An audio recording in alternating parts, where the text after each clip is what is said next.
Now, if I didn't know any better, I'd say that you're looking at running for president again. Do it. Do it. Look at me. Do it. I will personally write you a campaign check now on behalf of this country, which does not want you to be president, but which badly wants you to run. I am officially running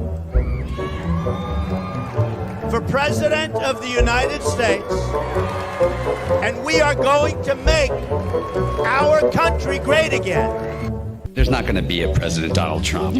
I think that man will be President of the United States right about the time that spaceships come down filled with dinosaurs and red cake. Donald Trump has been saying that he will run for president as a Republican, which is surprising since I just assumed he was running as a joke. Donald Trump will not become president. I continue to believe Mr.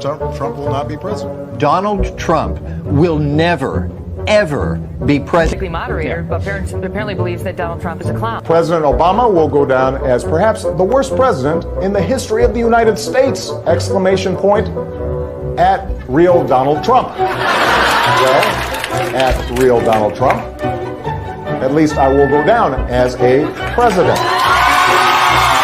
You're never going to be president of the United States by insulting your way. Let's see, I'm at 42 and you're at... We have a key race alert right now. Donald Trump now has reached the number of delegates needed to clinch the Republican presidential nomination. So right now, Mr. Trump, to answer your call for political honesty, I just want to say you're not going to be president, all right? It's been fun. It's been great. I love you. But come on, buddy.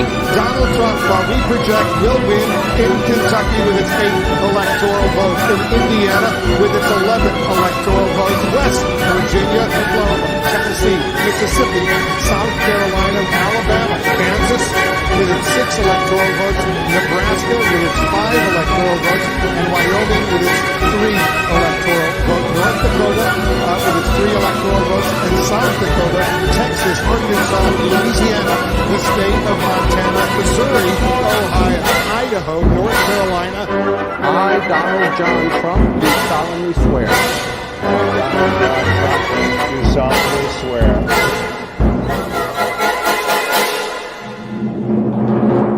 Together, we will make America great again.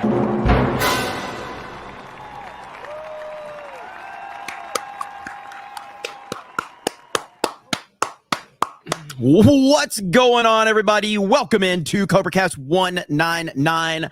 I am your host, Jeremy Prime. That's right. We're bringing it back. Jeremy Prime back in the house. Everything is normal. There's nobody complaining about me on the internet. There's not another stream going on that I should be a part of where an entire panel is probably talking shit about me right now. We don't have pronouns and bio weirdos blaming me for the failure of the acolyte. None of these things are going on. It's just a normal day. We have Big Mike making an appearance tonight at the DNC. We have Little Barack going to be there as well. And I don't know, man. It's going to be a wild night. So hope everybody's doing well. I hope you're excited for a interesting night, to say the least. But yes, my G&G crew, they are currently live right now. Let's see how they're doing. Let's see how they're doing right now. Actual lighting. I had to, set the mood. I had to figure out the nail polish and the narrative. So they're clearly missing me right now, and they're struggling without me, but I think they'll be okay. Ryan clearly doesn't have much control right now. You've got people off camera. I don't know what's going on over there. Normally, I have a very organized show, a lot of respect when I'm there. So hopefully everything turns out okay. But shout out to Ryan and Jay and the whole crew for holding it down. But yeah, with the DNC, we got to cover this. And so we'll see how it goes. But I appreciate all of you being here. But yes, tonight, scheduled.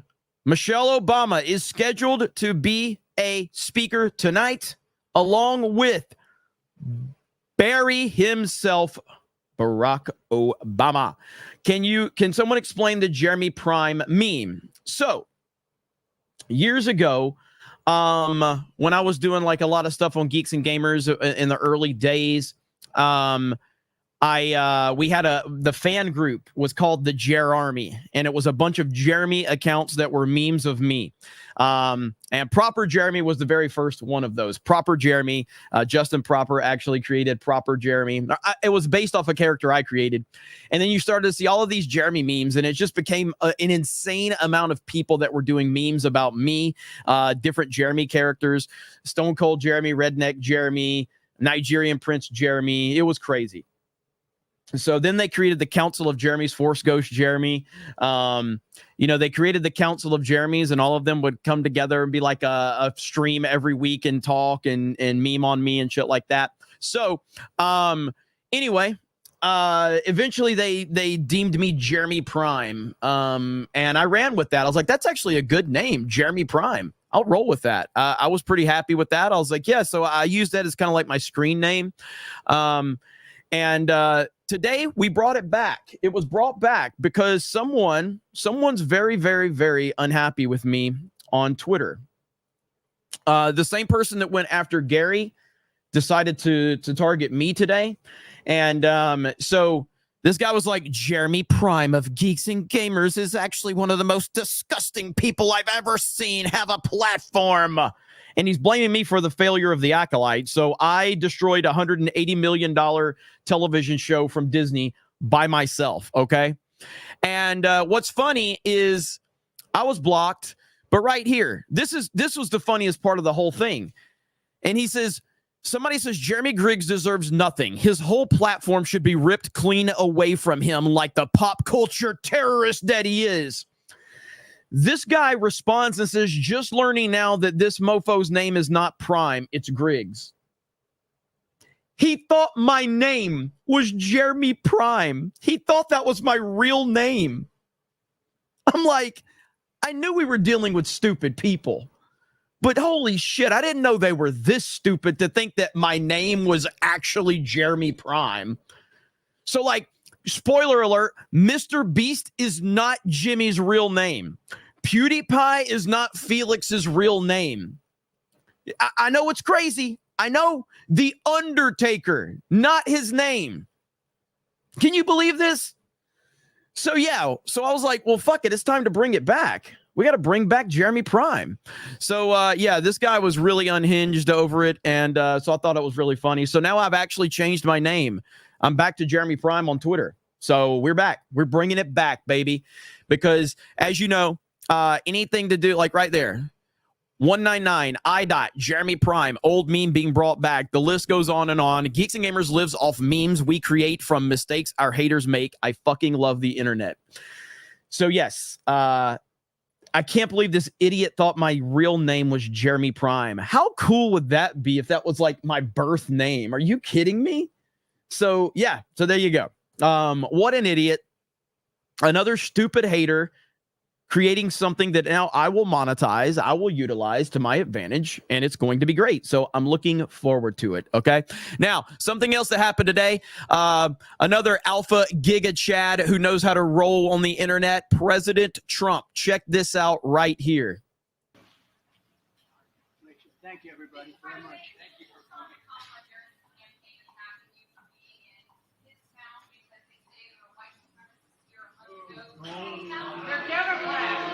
Now, for those that can't hear it, because you can't hear what the reporter says, a reporter says, why was Trump visiting a town that has links to white supremacy? Okay, the reporter's like, why are you visiting a town that has links to white supremacy? Thank you, everybody, very much. You'll hear it when Trump gets up closer.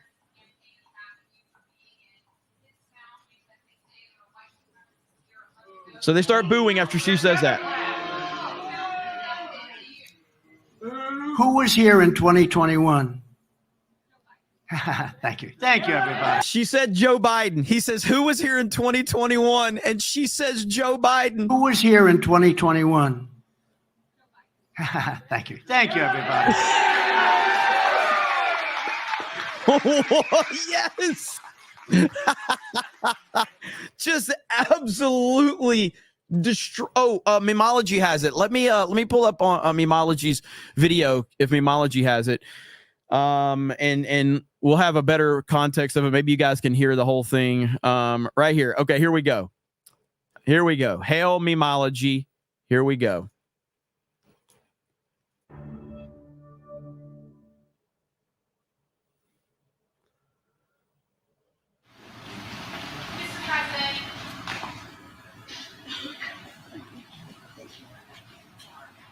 Thank you, everybody, very much. Thank you for coming.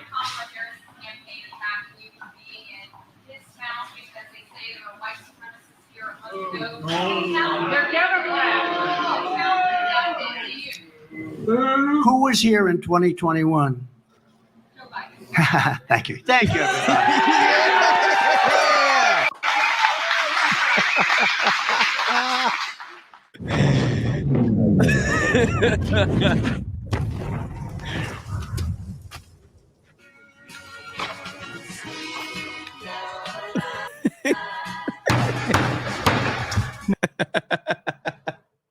I love it, man. Trump ain't messing around with these fools anymore. Like, you're not going to out Alpha Giga Chad, the MAGA king himself, okay? It's not going to happen. But there is a lot going on in the world of politics. There's a lot. And if you're just tuning in, I'm live here. We have Tuesday night's main event going on the Main Geeks Gamer channel. Wherever you are appreciated. Wherever you support, you are appreciated. So thank you guys so much for that. Let's see. Jared the American says Jeremy is just Sheriff Roscoe from Dukes of Hazzard. Hail. Axel Jensen says Jeremy is getting canceled by Grayson on Twitter right now. Had no idea he was so toxic and gross. Definitely unsubbing from this fig right now. Yes, I am so toxic. I am such a terrible person. Sorry, Axel. I thought you already knew. Let's see. Lewis R says, if it ain't pop culture terrorist, Jeremy Prime. Let's go. That's right. I'm a pop culture terrorist. Do you know how much monetizing we can do off that? I can make like a shirt. Pop culture terrorist? Dude, these people, it's the same thing as Trump. Like, they make me sound so much more badass than I really am. It's awesome. Primetime 199, a fig that loves his flag. Golden Nugget says Beardo itches his balls without scratching. Alan Tanassi for 10. What do the Dave Rubins and Obamas have in common?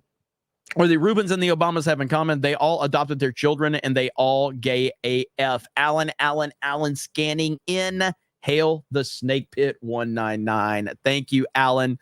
Let's see. Lady Nightmare says, Hail 199. Jeremy, I appreciate that you will read Alan Tanassi's jokes, chat's jokes in their entirety, unlike other YouTubers who are too scared to offend. Listen, sometimes I can't read everything that is said because it'll put the channel in jeopardy. But like, if it's just like roasting me, yeah, let's go. Ben Ryder says, Hail Jeremy, love your coverage. Thank you, brother. I appreciate that. Gerald Armstrong says, tell me how Kentucky voted for Andy Bashir twice. I mean, look at some of the people that are in power right now. It's absolutely insane. Johnny, let's see. Malkif says, pop culture terrorists unite. That's probably the coolest thing I've ever been called. I was called a pop culture terrorist. That is amazing. Bubba 1776 says, I lived in Livingston country. Is it county? Is it county or country? My whole life. This county bleeds. There it is. Red and cheers for Trump. Him here means a lot. Let's see. Last time Biden got hate. Well, that's great to hear. Trump gets praise almost everywhere he goes outside of deep blue territories. People love President Trump. So let's see. Jeremy, how do we upgrade Epic Meat to Meek Tyson? Meek Tyson. All right. So tonight at the DNC, we have Big Mike scheduled to speak. We have Barack Obama scheduled to speak. I don't know who else, but after the shit show of last night, who knows what's going to happen. So like right now, let's see. All right, so we are waiting. I've got this feed pulled up right here, and it says that the speakers are going to begin in 11 minutes from now. And as you saw yesterday, we had some of the most cringeworthy things that we have seen in a long time from the DNC. It was absolutely ridiculous, laughable, painful, to say the least. Memes for days. And people are getting roasted for days, and they should. Last night, the Democratic Party did no favors. They did no favors at all. They made themselves look really bad. There was nothing but lies, lies, lies. Has my GameCube encountered an error? Well, I got to go fix that real quick. Krista, you want to come in and say hi for a second so I can fix my GameCube? Hello, everybody. My name is Krista. Smash that like button if you haven't already. We are live on YouTube, on Rumble, and also on Kick. I'm logging in all your super chats that you send, as well as the member messages. Shout out to everybody here. Let's go MAGA 2024, Trump 2024. You love to see it, as Beardo would say. I don't know what's happening right now on screen, but I am terrified, as I'm sure and a lot of you are also. Okay, all there fixed. We go. Okay, we're good. Thank you, Krista. Bye. She was probably like, what do I say? He's gone for too long. So thank you, Krista. All right. So here we go. All right, we're back. GameCube is fixed. And I see a lot of Krista emojis. So everybody's happy to see Krista. Forgotten Prime. Very interesting name considering all the nonsense going on. Great name, by the way. Let's see. Brady Crippen says, better a pop culture terrorist than a pop culture tourist. Nice. Okay, that is really good. That's a really good play right there. So, yeah, we're going to, obviously, tonight with all the craziness going on with the DNC, I don't know if they're going to try and do anything different tonight because, as we said, yesterday was really embarrassing for the Democrats. Very, very, very embarrassing. And let's see here. So right here, I see this tweet right here. I'll go full screen. Well, if I could do it the right way. There we go. Just in, Kamala campaign reports raising around $500 million in 1 month, brings total amount raised to more than $1 billion. That is the latest from Disclosed TV. But as the quartering retweets right here, Trump won with half as much money as Clinton raised. So Trump doesn't need the money. I mean, don't get me wrong. I'm not saying he doesn't need the money. I'm saying that it's not he needs the support more than anything. He's got the ground game, but obviously supporting Trump in any way, shape, or form is going to help. But in terms of just sheer numbers, there's billionaires that are going to do anything in their power to keep Trump out of office. They're going to do anything in their power to slow this man down. We've seen that time and time again. So I wouldn't be too worried about it when you see stuff like that, but it is something to keep in mind. So let's see where we are. We got JMNZZ450. Says, dozed off last night. Missed AOC Biden didn't care. Caught morning recap. That said, AOC, you ain't black or a preacher. And if you ever set foot in an actual hood, you would probably leave with no pants. Family friendly levels properly set. Let's fucking go. Hey, man. She's very upset. Like, remember when Trump went to the Bronx and AOC had all those things to say? That was really upsetting to her. These people, like, Trump is more hood than all of them combined. Trump's been in all these rap songs over the years. Rappers love Donald Trump. So it's just so funny to watch them just spurg out over Trump. Stubbed my pinky toe 89 says, yo, Kamala called me today. Did she call anyone else? Yeah, guys. Kamala Harris called me today, actually. You know what? True story. All right. I want to bring this up. Okay. I want to bring this up just so everybody understands the full context of this. Okay. Hang on. Okay. So I just know I need everybody to understand what's going on here. Okay. So today was a difficult day for me for many reasons. And I need you all to understand what type of person Miss Harris is, okay? This tweet this tweet going around about me from Minute Nerd News. It really hurt me. And I was struggling emotionally and mentally. And I was looking to find my way. And at my darkest moment, I look over and my phone rings. And it's Kamala Harris. I pick up, said hello. And I was a little emotional when I said hello, to be fair. And she goes, "Hi, Jeremy. How are you?" I was like, "Is this Madam Vice President?" "Yes, it is. I saw the tweet about you. And I just want you to know, you are not what they say you are. You are a good person." And I looked at her because it was on FaceTime. And I said, "Thank you, Madam Vice President. I don't know what I would have done if you wouldn't have called me and said this." And she goes, "Look into the mirror." And I looked into the mirror. And she goes, "Repeat after me. I'm good enough. I'm smart enough. And doggone it, people like me." And once I did that, I felt a wave of confidence that I've never felt in my life. It was an amazing moment. And I felt like I could battle the world. And she says, "You are Jeremy Prime. And don't ever let them take that away from you. You are Jeremy Prime of the 199. You are an IDOT, and you are meant to do great things." It was amazing. So she called me. And it was like, wow, I was moved on an emotional level. Wow. Thank you so much, Madam Vice President. I really do appreciate your kind words and your confidence boost. I don't know how I would have made it without you and your wonderful words. So somebody said that's exactly why I'm voting for her. Oh man. So there we go, ladies and gentlemen.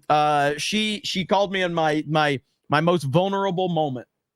She saw my pain and it was amazing. Nandy says, "Jeremy Prime, you're so toxic. I'm unsubscribing and creating a channel called Gays and Gamers to counter you." Thank you. All right, if you're just tuning in, we are awaiting the Democratic National Convention Day 2.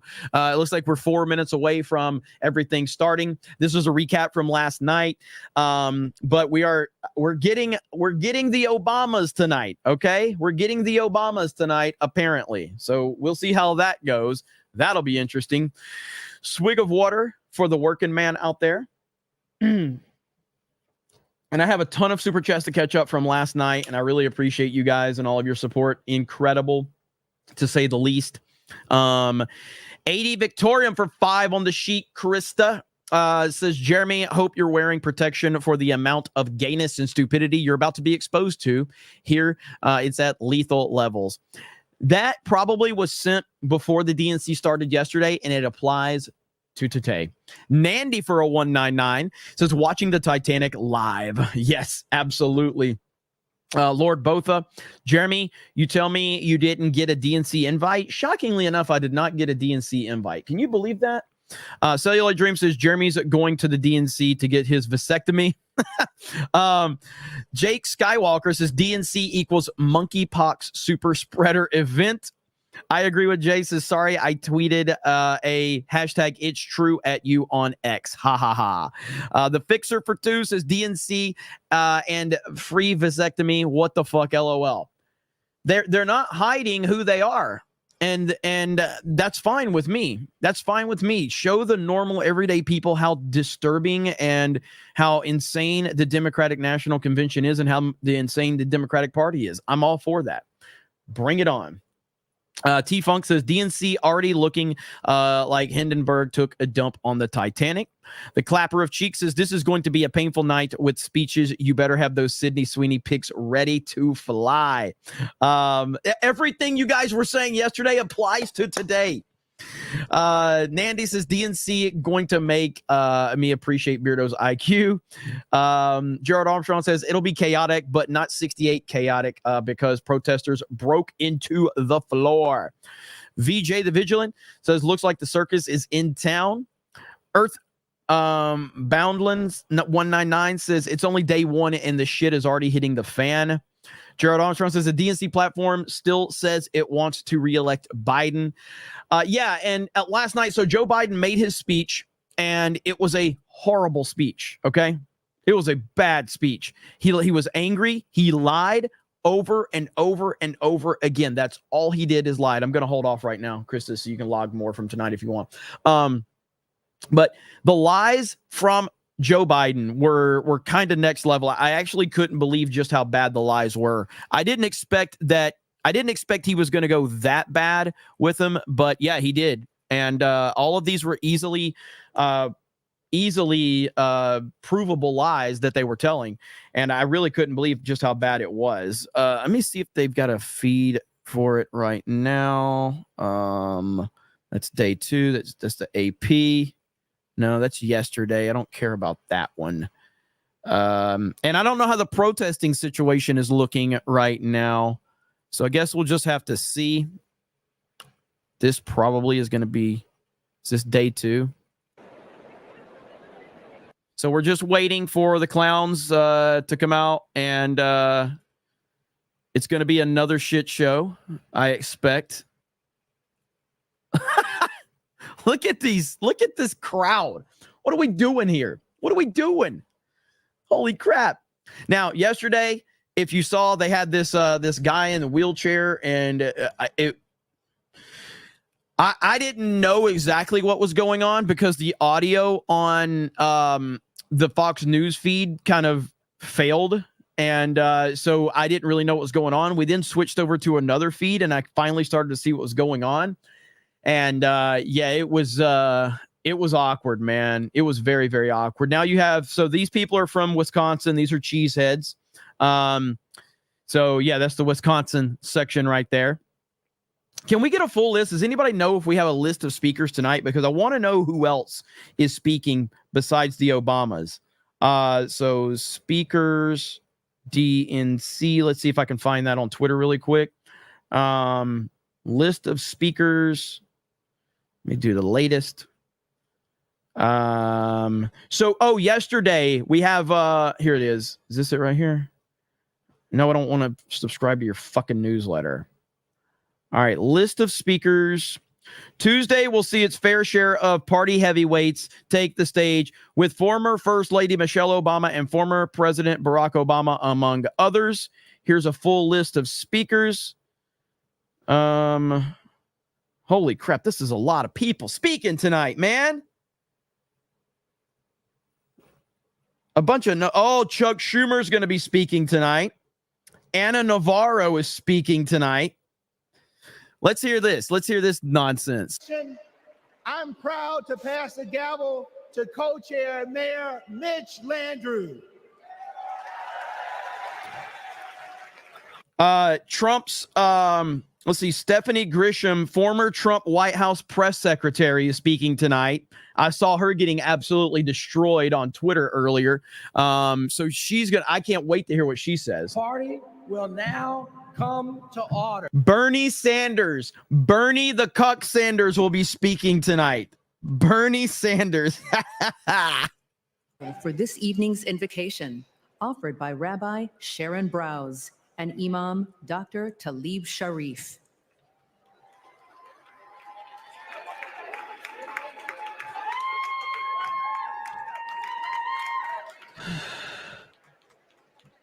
We have gathered together this week to craft a redemption story for America.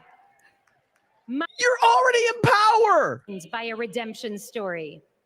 A people beleaguered and bereft, traversing the desert on a journey from degradation to dignity. You're in from power! Darkness to light.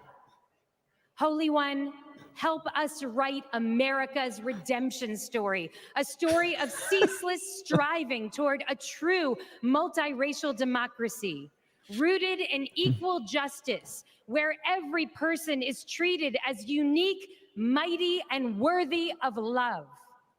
In this story, politics is not a vehicle for repression, bigotry, or personal profit, but a call to service. This story counters extremism with capaciousness and compassion.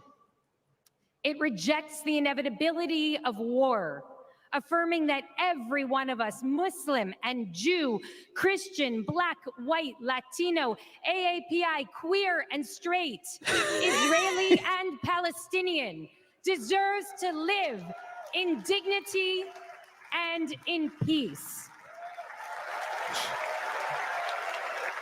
Unless you're a MAGA supporter, Some right? say that this story is impossible, but we know that the God of redemption specializes in the impossible, and so must we. May we be guided by hope, joy, and a fierce moral imagination. Amen.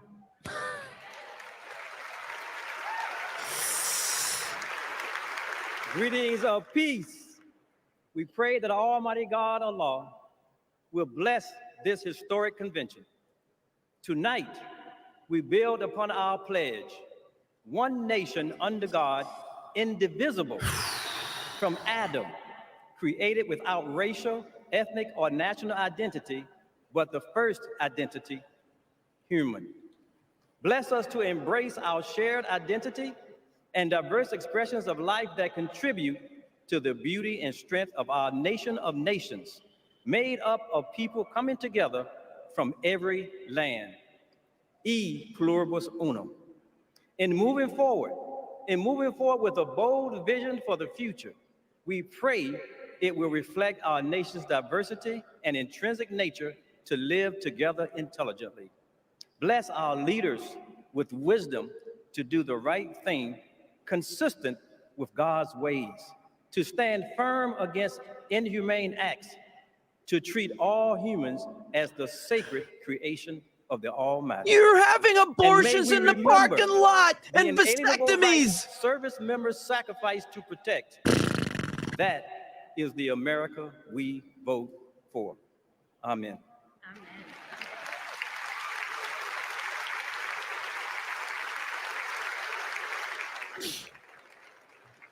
Please welcome Joshua Davis from Virginia to lead us in the Pledge of Allegiance.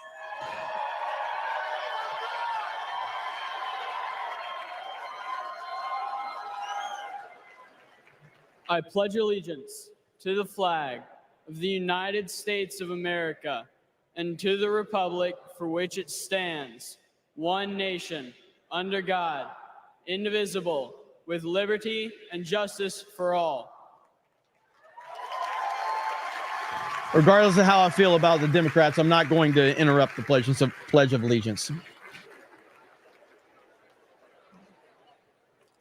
Please welcome Aristotle Garcia Byrne to sing our national anthem.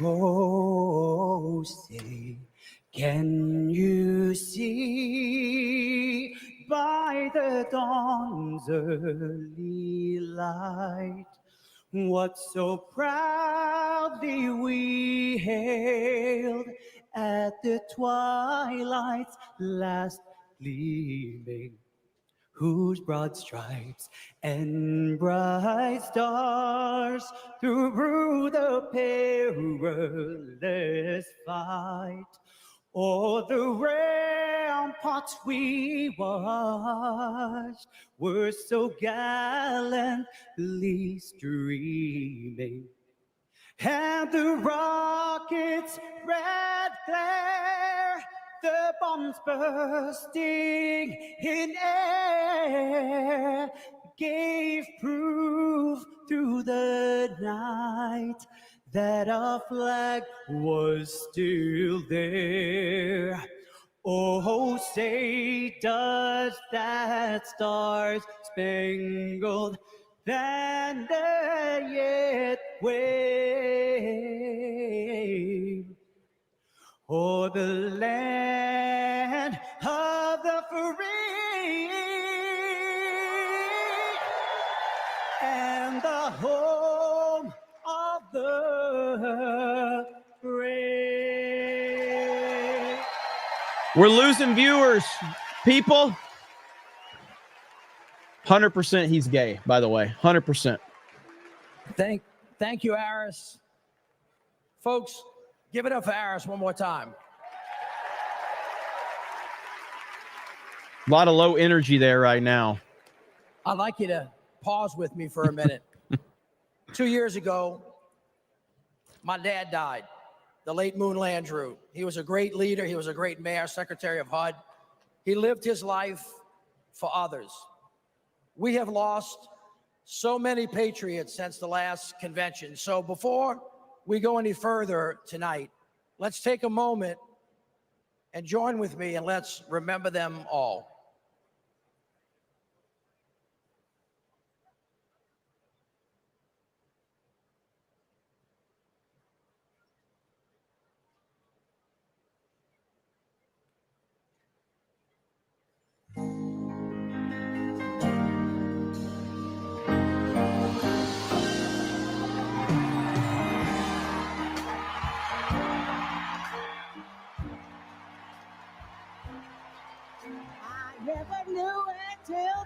All right, dang it. I'm not getting hit for copyright. I got hit for like 6 copyrights yesterday on the stream. So anytime there's music, I'm going to be muting regardless as to what it is in terms of like that stuff. So I know they're paying respects and I'm not trying to be disrespectful, but I'm going to get hit for copyright if I leave that playing. So I'm not going to do that. There was like 7 or 8 of them that I got hit for. Patti LaBelle, and I don't mean it disrespectfully. I didn't know she was still alive. Patti LaBelle's been around forever. And unlike Beyonce, Patti LaBelle does have talent, okay? Patti LaBelle actually has talent. But of course, like, I have so one of my big toe, I crushed it with a pallet jack when I worked retail. My big toe that was crushed by a pallet jack has more talent than Beyonce. Okay. And it's far more useful than Beyonce is for real. So, just, you know, it's not a compliment to say someone has more talent than Beyonce. That's all I'm saying. It's not really a compliment, but she is Beyonce is just, I don't understand what the point of Beyonce existing is outside of just to be a meme. So it is what it is. Alice McCarthy says Jeremy sold Geeks and Gamers to Jay and Ryan for $1.99.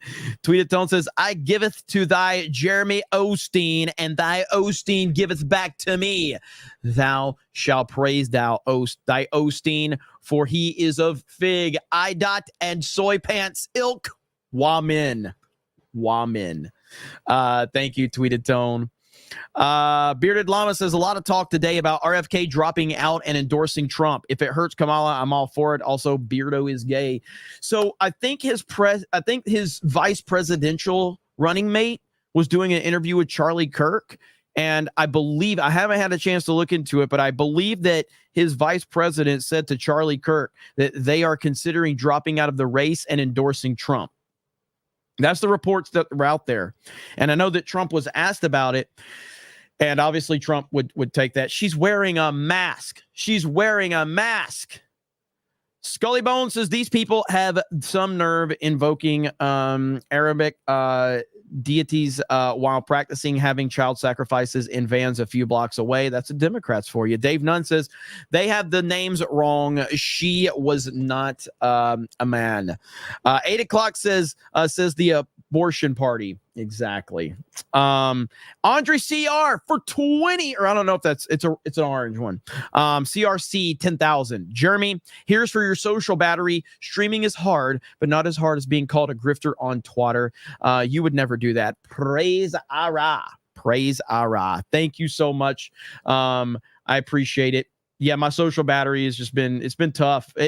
Yesterday was tough. I had to sit here for 7 hours and listen to Democrats. Okay. Normally, I'm memeing on you guys when I say streaming is hard. It was pretty hard yesterday listening to Democrats for 7 hours, okay? It's pretty difficult. Grand Potato says all of these people are doing is making a mockery of religion just like they make a mockery of everything that is good. I agree with that. Donut Lord says, is this guy gay or Asian? 199, hail chat, national anthem in case you don't see this later. Need reference. Let's go. Got you, bro. Got you. Here we go. What do we got going on here? I'm Jason Carter. My grandfather, President Carter, will have his 100th birthday in October. I call him Pawpaw. And I can tell you that he wishes he could be here tonight. He and my grandmother led their lives with an unwavering faith in God, a respect for human dignity, honesty, and a commitment to loving their neighbors as themselves. Those principles guided them throughout their lives, including during their 4 years in the White House and the 4 decades since. For my grandfather, it was never about fame, recognition, accolades, or awards. His legacy is measured by the lives he has touched and the good he has done. Kamala Harris carries my grandfather's legacy.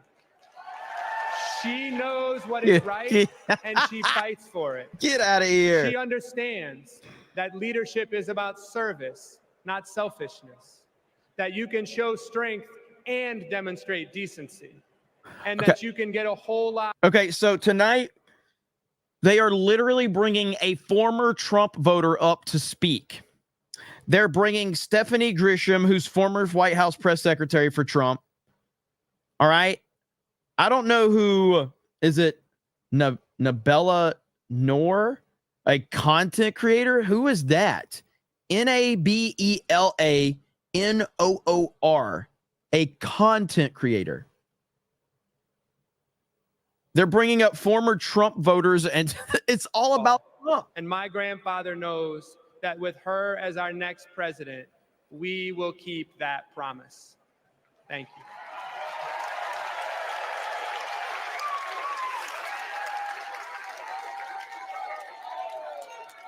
Please welcome delegate from New York and grandson of President John F. Kennedy, Jack Schlossberg.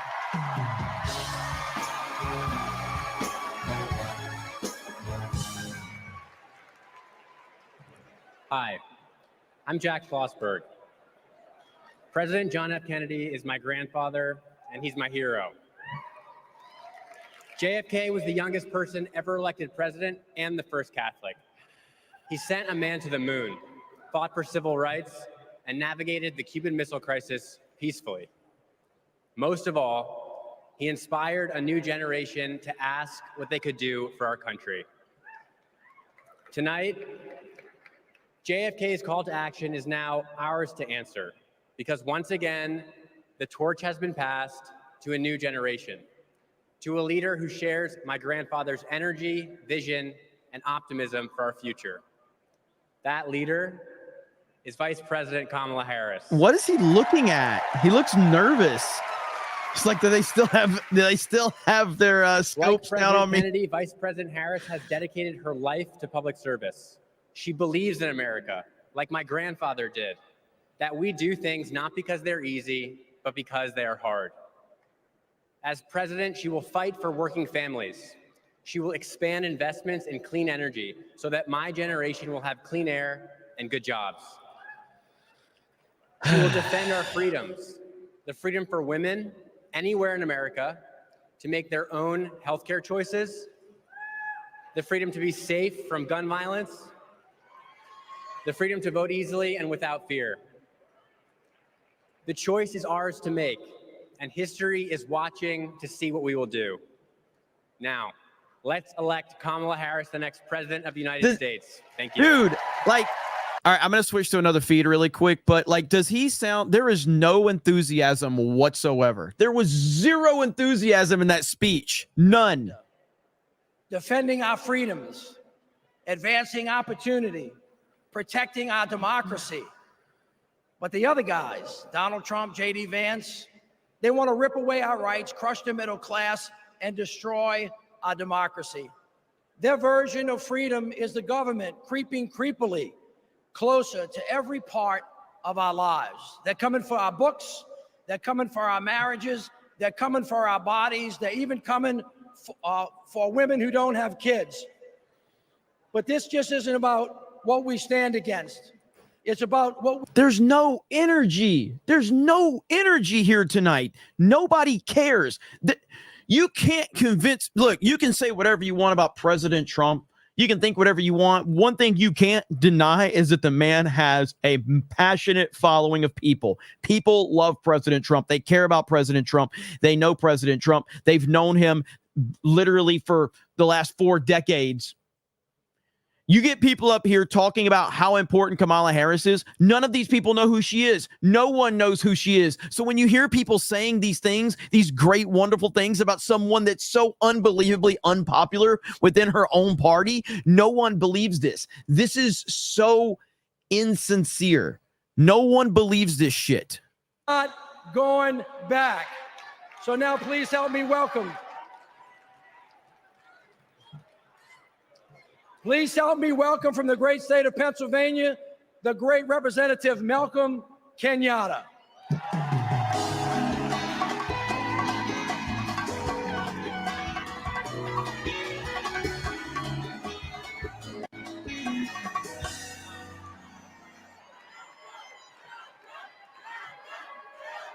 My fellow Americans, my name is Malcolm Kenyatta, a proud son of Pennsylvania.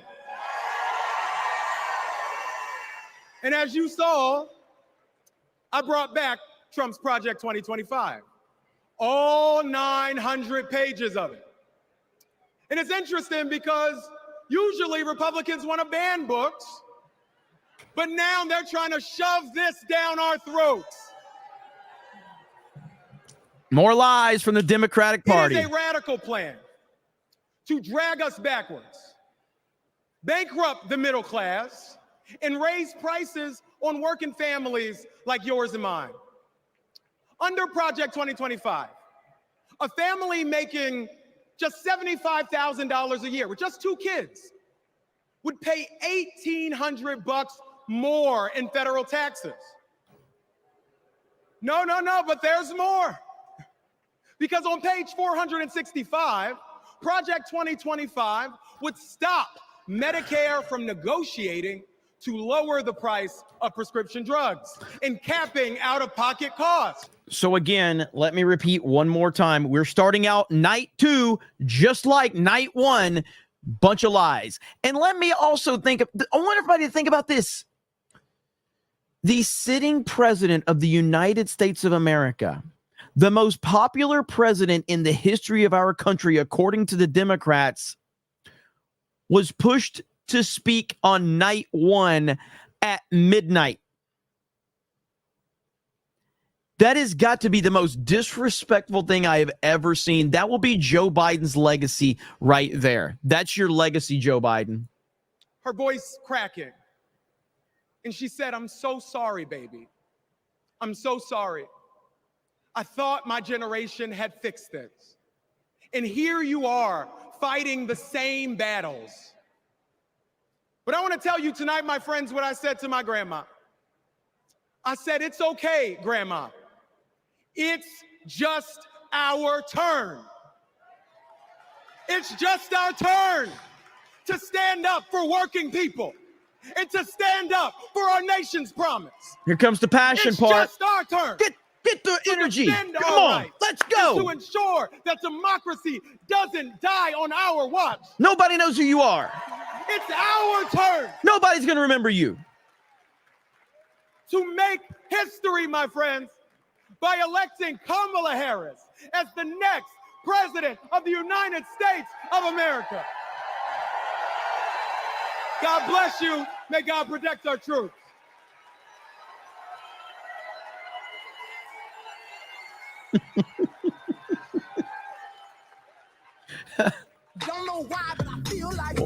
Oh no, come on.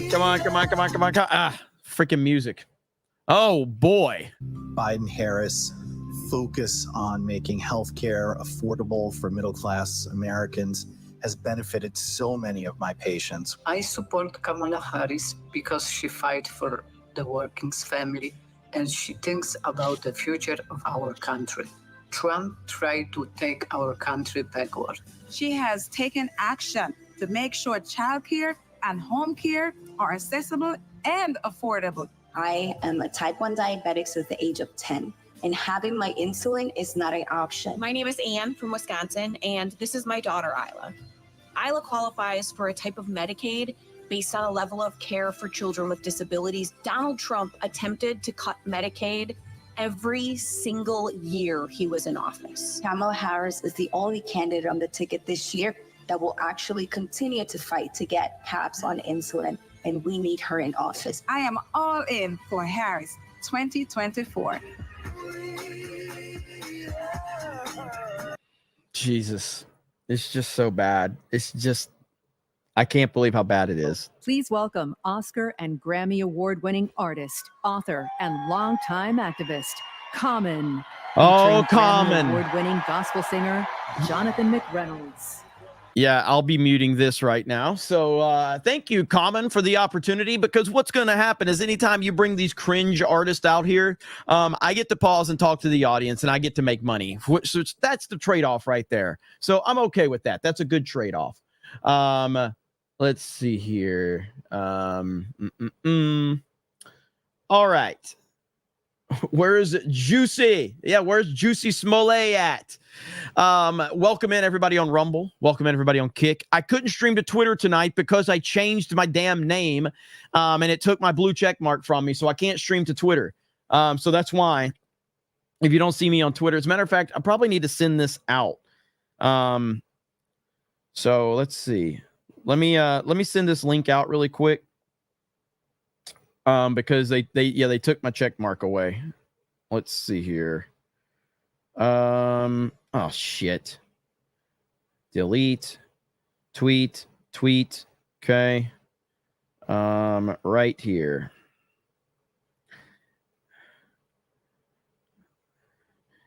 DNC Live 2024 Live. There we go. All right, I just tweeted it out. Krista, can you retweet from the CobraCast 199 Twitter account? Just retweet that. But yeah, so whenever you change your name on Twitter, it takes, if you have the premium subscription, it takes your blue check mark away, and you have to get re-approved or some dumb shit. I think it's kind of stupid, but it is what it is. So next up, Montel Jordan, bro. Honestly, I'd listen to Montel Jordan. What was that one hit Montel Jordan had? This Is How We Do It. If Montel Jordan comes out there and sings This Is How We Do It, I will risk the copyright, okay? I'll listen to Montel Jordan with This Is How We Do It. I'll 100% do that. Keaton is balling for 5, says the most unpatriotic anti-American people in the country reciting the Pledge of Allegiance is peak clown world. I agree. And RNC Lion says new channel name Figs plus Figures. Figs and Figures.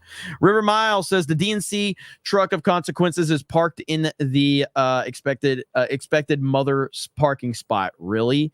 Zinny Biscuit says RFK endorses Trump. Joe Rogan would be upset.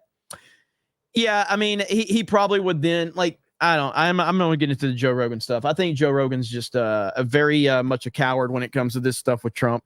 Noah Pender says they're trying so hard to get the evangelical vote. RX Firm says nothing but soy boys and single cat ladies, 45-47. Fentanyl Floyd says these losers don't give a shit about a Harris 5 weeks ago. You're right about that. Let's see. ZYZZX says most of all, JFK fought against effing communism. Metal Slave says Trump lie 742894106. That's all they have. That's all they have. Alex Jones says my 64-year-old I don't know, something Union Democrat mother. It's old. You meant to say old.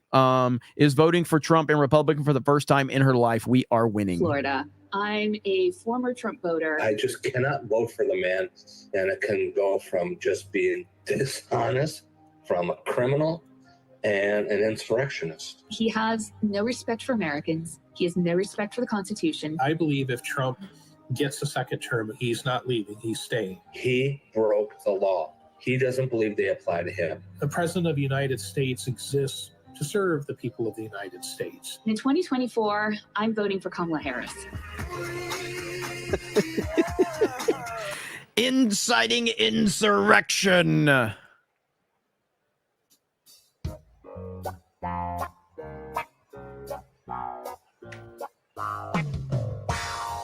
Okay, well, we're not going to listen to the Jazz Hour. We're not going to listen to that right now. Echo Base Network, Nick in the house says for 999 says, do you think anyone will talk about Kamala's gun buyback program tonight? No.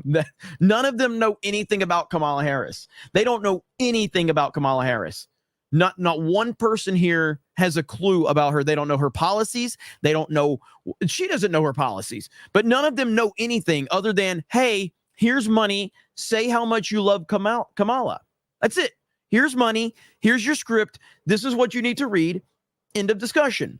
River Miles says, I read that fake book like LeBron reads books. Eric Heffelfinger for 10 says, I love how much they yell about Medicaid when government involvement in medical created the mess it is.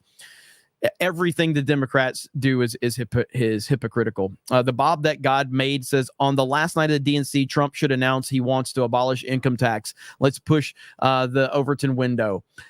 Yeah, this whole thing. There was a tweet I want to show you guys really quick if I can find it. Let's see here. I got to find it. I put it in my bookmarks. But it was a counter of like how many times Trump's name was mentioned. Let's see if I can find it really quick.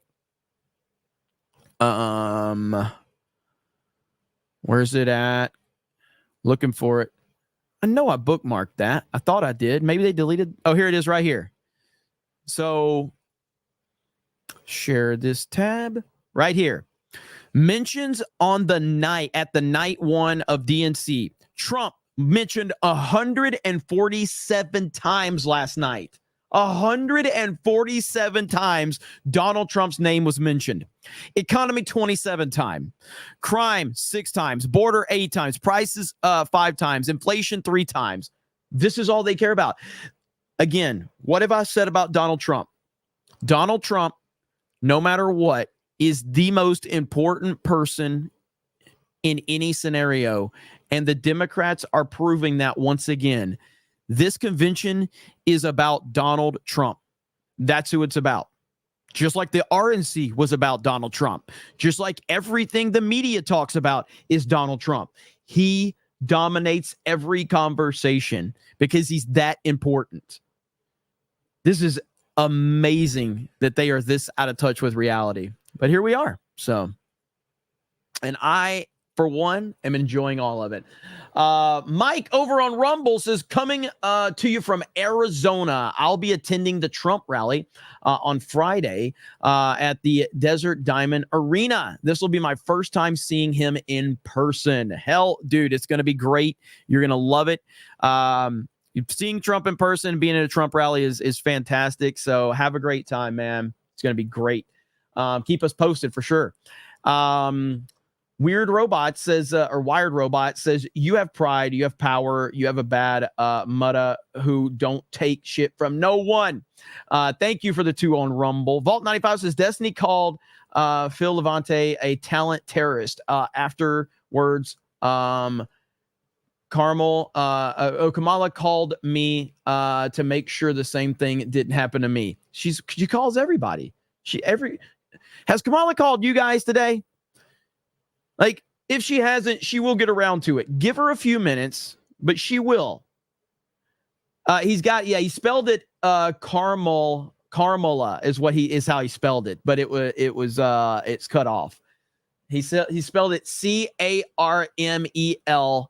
CARMELLA -LA. So twice she's called. See, listen, my chat. People are confirming that Kamala called them, and like anything bad that they've ever been through, Kamala Harris called them. Did Donald Trump call you?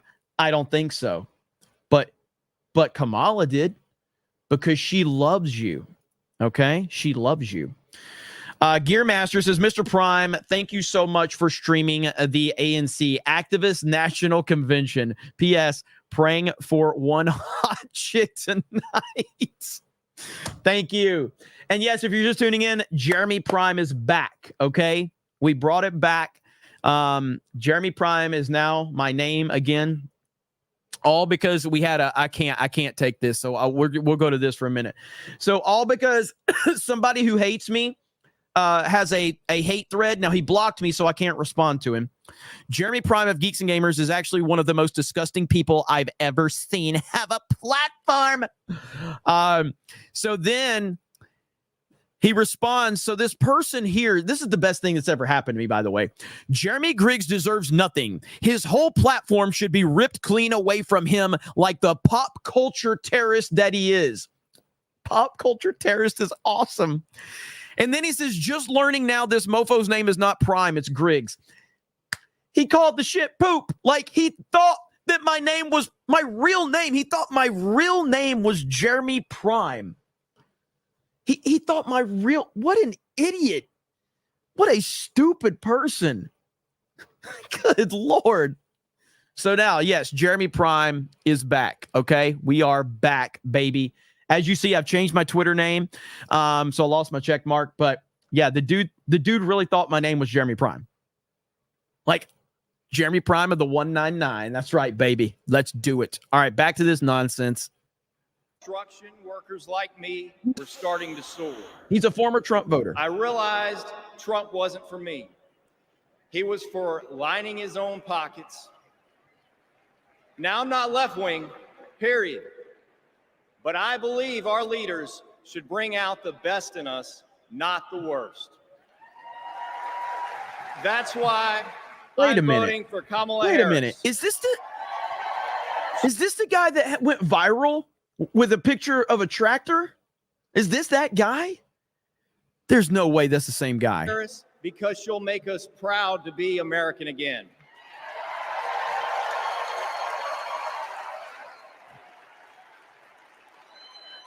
Nobody's ever called me weird. I'm a lot of things, but weird I'm not. The late, great Hannibal Lecter is a wonderful man. You know what I'd do if there was a shark or you get electrocuted? I'll take electrocution every single time. Bing, bing, bing, bing, bing. She said Kamala has one big advantage. She's a very beautiful woman. I'm a better looking person than Kamala.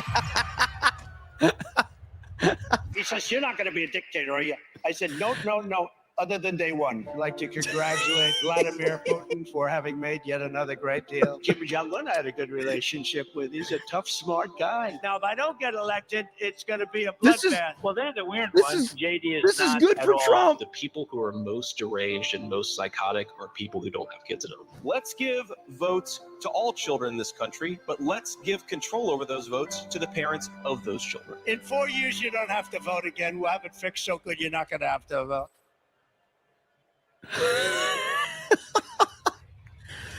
Was that supposed to make Trump look bad? That was great. That was awesome. Please welcome Stephanie Grisham. Here's Stephanie Grisham. I can't wait to hear this one. All right. I can't wait to hear this one. I wasn't just a Trump supporter. I was a true believer. I was one of his closest advisors. The Trump family became my family. I spent Easter, Thanksgiving, Christmas, and New Year's all at Mar-a-Lago. Crazy eyes. I saw him when the cameras were off.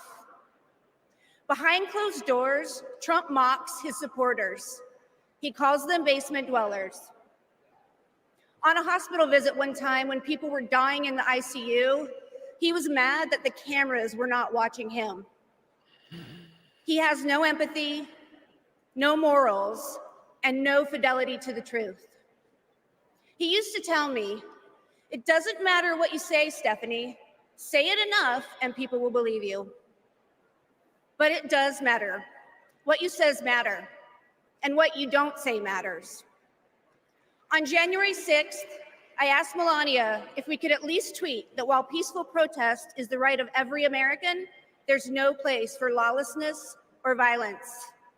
She replied with one word, no. I became the first senior staffer to resign that day. I couldn't be part of the insanity any longer. Jesus.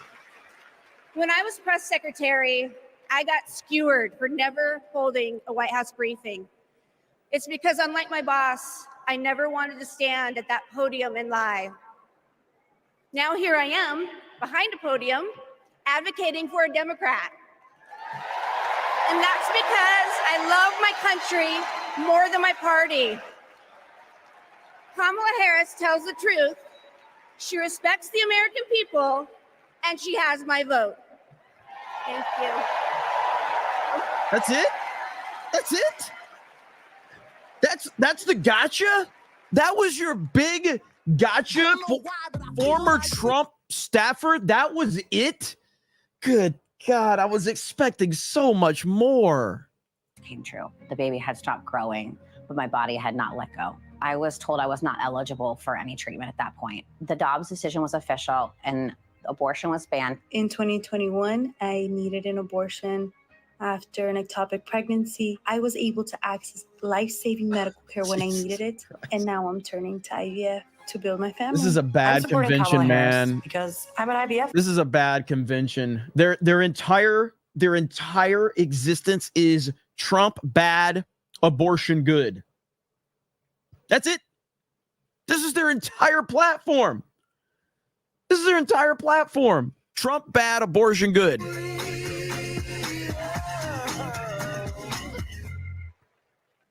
Please welcome Nabella Noor. So this is the content creator that they've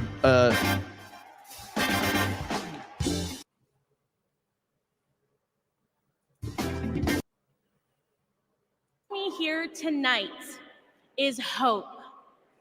As a woman who has struggled with fertility, I have not always been hopeful, but today I am. I'd always dreamt of motherhood, and coming from a large Bangladeshi American family, I imagined it'd be easy. It wasn't. My husband and I tried to conceive. We failed.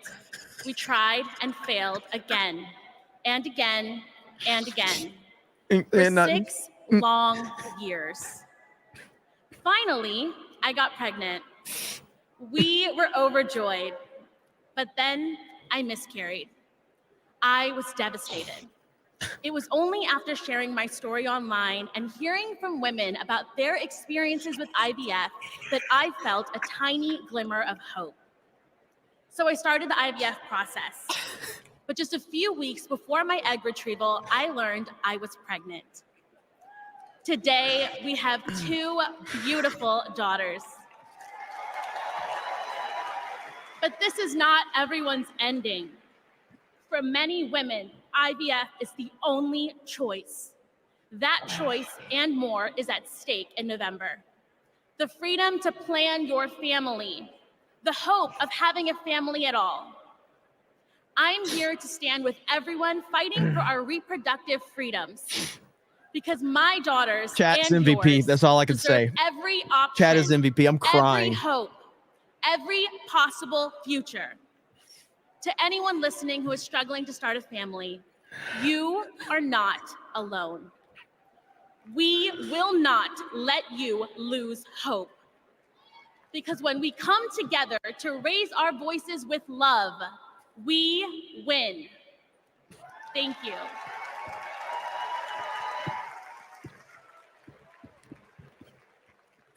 Please welcome Michigan Senator Gary Peters. Man, I ain't seen the chat. Woo. Chat. Holy hell, that was funny. In Michigan, we believe we have to build an economy that grows the middle class.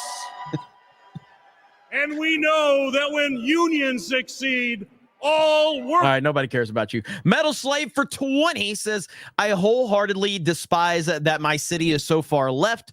Majority of my fellow Chicagoans eat this crap up. Although most of my friends are Trump supporters, we're the minority, but we'll make our vote count. Hey, man, respect to you, brother. Sorry to hear that. Yeah, Chicago's like, I don't know. I've only spent a little bit of time in Chicago. The only time, like, I did spend time in Chicago, and I can't remember the exact area, but I remember it was about 2 or 3 o'clock in the morning, and I wanted Subway, and I went out and there was a Subway open at 3 o'clock in the morning for some reason.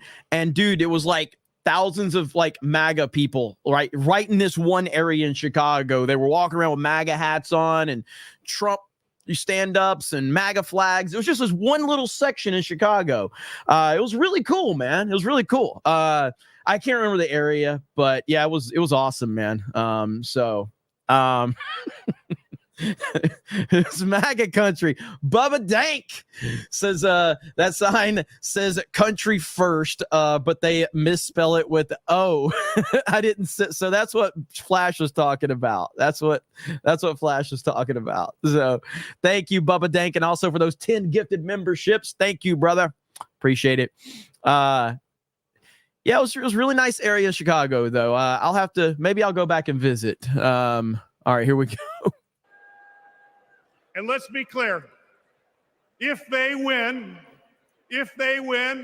working people like my friends here from the Teamsters will pay the price.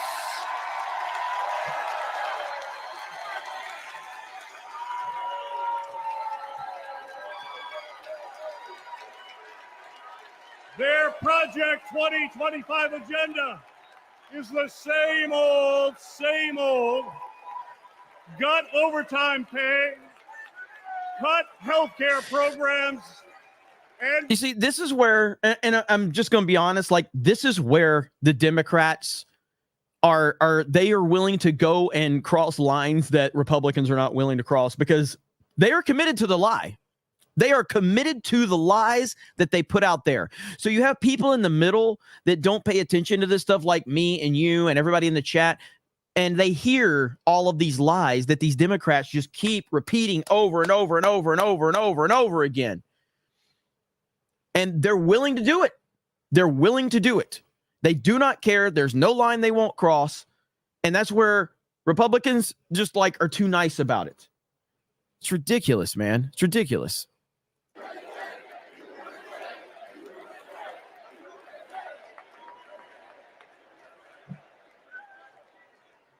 I am Kenneth Stribling, a proud retired Teamster from Local 200 in Milwaukee, Wisconsin. I hope you don't mind, but I brought some friends. Pension warriors from the NUCPP. I found out in 2025, my monthly pension benefit was going to be reduced in half. What? Are you serious? Well, I may have to go. We may just have to stop watching this and watch that. I didn't know how we were going to make it. So I went to a retirees meeting in the basement of a small church. At that moment, I knew we were not going to go down without a fight. Beverly made me promise never to quit until we made this right. So we organized a nation. I mean, all right, let me look this up and see. I mean, because look, there's only a few speakers we're actually concerned with. But let's see if we can. So Theo Von. Krista, can you put a poll up and ask the chat what they want me to do? All right, there it is right there. All right, so we'll put up a poll, all right? And we'll see what the people want. The people want what they they get what they want. They got it done without one single Republican vote in Congress. They saved over 1 million pensions. Here, I'll do the poll, Krista. I got it. 33,000 from my state, Wisconsin. Never mind. Good job, Krista. 52,000 from Pennsylvania. Damn. 61,000 from Michigan. I would say that's a pretty high number. Holy shit. That's a pretty high number. Wow. We're like talking like 90%. I love democracy. So here's what we'll do. We will keep an eye on the DNC though. So we will keep an eye on the DNC. And when Big Mike comes out and Barack, we will switch back over. Okay. So So that's what we'll do. I appreciate the fact that Theo drops this in the moment of DNC night 2. I appreciate that. That's pretty damn good right there. I respect that. So, yeah, this dropped 35 minutes ago. 35 minutes ago. So we are going to switch over. Okay, here we go. 4 days to tell you about. I'll be in Las Vegas, Nevada. We're going to give Theo all of his shilling as well.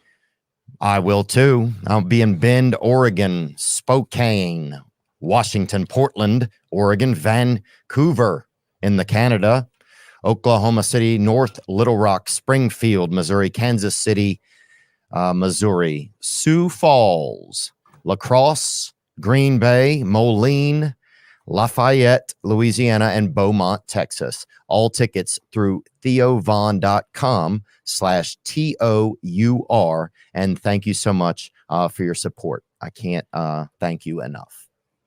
You know, my ninth grade civics teacher, Barbara Olinger, would be tickled to know that one of her students is getting to sit down with a president today.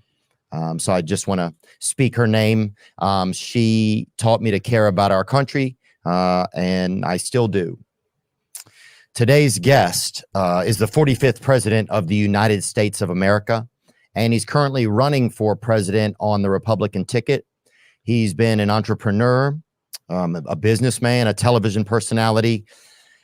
We sat down at his club This is going to be interesting. So if you're just tuning in, Theo Von just dropped an interview with President Trump. We polled the audience, and the audience has decided, and 91% to 9%, that they would rather me watch this, but we will go back and forth to the DNC if something happens on the DNC. So we're going to do that, okay? Bedminster, New Jersey, and we want to thank the crew there for helping us make the production happen. He's one of the most famous people on earth, and I'm grateful for this chance to learn more about the man behind the headlines. Today's guest is Donald Trump. I don't know if that's going to get copyrighted, so I will mute just for a minute. And I'm keeping an eye on DNC right now. So when Big Mike or Barack comes out, we will be there to cover it. So don't worry. I've got my eyes on everything. But this is going to be cool to hear. This is going to be a very different interview, I think, than we're used to. Theo Von's fantastic. I don't watch him that much, but some of the clips I've seen have been great. So I think this is going to be a different interview. But your thing is going really great. My son's a big fan of yours, Barron. Really, Barron is? Yeah. Oh, nice. Yeah, he just graduated high school, right? That's right. He just did. He knows you very well. He said, Dad, he's big. Wow. You're a big one. That's cool. So that's good. What, well, that's where it is nowadays, right? Yeah. Well, it's interesting. You know, Barron is plugged in, dude. Like, Barron's plugged in. That's a huge, huge get right there. Like, having Barron plugged into this world is crazy, man. But yeah, I can't believe that we're able to get platforms. And I started in my kitchen, and then just evolved out of there. That's fantastic. I mean, it's pretty unbelievable. What does Barron play? Do you want to start? You go ahead. Yeah, we're good. Are we rolling? Yeah, sure. We're good. Yeah, that's does Barron play sports or anything? He does. He plays golf and different sports, soccer. Loves soccer, very good at soccer. He's a good athlete, Barron. Yeah. Is he going to go? Has he already picked a college or no? He has, and he's getting set to go in the fall. Good college, a very good one. And he was always a very good student. He's smart guy. Which one of your kids, what's something you admire about each one of your sons? Well, Don is a hunter. He's a great, great hunter, and knows everything about that world and guns and all. Nice. He was the first one that said, Dad, boy, you got lucky, because I didn't realize that 130 yards is actually very close in that parlance. And he said, you got lucky. He knew immediately when he saw that. He said, it's incredible, because that's considered a pretty close distance.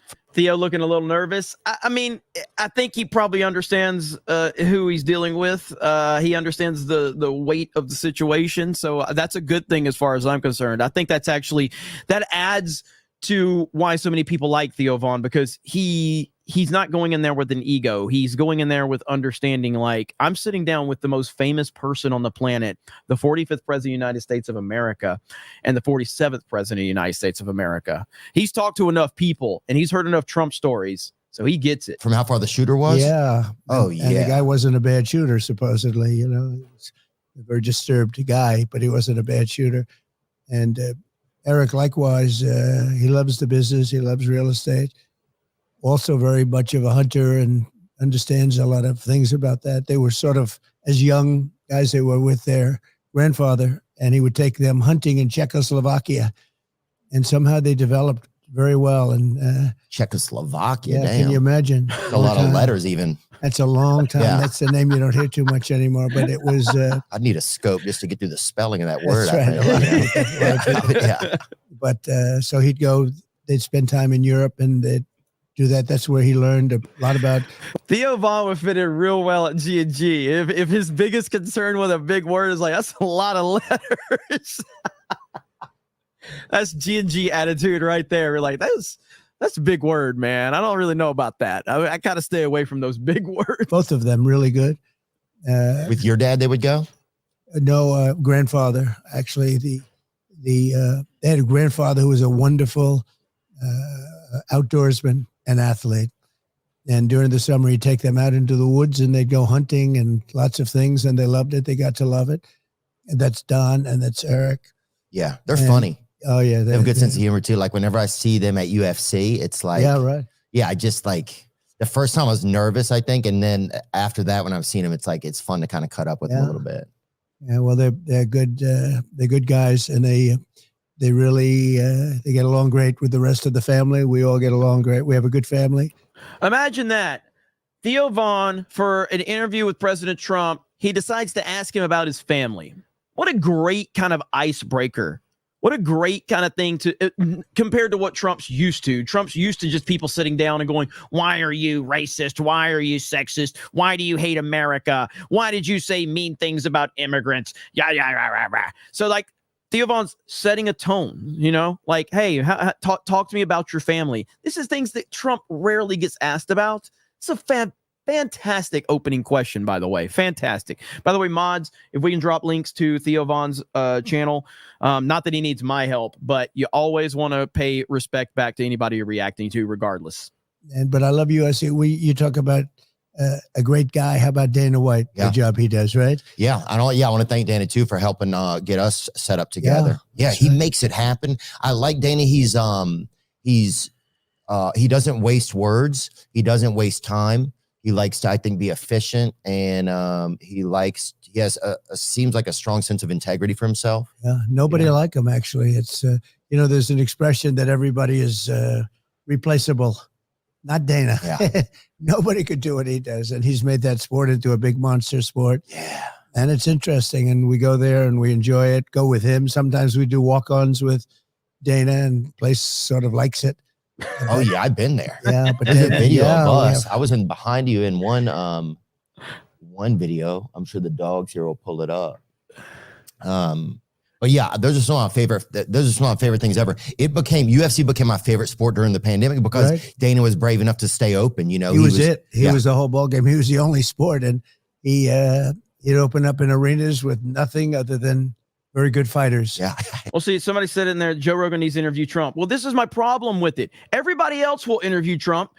Everybody else is willing to sit down with the man. But Joe Rogan has this arrogant attitude, like Trump's not worthy of me. In his own words, he said, I don't want to help him. I don't want to help him by bringing him on my show. It's absolute bullshit, dude. It really is. And I'm glad Trump called out Joe Rogan. I'm glad Trump, like you saw these conservatives going, Donald Trump doesn't need to be mean to Joe Rogan. Fuck that. And they would be fighting. He had some of the best fights during the pandemic. Yeah. But it was exceptional. There it is right there. See, look, there you are, and I'm right behind you there. Oh, wow. With that hat on, the white guy in the that's hat. great. That's right. The white guy in the hat is right. That's great. Yeah, there's a lot of us there, but I was one of them for sure. Yeah, see, that's me. Look at him in the back. That's great. Trump didn't even know it. Theo Von's like, yeah, let's go. right there. Good sport, isn't it? Huh? Yeah, I'm a Dustin Poirier fan. So oh, he's great. He was. Boy, I tell you, he's a warrior. That last fight he had, whether you like it or not, he is a warrior. Yeah. Yeah, it felt like he didn't get the victory, but it didn't feel like he lost. No, he didn't lose that fight. He really, the man he was fighting was tough. He was tough and didn't expect that same fight. But he oftentimes will. He makes people suffer. There's no question about it. No, he's a. Now I know that just for a minute because we did leave the DNC, so I just want to see what we got going on over here. Did you guys want me to switch back to the DNC? Did you guys want me to switch back to the DNC, or were you enjoying the interview with Trump and Theo Von? Just curious, just asking. If you want me to stay here, we can stay there. But I have a feeling you want me to go back here. Pro, he's a professional. Yeah, he's all heart. He's from Louisiana. That's where I'm from. As that fight went along, he just got stronger and stronger, and he was getting pounded, and he was going to be choked out about 4 different times, and he just wouldn't let it happen. No, you say hello to him. He's good. Yeah, I'll make sure to. He's a really great fighter. And he cooks Thanksgiving dinner every year. Oh, wow. Yeah. Maybe I'll have to go sometime. Oh, yeah. I mean, he must do good food. He does. Yeah. He does some good stuff over there. Yeah. What was the first? Do you remember like the first fight that you ever went to, whether it was UFC or boxing or anything? Yeah, I do. It was Joe Frazier, Muhammad Ali in Madison Square Garden. Wow. Many years ago. Wow. And I think that was the first fight I went to. I always liked the boxing. Dude, Trump just can that is such an iconic answer. The fact that he remembers that's crazy. This dude has lived a life. Unbelievable. How old were you, remember? Oh, boy, I don't know. You can deduct it from what I am now, but it was a long time ago. But they were 2 undefeated fighters. They were both undefeated. Muhammad became a friend of mine. So did Joe, Jolton Joe. They were 2 great fighters. That fight was incredible. I think they had many heart attacks that night, literally heart attacks in Madison Square Garden. I think it was Madison Square Garden. And the fight was so unbelievable. 2 undefeated heavyweight champions of the world. There was no UFC and there was no competition really. It was it. Yeah. And so you had the 2 guys. Remember that Muhammad wasn't allowed to fight because of lots of different things. And he was a terrific guy. Both terrific guys. Very different. Finally made it happen. They finally made it happen. So they had 2 undefeated heavyweight champions fighting. And who took you to the fight? You remember? I went with my father and my brother, Robert. And it was just, I don't know, I must have been very young. It was a long time ago, but you would never forget it. That was one of those moments. Oh, yeah. But no, literally, there were many heart attacks in the arena. If people having too much fun, or what do you think? It was drugs? Having heart attacks because it was such a crazy event. Oh, yeah. It was so, the people were just, I know a friend of mine, the father, he had a bad heart attack. Literally, they took him out. They were taking people out. It's an early KO. And I don't hear that anymore. I mean, there were other exciting sporting events. I don't think there's ever been, I don't know, I guess there has, but you would think Joe Frazier, Muhammad Ali, their Thank first you, John. Thank you. But it was a very exciting time. Well, yeah, and just people being, I guess, sometimes our systems aren't ready to handle the amount of excitement that's going on, I think maybe. I just want to say we are 9 minutes into this interview with Theo Von. And by the way, if you're just tuning in, this is Theo Von doing an interview with Donald Trump, President Donald Trump. And we are 9 minutes into this interview. And all Theo Von has done is he's basically given us information about Donald Trump that we either didn't know or information that definitely was not on our radar. We're learning stuff about President Trump that we didn't even know. It's fantastic. It's a fantastic interview, and he's not even bringing any of the BS into it. People just couldn't even handle so much joy. You think it was that people were just so excited. They had heart attacks. I mean, they just had, I guess they do it maybe Super Bowls or something. Oh, people have heart attacks eating a thick soup, So it's I'm not surprised that something so awesome like that would make your heart be like, yeah, I'm out. Yeah, but I never hear of it, and anymore. I'm sure it happens. Just that one. But we had an exciting event the other night with Elon Musk and me. I listened. We had a pretty big audience for that one, I can tell you. Yeah, I listened for probably about 20 minutes. I thought it was cool. It was. I think the tough part was just it would have been neat if you guys could have been in the same spot, but I still thought it was exceptional. I heard the audio was great, and actually they put out a clear tape of it because they had clear tape. Oh, nice. They had so many millions and millions of people watching, like record numbers of people. And I'm trying to figure out, we're on a cell phone, or I was, and, you know, that's a lot of people coming into a cell phone one way or the other. Yeah. But I heard some people had a problem with the audio. I don't know. I don't do that thing. You know, that was done. And we had a great conversation. It was for 2 hours and 15 minutes. They just put out a clear tape of it, a perfect tape of it. But yeah, I think I sounded, somebody said your voice was distorted or something. And, you know, I guess it happens. Look, it was such a big thing, such a big audio, but I would have loved to have seen the clear tape originally. They put it out right after the show. So now it's a clear tape where a perfect tape done there. Yeah. But when it goes through different phone systems and everything else, you think if we were together, that doesn't happen then?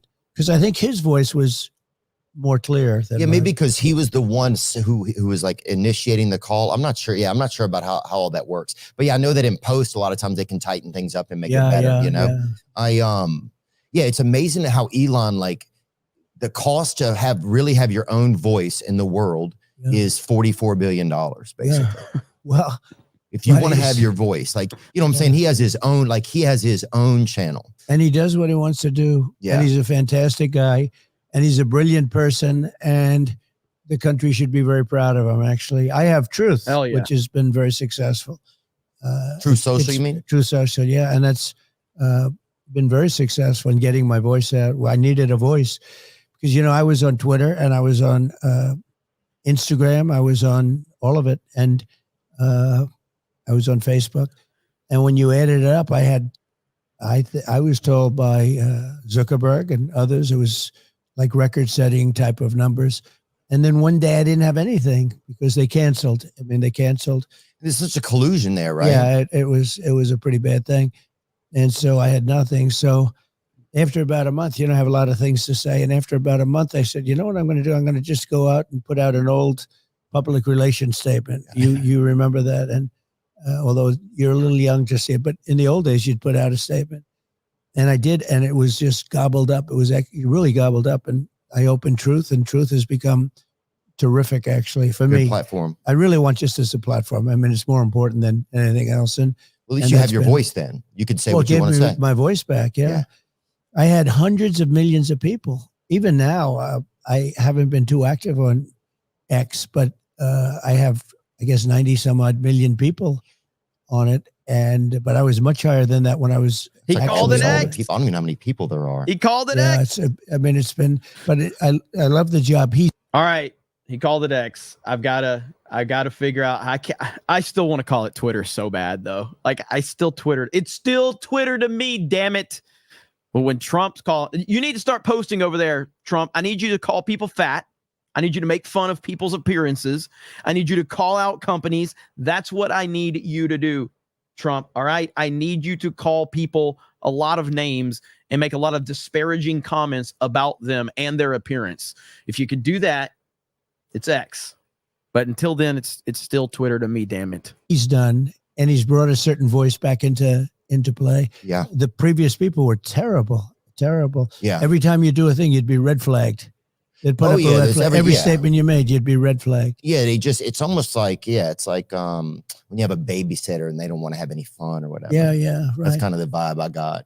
When you, I see, because I see you at the fights. I see you, sometimes you'll sit right by Dana, and sometimes I'll sit, like me, I'll go with like David Spade sometimes as a close friend of mine. Good. And, I'll see you coming with Kid Rock, and, and you don't drink at the fights. By the way, Kid Rock is, he's terrific. He came to the convention. He knocked everybody out. He was, and he's a great guy. He's just a great guy.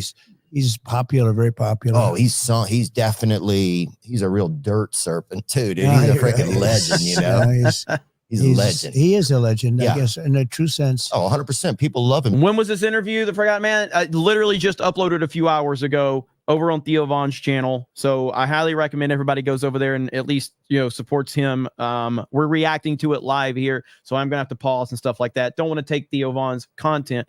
So far, we're 14 minutes into this interview, and it's just been a couple of dudes talking about whatever, about the fight game, about UFC, about boxing, about Dana White. It's just great. And now they've kind of moved into like the Elon Musk Twitter, true social dynamic of it. But this is a very laid back, easygoing conversation. And I hope that Theo Von gets more opportunities like this with President Trump, because he's done a great job. I'm interested to see what direction they're going to, move this into. By the way, it looks like the DNC is just at a stalemate right now. I don't know what's going on with it. I'm looking at my screen. I do want to switch back over just to see like what is going on at the DNC. That's all they're doing right now. This is it. It's been like this for like.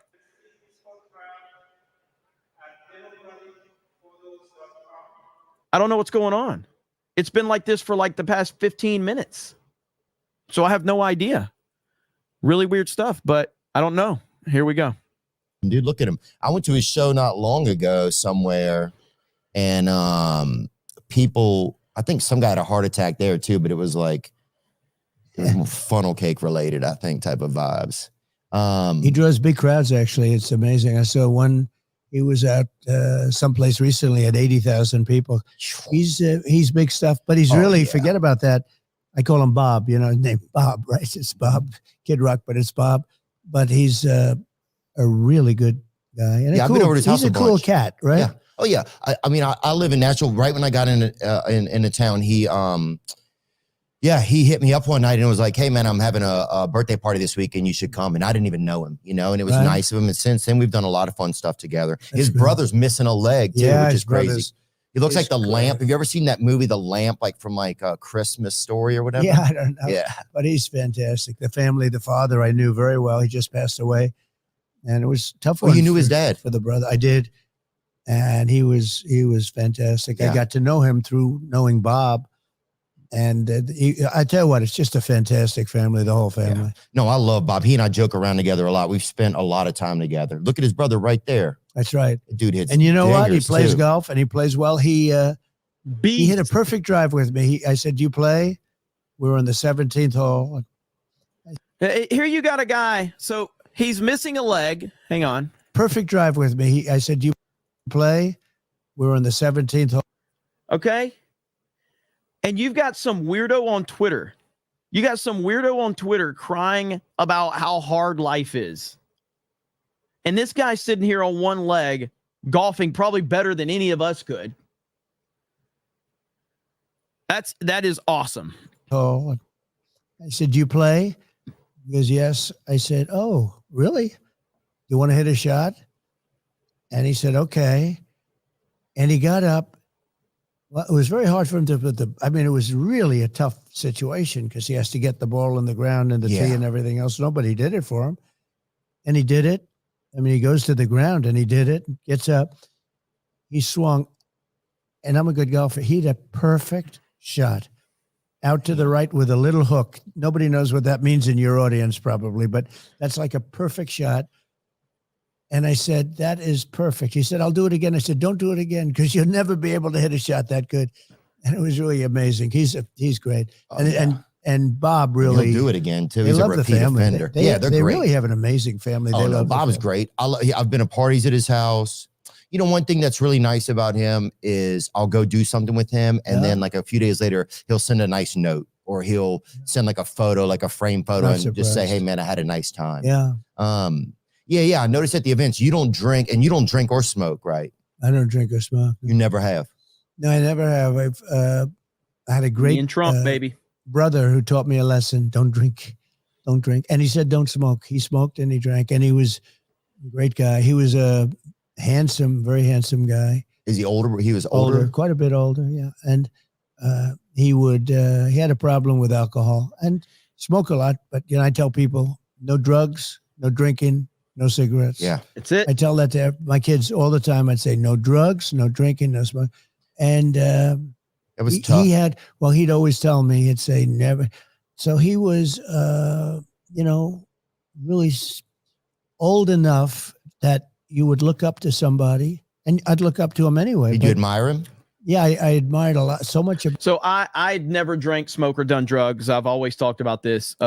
If you do, that's fine. I don't judge people for shit. But it's It's something I've always I'm never going to do it. I've never wanted to do it. I don't like when things, I don't like when things change my perception of reality. I don't like when I'm a control freak. So I don't like to not be in control. So I have all these friends and they end up making all these dumb decisions and then they don't remember. And they're like, I was drunk. I don't remember. Why would you put yourself in a position to not remember what you're doing? This is how you wake up next to Big Mike Obama. Like, why would you do that? Like, that's how you wake up next to Big Mike. You're like, what happened? I was too drunk. I've never been in that position. I never will be in that position. So I don't understand the thought process of like, I drank too much and I don't remember. And I'm like, well, then why would I do that? Why would I do that? You know what I mean? So it's a weird dynamic. But anyway, that's just me. About him, he had so much going. He had the look. He had was his name? Unbelievable personality, like an incredible personality. What was his name, Donald? His name was Fred Trump. And he had a problem with alcohol. He got addicted to it because they say alcohol is tougher than drugs to get off of. I don't know if you've ever heard that. I'm in recovery. Actually, I've been in recovery. So like most of the last 10 years from alcohol, from drugs and alcohol. Drugs, so which is worse? For me, drugs is the problem. But if I have a drink, then it's tougher for me to prevent myself from getting. It sets off a chain. Yeah. But which is harder to quit? I've heard alcohol is harder to quit than drugs, if that makes sense. I don't know. Oh, yeah. I mean, I can only imagine because it's probably more readily available. And it's social and you're sitting and everyone's drinking and all. Yeah, rarely do you go to a dinner and everybody's eating like, Xanaxes or something, for appetizers. Usually people are having like a mint julep or something a little fancier, Negroni I just learned about. Right. But yeah. So you have a problem with that then? Yeah. Oh, wow. It's been in my family. My family, it's like, yeah. Can you stay away from it? Yeah, I've done a good job. I mean, so how long have you been off? I go to recovery meetings. I've been off most recently. Now we've got Trump interviewing Theo Von. This is fantastic. Like, this is amazing right here. We're 19 minutes into this thing. And now we've got Donald Trump interviewing Theo Von. This is like, I think this might be the best interview I've ever seen Trump be in, because, and it's all thanks to Theo Von and his approach to it, because he's just such a unique guy. And this is great. Recently hang on. It's like, yeah. Can you stay away from it? Yeah, I've done a good job. I mean, so how long have you been off? I go to recovery meetings. I've been off most recently a little over 2 years. Do you ever go back on? Yeah, I've had stints where I go back on and you don't control it. It's tough. It goes downhill no pretty kidding. quick. So you think it's going to be easy. You think you're controlling it. And then you're damn. Boy, Yeah, you're doing go-kart and racing with hookers and stuff. It gets bad. Right. So then in the end, you're like, I have to not do it. Did you see, like, with your brother, could you see it or anything? Like, yeah. Man. I was amazed because he had so much going, he had everything going. I think it happened in college at a fraternity maybe, or I don't know, somewhere along the line it happened. And all of a sudden, this is not unique. This is a very common story, unfortunately. But, and then the family would see it and start to notice it. And it didn't get better. It didn't get better. I was amazed. He lived for so long in bad conditions, in terms of, I was amazed that his body could hold out. It held out and it had bad moments.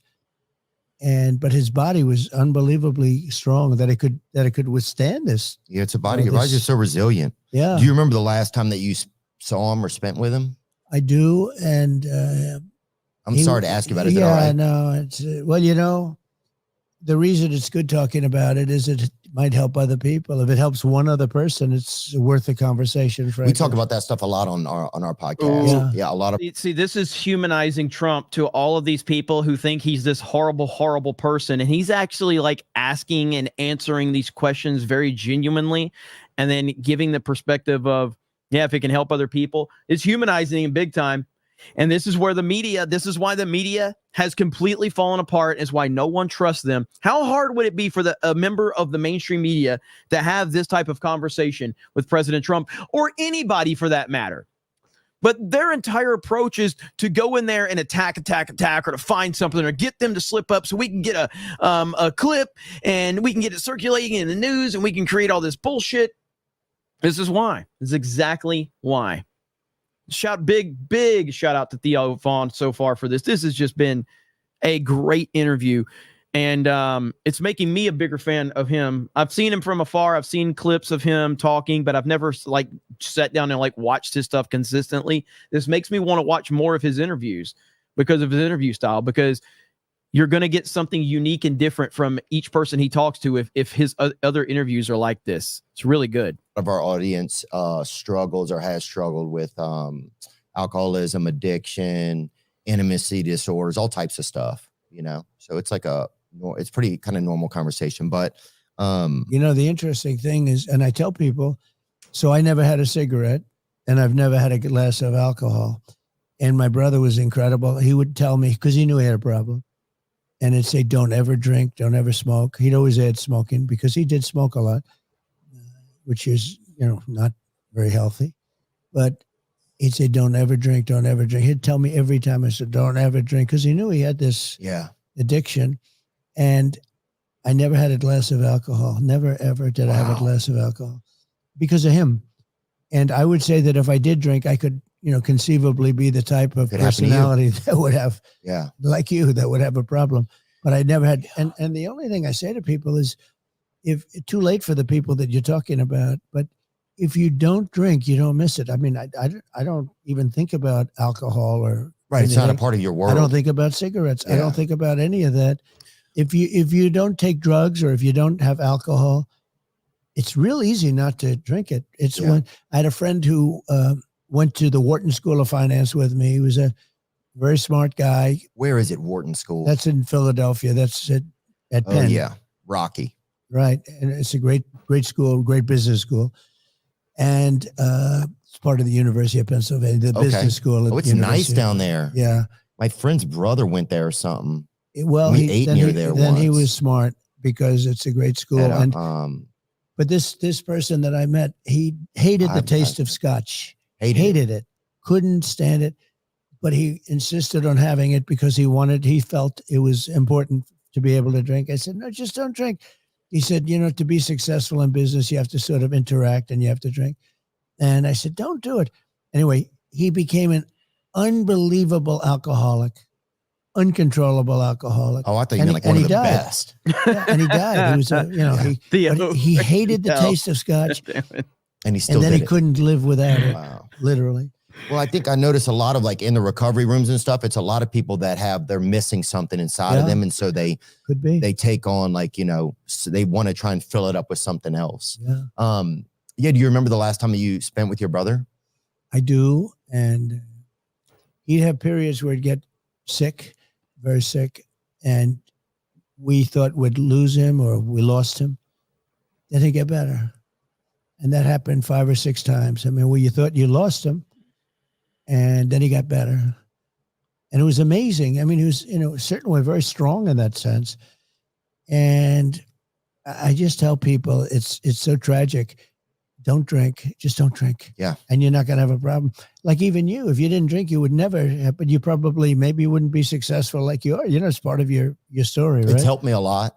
Yeah. Because I don't know what would happen probably. I think it's just too risky.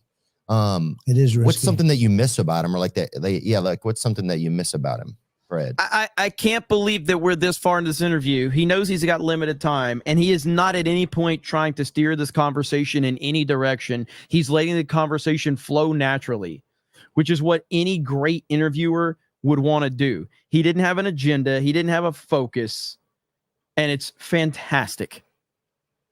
Well, he was wise in a sense. I mean, think of it.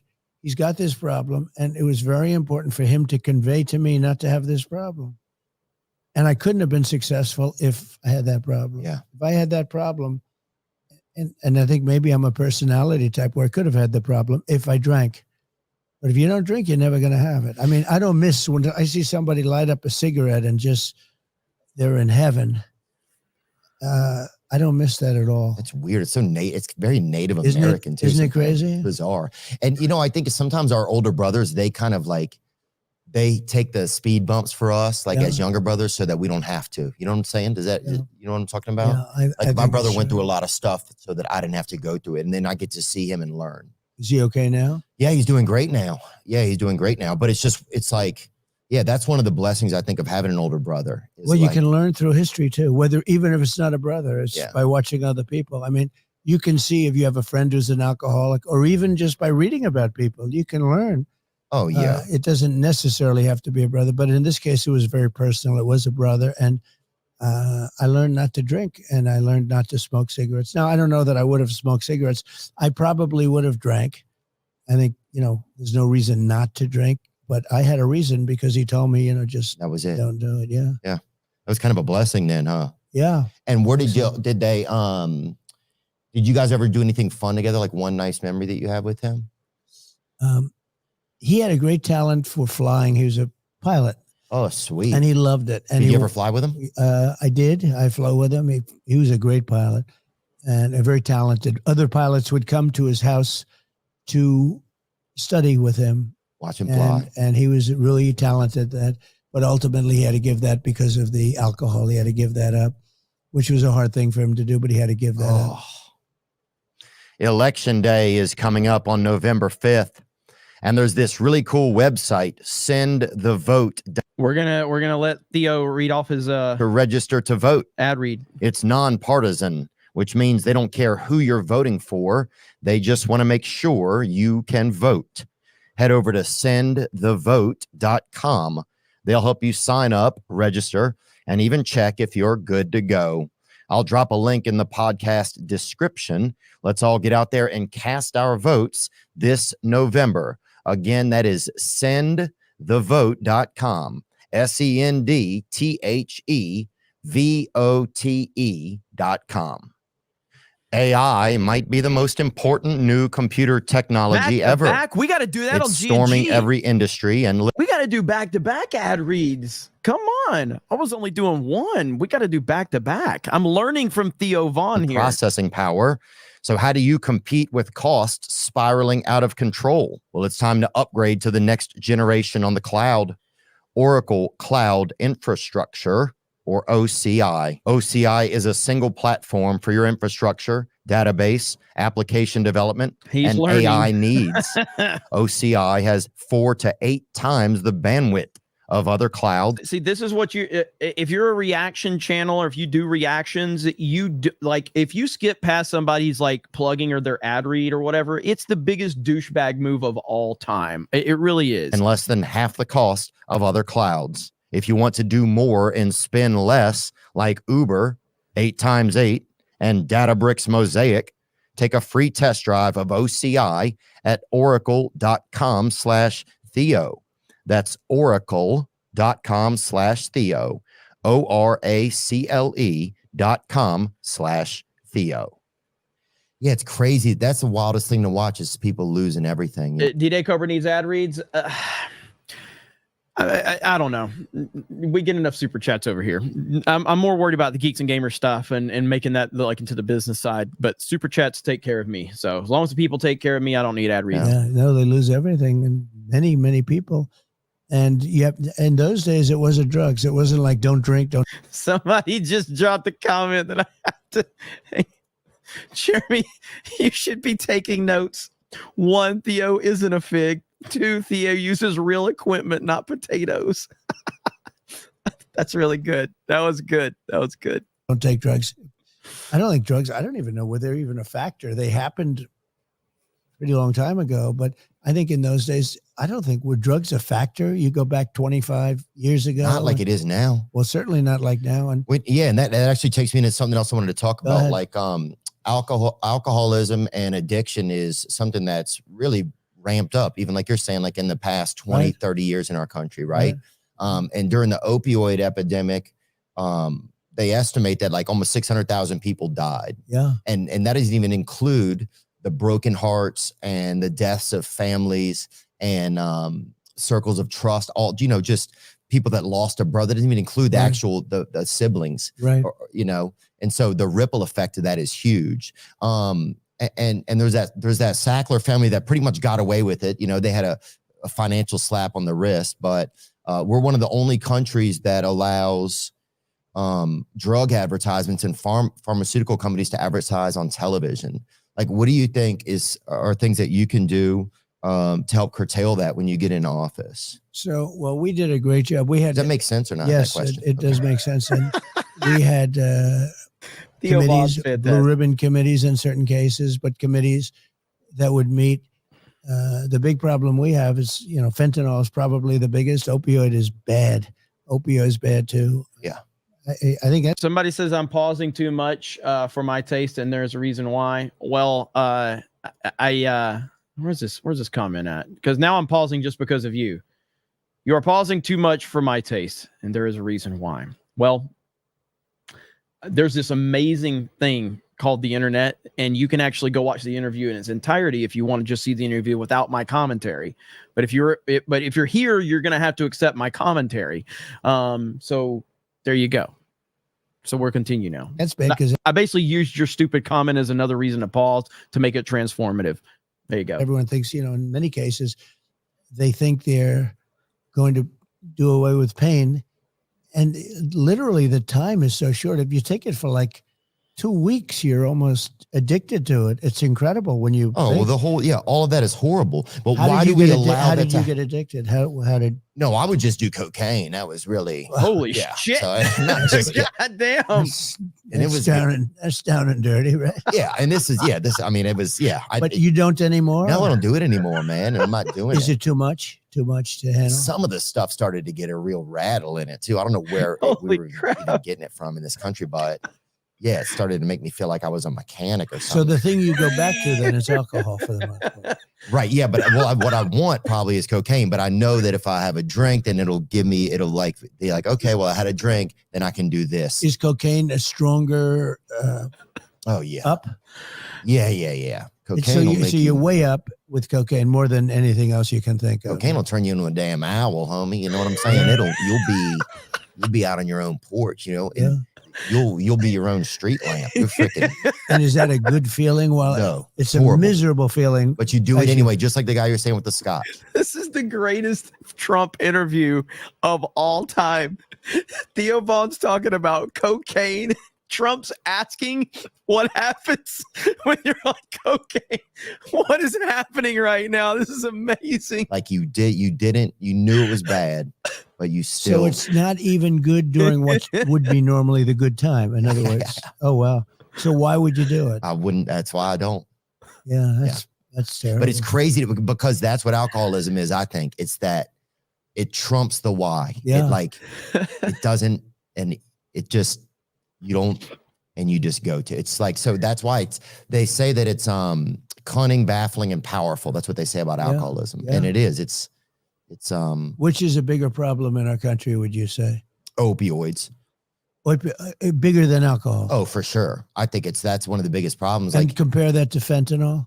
oh yeah, well that's the problem is people are making fake opioids because they can't afford real ones, or they're just getting them off the street and then they put fentanyl in them. Is Trump going to hire Theo Von?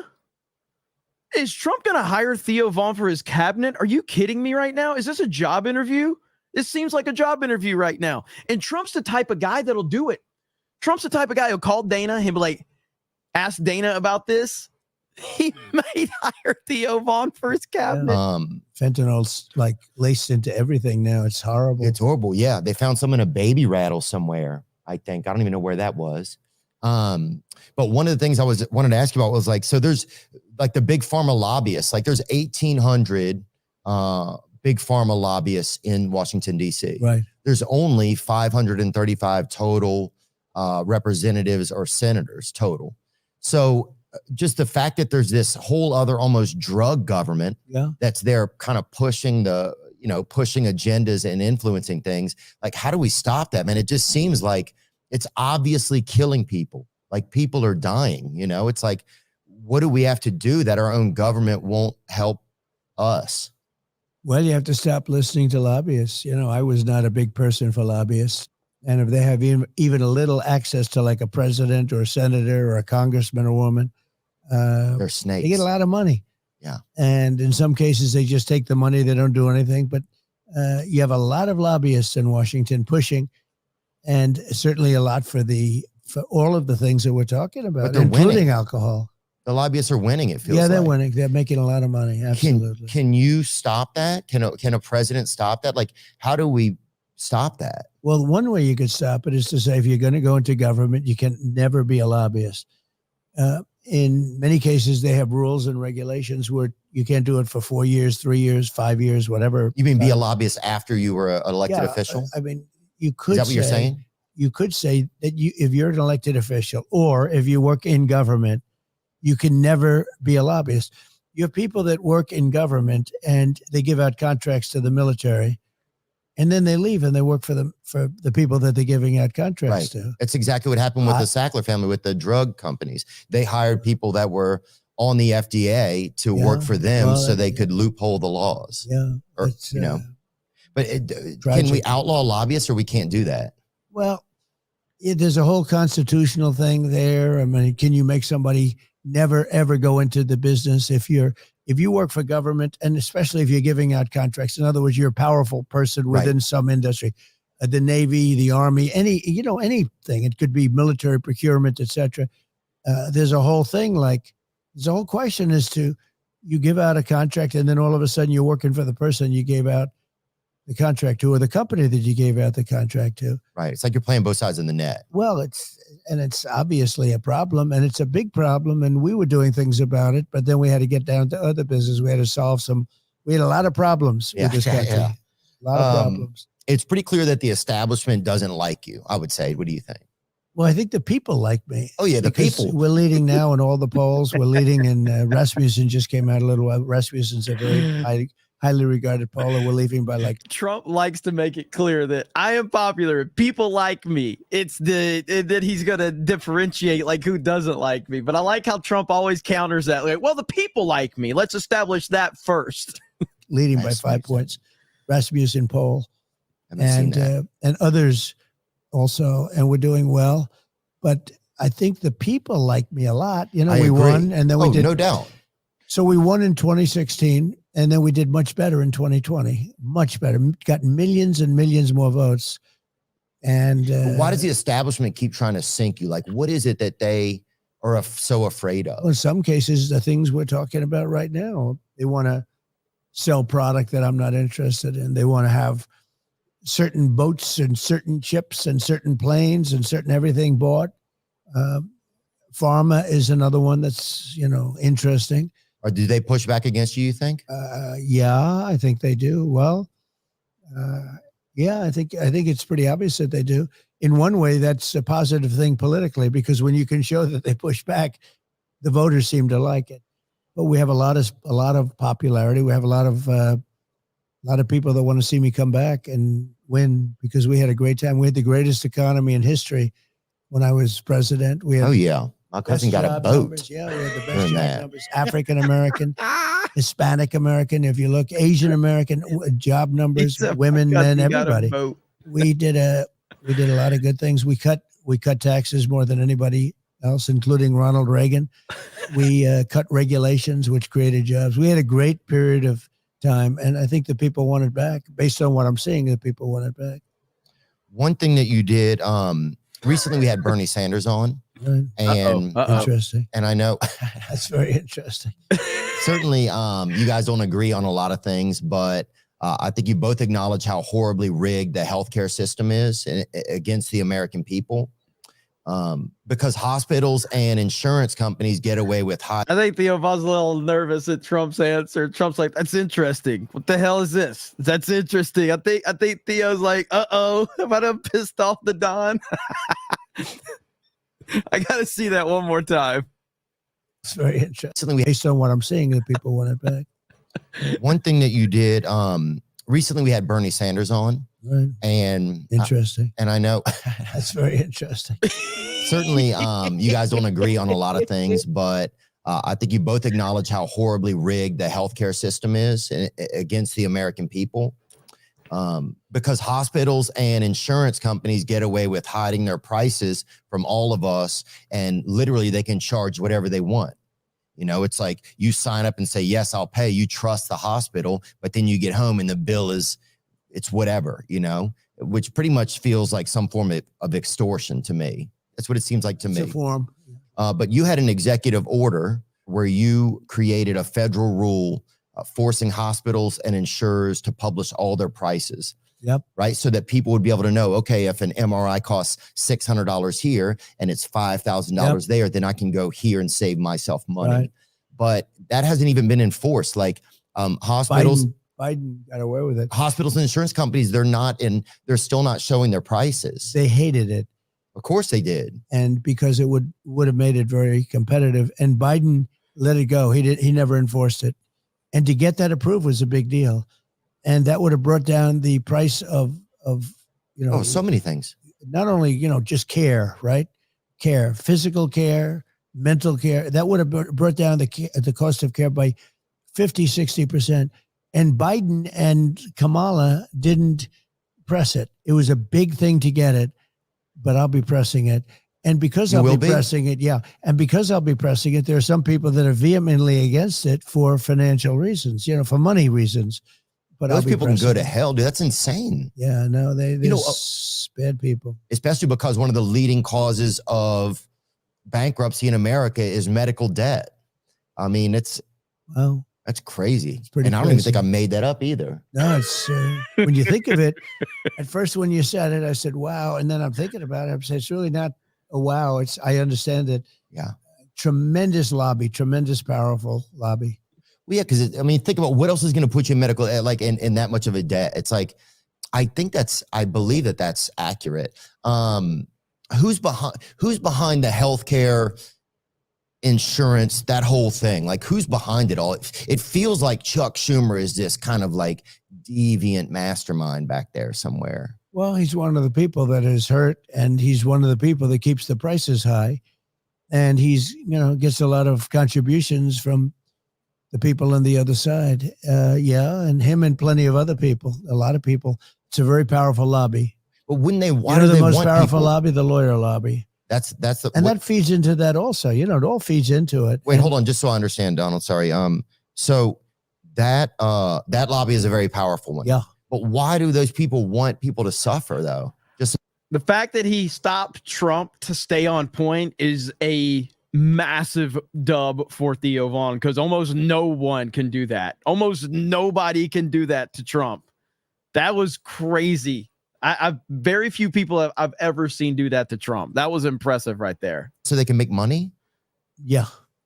That's crazy. Yeah, it really has to do with money. That's crazy. How much money do they probably need? start off by saying this is terrible, and then they eventually say, well. But can we just as a country say, hey, how much? Okay, you need $3 million. We'll give you that. Fuck off. Yeah. We want to be healthy. Yeah. Like, can't we make a deal with those people? They're very tough to deal with, and they've been taken care of by drug companies and others for years.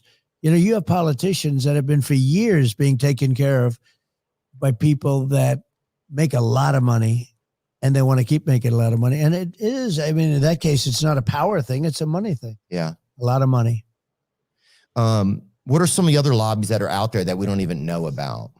Well, the most powerful lobby is the lawyer lobby, I would say. The teacher's lobby is important or powerful, sometimes really to the detriment of everybody. But the most powerful lobby is probably the lawyers. Who would think that, right? But that's why if you wanted to get rid of court cases and cut down litigation costs, which in this country is out of control, loser It's crazy. pays. What you do. I just pinned Cam Man's comment so you guys can subscribe to Theo Von's YouTube channel right there. That's who we're watching. Theo Von and his interview with President Trump, which just dropped earlier today. And it kind of saved us. It kind of saved us because if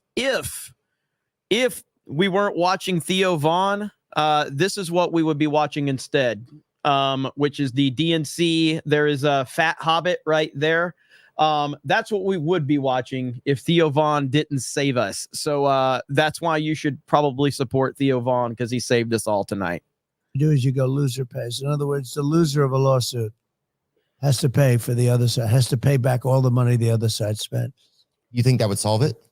Yeah, it would get rid of 75, 80% of the litigation. We are a very litigious country. It's everything's under. It's all bureaucratic. It's all dirty paperwork. It's a bunch of rigmarole. Well, if that would happen, you'd get rid of a lot of it. But the lawyers are opposed to it. It probably will not happen no matter what, because obviously the lawyers want to. What would have to happen? The Supreme Court would have to vote on something to make it happen? I don't know. I think that it maybe would have to go before the Supreme Court, but the most powerful lobby is that lobby. And if you wanted to get rid of litigation, if you went, and Europe has it, a lot of places have it in different countries where loser pays. If you sue somebody and you lose, you have to pay the court. And by the way, so we got about 15 minutes left on this interview, and but we're gonna go back to the DNC because don't get too worried, because Big Mike is gonna show up and Little Barry is gonna show up. So we got a long night ahead of us. Of the other side. Yeah, that makes sense, I think. And what happens is people don't sue. It's a tremendous difference. But this country, the lawyers are very much opposed to it in this country. It's too bad. Yeah, man, it's just pretty heartbreaking, I feel like. There was a rumor that you almost had RFK Jr. as a potential vice president. No. Okay. Just a rumor. Yeah, and I like him. I've always liked him. But yeah, I like him too. Bobby and I are friends. He's a friend of mine. I've known him for years. He's a good man. Yeah. He's in there pitching. It's tough. It's a two-party system, and he's a third party. It's a tough thing. He can't get registered now in New York. I see New York, and the Democrats have really opposed him vehemently. I haven't, but the Democrats have really opposed him. So you think he should be allowed to run everywhere? Well, the laws don't allow that. Okay. And the laws don't allow, unless you have 15 or 20%, whatever it is, they don't allow you to debate. You don't have to debate, so you can't get on the stage. You can't. And the debates are very important. I mean, I had a debate with Joe Biden. Oh, yeah. And that was a very meaningful, that was a very consequential debate, to put it mildly. Well, yeah, they took the hand out of the puppet after that. Well, they wanted to debate. They gave me everything that I didn't want, CNN. And then they gave me Dana Bash and Jake Tapper. Now, remember this. They were very straight during that debate. I gained a certain respect because Jake Tapper, who I call Fake Tapper, but now I don't do that. I saw him at Whole Foods. I don't do that so much anymore. You did. Mm-hmm. But Trump can't even compliment somebody from CNN without taking a shot from him. And then you got Theo Von's that are going to saw him at Whole Foods one time. What a wild interview this is, man. This is a wild interview. Like, this has got to be one of the best interviews ever. The dynamic between Trump and Theo Von is truly amazing. I could watch 100 hours of this right here. I could watch 100 hours of this. I thought they were very even-handed, if you want to know the truth, during the debate. I didn't feel like they I didn't feel like they pushed a lot of stuff. They had stuff. certain pressure on them to be even-handed. I think it's hard to not do that. But they were very even-handed, and it was a great debate, but a very important debate. Well, after that, it seemed like suddenly everybody had been like, oh, Biden's fine. And America for like 18 months. Like, my dad was really old when I was born. My dad was 70 when I was born, right? So I don't like seeing senior citizens get taken advantage of, right? I felt like that happened a lot when I was a kid. And so I think for me, it reflected on me, like, it made me really angry because I was like, I know this guy's not well. It's not fair to pretend that he's well. It's not fair to him because he doesn't know you're pretending, you know? And it just seemed like the cruelest thing you could do. And then we're all kind of supposed to believe this thing that we know is not real. Our media is just saying this is real. And we're like, we're all just being gaslit as humans about something that's like moral. Like, this is a human man. This is somebody's grandfather. And then they just disappear. He just disappears. And suddenly it's like, it was a coup. Kamala is the one that went in. What do you think happened in the back rooms there? Because that almost was overnight that happened. I know what happened. And you're not supposed to do that. It's not supposed to be probably constitutional. She got no votes. He got 14 million votes. All of a sudden, they're telling him to get out, or they threatened him. But who are and they he is when an they say angry person? Well, I would say Schumer, Pelosi, and numerous other people. The heads of the Democrat Party. Well, Pelosi's already admitted it. She admitted it yesterday. Pelosi admitted it on national TV yesterday that she was involved in it. So 100% Pelosi was involved in this process. And they did. They threatened him violently, I think. And he You didn't think want to they get out. really Remember, he said, only God will get me out, right? Only God will get me. Somebody dressed up like God and just chased him out of there. Yeah. And what happened is they went to him and they said, this was after the debate. Now, if he didn't have the debate, he would still be running. Yeah. So they set him up. They knew they were going to pull him. That I don't know. I mean, he had his debate. Maybe he wanted to. I heard he didn't. I heard they offered me things that I would never accept, and I accepted them. They said CNN. They said Jake Tapper, Dana Bash. They said all things that I could not take, and I accepted all of them. And, look, it was a good debate for me. It wasn't a good debate for him. I think he'd still be running right now. You wouldn't have her. She was one of the most disrespected people in the whole country. She was a failed vice president. She was the most, she was considered the worst vice president in the history of our country. She had no chance. If you go back 6 weeks, they were saying how bad she was, and they wanted to choose from 11 different people. Do you feel? I thought that's what they were going to have. Oh, you thought that's really good? Well, that would have seemed more democratic, I think. They wanted to be politically correct, and they chose her. I feel like it would have seemed more, but dude, I got so angry when they sidetracked Bernie a few years ago. That wasn't fair. It happened to Bernie twice. Yeah. You think about it. Yeah. Oh, it was crazy. Yeah. 2016 and 22. He just got, it just wasn't cool. Like whatever you think, it's just like, we have to be able to believe. Well, do you like Bernie? Are you friends with him or something? No, I met him the other day. Was that the first time? It was the first time. Were you impressed by him? Trump's digging a little bit right now. He's heard RFK and Bernie, and I think his ears are perking up. So, oh boy, here we go. Here we go. I met him the other day. Was that the first time? It was the first time. Were you impressed by him? Yeah. One thing, he's still sharp, right? Oh yeah, he's still sharp. He doesn't suffer from what Biden did. No. Mental dullness. Yeah. Right. I mean, mentally gone. Biden is mentally like, gone. He's somebody put a merry-go-round in his head, I heard. But that's, but they didn't plug it in. They didn't tell him. Yeah. Right. But no, one thing I liked about Bernie, well, one of the things is the healthcare. I just feel like we spend so much money in different places, and people are sick, and the opioid epidemic. I just feel like, and the lower cost of drugs, those are things that because I got insulin down, and they took credit for it. But I got it down to $35. And I said, I hope I win because somebody's going to take credit. It takes a period of time before it kicks in statutorily. And I got it down to $35, which is a very low price. And they took credit for it, which is, now I'm taking credit because I'm talking to you, well, yeah, if you did it, then you should be able to take credit for it. I just watched her performance today. So she went out and. Who, Kamala? She lied about everything. She said, this Trump tax, that Trump tax, that Trump tax. He's going to tax this. He's going to tax all these different things. And I'm not going to tax them. She made it up. Did you know that 4 companies controlled over 80%? So we got about, looks like we got 9 minutes left. And so Theo is on his last couple of ad reads here, and then we're going to get the close. But this has been 10 out of 10 interview from Theo Von. So if anything, if you're watching this on this channel, at least go over there and drop a like over there on his video, because did a great job. The U.S. meat industry. And China now controls the largest portion of U.S. pork. We can't These skip companies are using mobster-like tactics to crush American family farms. And with the additives that they're putting into our food, Americans are stuck with sketchy meat. So what can we do about it? Let me tell you about a company that's coming up swinging on behalf of the American family farms. Why is he reading like that? Why is he reading like that? That's so awesome. And your family's food security. Moink. The business is simple. Moink's meat comes from animals raised outdoors, where a pig is free to be a pig. Hey, buddy.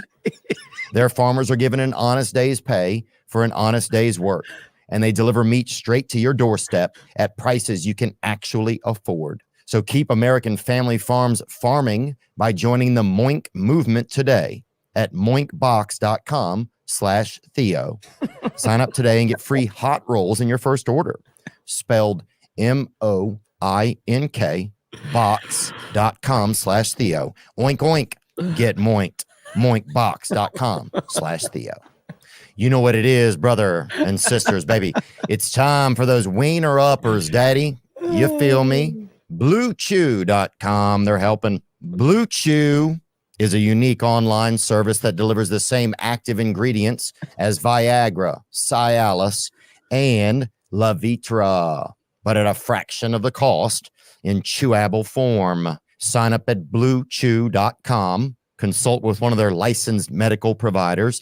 And once you're approved, you'll receive your prescription within days. Blue Chew wants the entire country rock hard. They told me that that's the mission. They will not stop until every man is bricked up like a brick house. And we've got a special deal for our listeners. Try Blue Chew free when you use promo code Theo at checkout. Just pay $5 shipping. That's BlueChew.com, promo code THEO to receive your first month free. Visit BlueChew.com for more details and important safety information. And we thank Blue Chew for sponsoring the podcast. Look, people in politics, many of them, not all of them, are really liars, but she's really a liar. She made up a series of lots of different taxes that Trump's going to charge you on clothing. He's going to charge you on this or that. And actually, she's the one. Your taxes are going to go up by 4 times. And if the Trump tax cuts, because I got the largest tax cuts ever, but they expire in a number of months, pretty soon, she has to be able to do something about it. And she's unwilling and incapable. I'll tell you what, if she's the worst vice president ever, he's the worst president ever, a deadly combination. And we have a country where the borders are bad, where the world is blowing up. You look at Israel, you look at Ukraine, you look at all the different things that are happening. Oh, She has no clue. And you know what I say about her? Why don't you do it? You know, she complains about everything.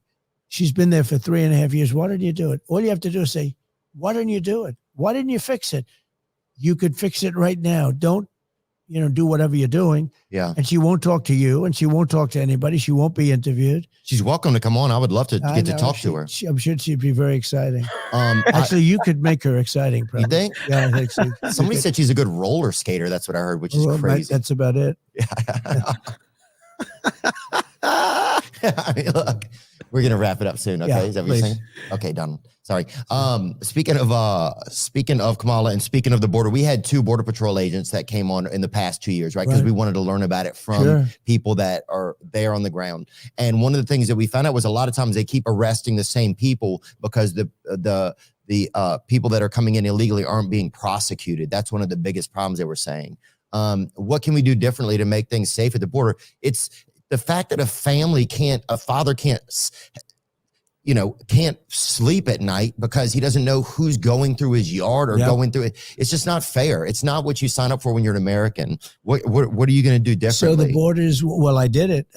We had the best border. Oh, the wall, they should have kept it. I agree. We had the wall built. We had more going to come long beyond what I promised.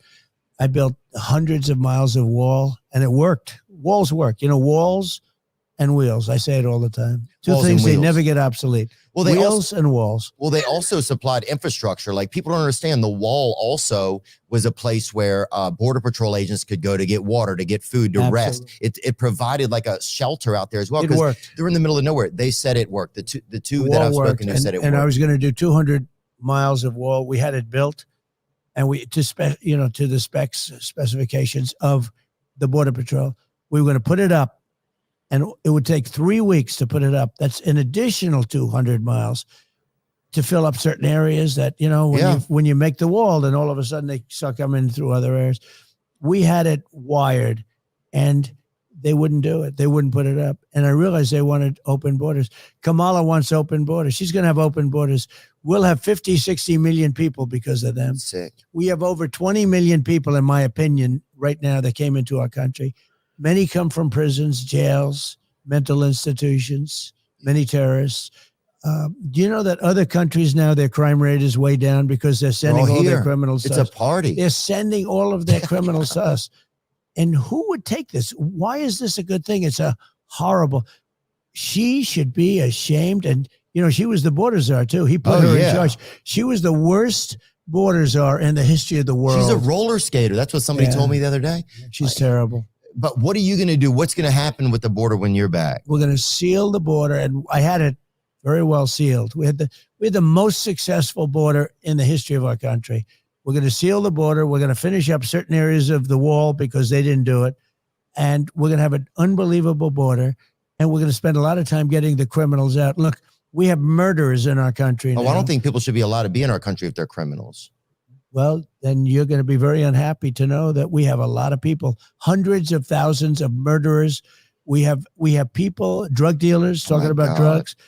It's not even believable that they'll do it. So what they've done is they've allowed murderers, people in prisons, people in jails, people in mental institutions and sanitariums, and terrorists to pour into our country by the hundreds of thousands. And they are in our country right now.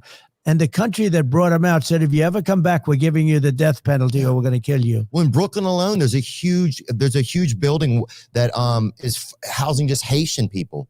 They're just housing, just wandering around Brooklyn all the time. My friends are telling me. They have some rough people too, really rough people. So if you get reelected to board, you're going to continue that project. Well, we're going to make sure it's safe. We had the safest border and the best border in the history of our country, and now it's a disaster. Somebody invited Biden to the border, and they said he went to a Borders Books, dude. And I was like, well, they invited her, and she went to a place that doesn't have a problem. You know, she's a disaster. She is the worst vice president. It's the worst administration in the history of our country. She's a part of it. And she won't do an interview. She would never do an interview like this. She won't do an interview. I want to learn more about her. Well, I think you should ask her to come on. Tell Barron I said thanks, man. Good. Yeah. He's a big fan. I hope to get to meet him someday. He seems like a neat kid. Yeah, he is. He's great. Is he? Yeah. And yeah, thank you for your time. I can't believe that I got to be able to sit down with you. I'm grateful to Dana White as well for setting this up. Yeah, I just appreciate you giving me your time. Theo today. Von's great. Trump. Thank you so And much. good luck with your situation. Yes, You're going to do it. You beat it, right? You beat it. Good luck with it. Thank you, brother. Thank you very much. That's pretty awesome right there. So Theo Von, links are in the pinned post to his channel, so make sure you go check that out. And thank you, Theo Von, for giving us some counter programming. And now, sadly, we're back to this right here. Where we stand. God, what a change of pace. Like, are you kidding me right now? Like, that's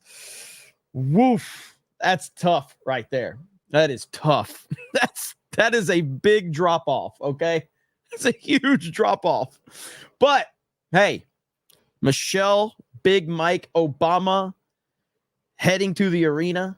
Now, I can't confirm nor deny. Okay. Cobra Cast is just me, a retard with an internet connection. Okay.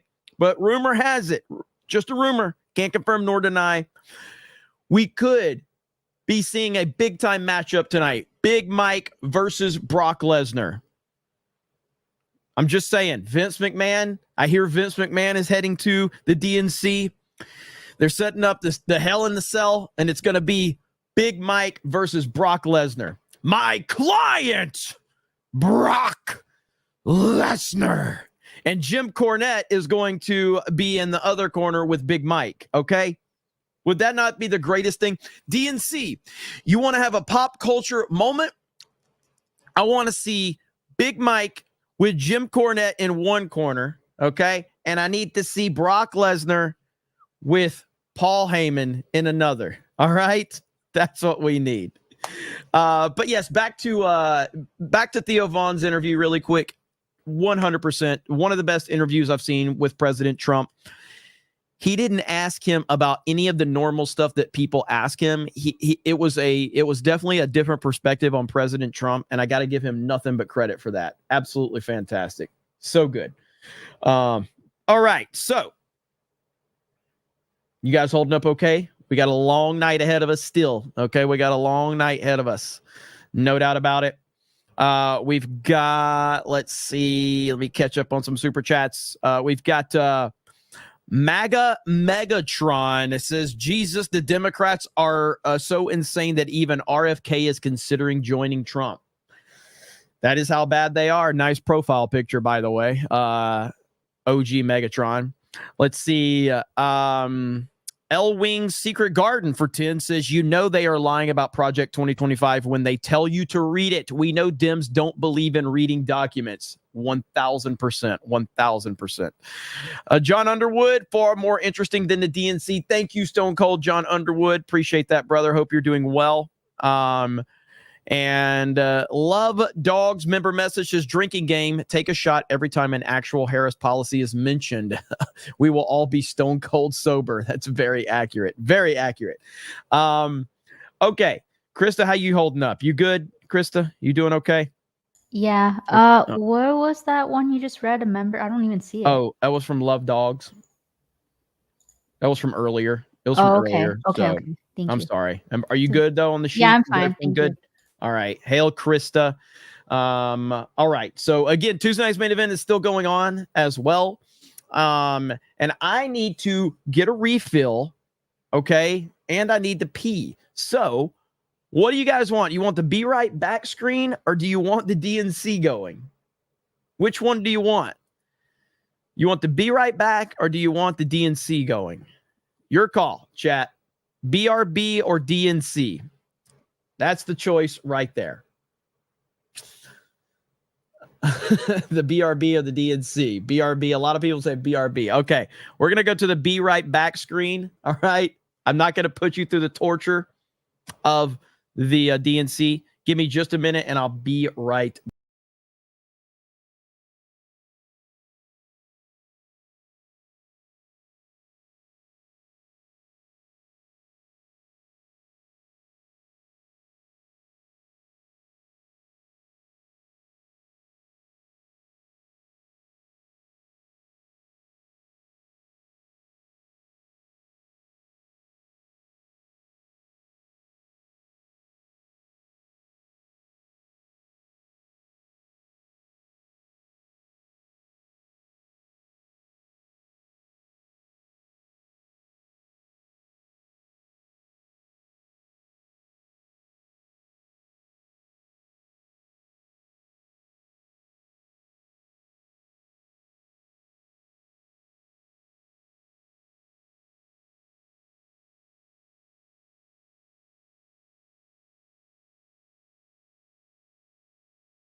All right, everybody okay? Everybody good?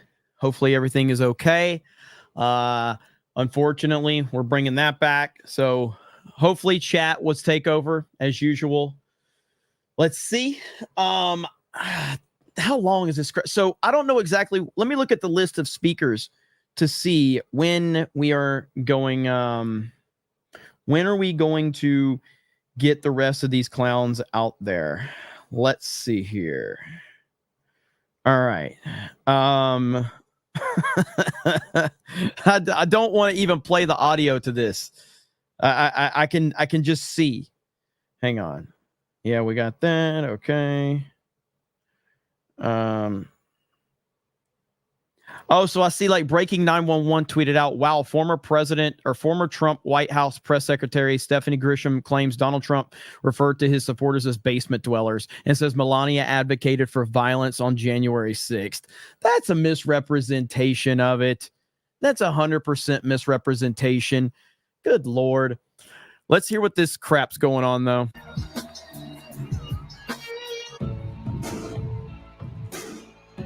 Yeah. Too much music, so we're not going to play that right now. Okay, so I'm going to read a few more super chats, and while we're waiting for this show to start, Aunt Ryu says, Kamala called me to tell you you're a fig. Thank you. Noah Pender says, I just want to say how lucky we are to live in a timeline with Trump. He gets more badass each day. Hail Jeremy Pop Culture Terrorist Prime. Look at that. Look at that. That's what's up. If you need a little lore on that one, so this is all because the same guy that made this hate thread on Gary, he made one about me today. And so right here it is. So he says, Jeremy Prime of Geeks and Gamers is actually one of the most disgusting people I've ever seen have a platform. Very mad that I have a platform. I can't respond to it because he's got me blocked. So then I looked and he said this. Just learning now this mofo's name is not Prime, it's Griggs. He thought my real name was Prime. Yes. Jeremy Griggs deserves nothing. His whole platform should be ripped clean away from him like the pop culture terrorist he is. PCT, baby. Pop culture terrorist. So Jeremy Prime is a name that I went by several years ago as kind of a meme, and I liked it. I thought it was cool, so people gave me that name, so I ran with it. I didn't really call myself that the last few years, but now because some retard has decided to put this hate thread on me, now I'm embracing it again. So yeah, now Jeremy Prime has returned. So Jeremy Prime of the 199 is back. That's my name. So there you go. But this idiot thought that was my birth name because these people are absolutely stupid. They're very stupid people. All right, what's going on here? Ohioans know how to make history. We put a man on the moon, and we are the founding home of the AFL-CIO. We enshrined abortion rights in our state constitution by 13 points, and we are going to send Sherrod Brown back to the U.S. Senate. This is horrible. This is horrible. This is really, really bad. United States. Mr. Secretary, we cast one vote present and 142 votes for Kamala Harris and Tim Walz.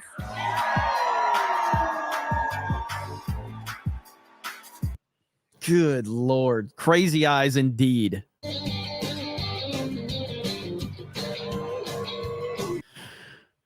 Can't play any music. Can't play any music. No hotties at the DNC, says Gregory Harrison. That is something a lot of people have noticed. A lot of people have noticed that. Working families thrive. Our diversity is our strength. And our values like freedom, equality, and opportunity puts us ahead and makes Oklahoma proud. We cast our 36 votes for Kamala Harris and Tim Walz. God. The Clapper of Cheeks says, can we skip this and watch the Theo Von Trump interview instead? Look at that. You predicted the future. You predicted the future. Well done, my friend. Let's see. Peter Constable says, had to donate because pop culture terrorist sounds badass. Keep up the great work. Thank you. I appreciate it. Steel Lego History says, until all is one. So proud of you. Be blessed. Thank you, brother. I appreciate that. Space Comma Digger says, she got a double chin on a double chin. Let's see. Is it Septonite says, so first thing in my head was Kamama the Kamaba the Hutt. You guys roasted. I know exactly what you're talking about too. I know exactly what you're talking about. Beastie Man says, "Come on, squeal, squeal." Metal Slave says, "Not a big deal, but I'm a girl." Oh, my bad. You're a girl. My bad, Metal Slave. I apologize. I did not know.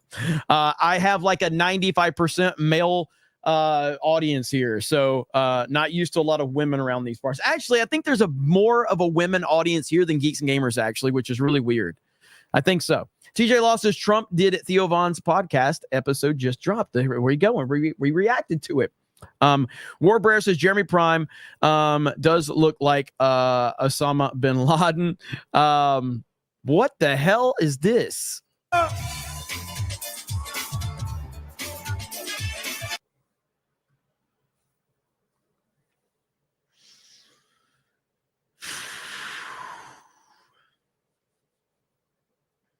This is so bad. Okay. I see a lot of the ladies in the chat. All right. Hail to all the ladies. Let's see here. Let's see. Zachness says they talk about cutting overtime pay, and yet the VA is cutting overtime pay. I know because I work for VA. That's $5 super chat. Musically assured destruction for $4.99 says D-Day Cobra. This establishment wing does it because they are drunk on gaining power. They count on lots of media networks and influencers to lie. Yeah, and they do a ton of lying. They do a ton of it. Anthony Rodriguez for 5 says, if Tim Pool's a fence sitter, Joe Rogan is a pole sitter. Yeah, I mean, honestly, and I would say that, man, how do you differentiate those two guys? Tim Pool's not scared to take some positions. He just won't stay consistent on them. So, like, I remember about a year and a half ago, Tim Pool's position on Donald Trump was that Donald Trump needed to get out of politics and go retire. He's too old and he can't deal with it anymore. I remember him saying that. If somebody can find that clip, that would be fantastic. But yeah, his whole thing, it was like a year and a half, 2 years ago. He's like, Trump is too old. He can't handle this. He needs to move on. He needs to retire, and he needs to let someone else take over. That's the biggest load of bullshit I've ever heard. But now, all of a sudden, Tim Pool is the biggest Trump supporter out there. You know what I mean? It's really annoying how quickly that dude will flip-flop. But hey, it is what it is. So, okay. Aided Clock for 10 says the abortion party. Thank you, Aided Clock. I appreciate that. Zevin Cross says that's a spot for that's a spot on Paul Heyman impression. I love it. Thank you, Zevin Cross. Appreciate it, man. I'm a huge wrestling fan. So, let me go back up here to the top, see where we're at. So we got Sage Cage 93 says Charlie Kirk made a good observation. There was a lack of Hispanics in the audience yesterday. There's a lack of attractive people. That's for sure. Scully Bones says these people have some nerve invoking. Oh yeah, I got that one earlier. I got that one from Scully Bones, Krista. I know it's a little hard to keep up with the way I was doing it. River Miles says he read that fake book like LeBron reads books. Thank you, River Miles. Hayden Wayne for 50 says, why does everyone at the DNC look like they're evil, an idiot, an absolute loser, or a combination of the three? You can always tell who these people are just by looking at them. Get them in one room, and it's a laughing stock of coward. Hail, Hayden Wayne. You're 100% right, man. I'm like, you can't make up these. This is a miserable group of people. These are people, the DNC, generally speaking, and the key word there is generally speaking, okay? Generally speaking, the DNC is a group of people that wore masks, pro-vaccinations, have pronouns in bio, and they are all about abortion. That's who the Democratic Party is. That's who they cater to. So, Kyra for 20 says, can we really stay upset though? I mean, JD Vance used to absolutely hate him. Unfortunate, but it is true. No, not really, but the difference is, and it's a valid point, for sure. It's a very valid point. Let me pull up your super chat because I think this is in reference to the main event. Did I get a raid from Tuesday night's main event? Is it over? They didn't burn the house down? Okay, well, good. They didn't burn the house down. Happy to hear that. Hail Tuesday night's main event. Appreciate you guys for being here. But yeah, can we really stay upset, meaning about how Tim Pool and the fence sitters and all of that? No, as long as once they change their mind, they're consistent with it. But the problem is Tim Pool would be just as much pro DeSantis as he is pro Trump right now. And that's the problem I have with it, is that he's not really a Trump supporter. He's just, I'll support whoever's not the Democrat, which is totally fine too. But don't think that he's just an actual Trump supporter, because he's not. He would turn on Trump just as quickly as he'll support him. And he's done that in the past. Anyway, that's Jay got demoted. Ryan finally made a good decision around here then. So it's good to hear. Good to hear on that. Over on Rumble, Waffle Master for $1 says, weird, the party that is the most atheist and hates Christianity has sure been saying God bless and etc. Yeah, well, they're pandering. That's all they ever do. Aberjam for one says, a lot of people saying fight during the DNC. Haven't they constantly vilified Trump for using the same term? Yes, they have. Balt95 says, hold up, wait a minute, something ain't right. They just had Teamsters representatives speaking at the DNC, but there was a different Teamsters rep at the RNC endorsing Trump. I remember that. Vault95 says, this interview is fantastic. Theo's talking about Coke and then calls Trump homie. It really was good. RX Firm member messages, nothing but soy boys and single cat ladies, 4547. BJ says, my ears are bleeding. Where is Jay? I mean, I told Jay he could hop on here if he wants, but I mean, they just had a long main event. Hope everything went good over there. It was probably another roast session like every main event is, because that's just what main event has become. Let's see. Knights of Ben says Trump has the best words. Absolutely. Richard Waring says they need to personalize him like this in more interviews. Move away from politics and learn more about Trump and his life. I agree. Asher Levi says, I guarantee the room they're having the DNC in smells like a litter box and cocoa butter. Norm for a member message says, the DNC looks so sad and lame. How much do you bet that John Cena will be wheeled out to copy the Hulk Hogan moment? I don't think he would do that. I think that you would probably get The Rock, if anything, but I don't think The Rock would do it at this point. Jake and Bake says, only on CobraCast do you get high quality coverage during the DNC while stumbling through the RNC, needing Beardo and Jay to help. Hail the Snake Pit, LFG. Let's go. Let's see. I got the Musically Assured Destruction. Anthony Rodriguez says, I got that one. So these are the $4.99 and the $5. I got it. Keaton is balling. I got that one. But I'll say it again. Trump is a freaking legend, dude. MAGA 2024. Get off your butts and vote. East Coast Toasted Boy says, you are foul for that thumbnail. Parker with a gifted membership just come in. Thank you, Parker. Aberjam says, D-Day Cobra, the gayest channel on YouTube. Grand Potato, I got that one. No, I didn't. Grand Potato says, Trump remembers a fight from January 28, 1974 with crystal clear clarity. Biden can't remember what he had for breakfast. Sad but true.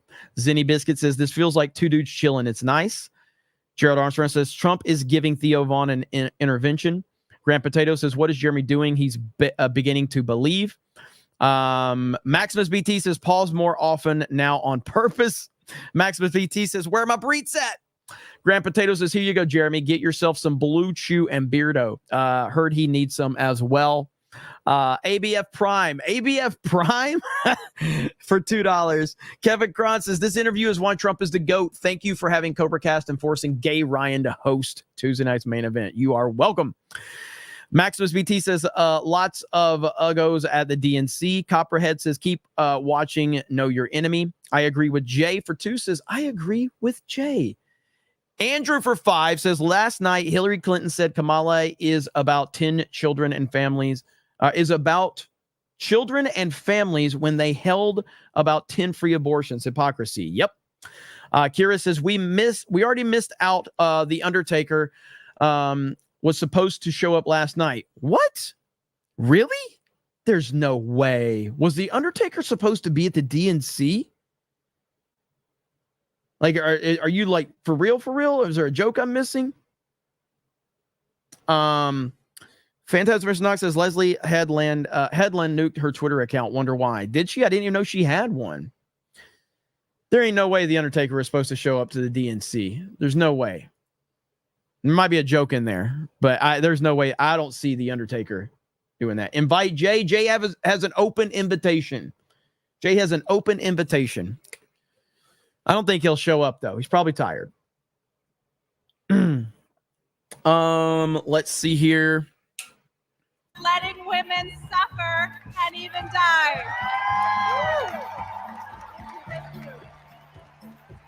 Today, because I found a way to access abortion care, I am pregnant again.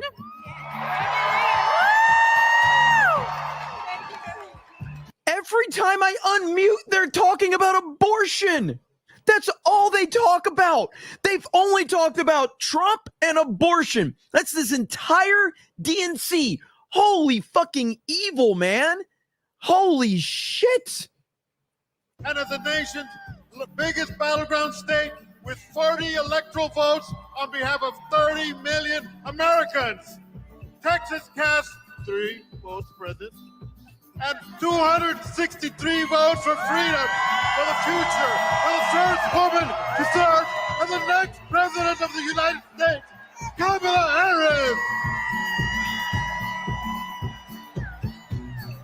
Harris. It's absolutely insane. Like every time they're talking, that's their entire messaging is abortion and Trump bad. And I've said this, I'll say this before, and I've said it before, I'll say it again. If Trump doesn't win, this is the future of this country, which means the future of this country is fucked. It's over. We have no country. We have no country if this is the future of the country. That's the sad, sad reality of where we are right now. Holy crap. I mean, I just unmuted for a minute just to be like, okay, let's see what they're saying. And they're still talking about abortion. And as we pointed out, last night they mentioned Trump's name 147 times. It's your vote. Vermont knows the value of public education. We even have a teacher as our congresswoman.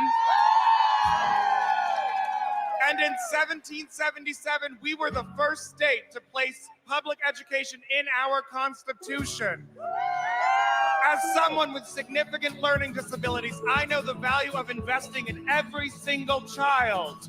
We are proud to call Vermont home, and we are proud to cast our 24 votes for Kamala Harris because we are not going back.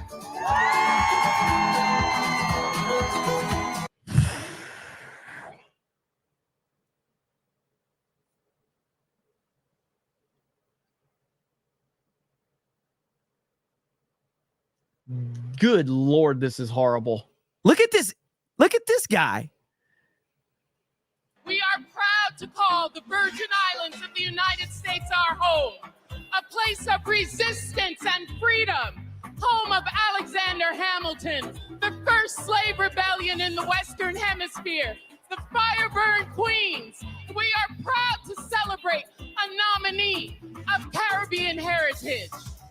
From America's Caribbean, the place where the sun rises first in America, from the place of great liberty and the vacation home of President Joe Biden, the Virgin Islanders are strong, resilient, and committed and passionate to vote for the next President of the United States. All 13 votes to Kamala Harris.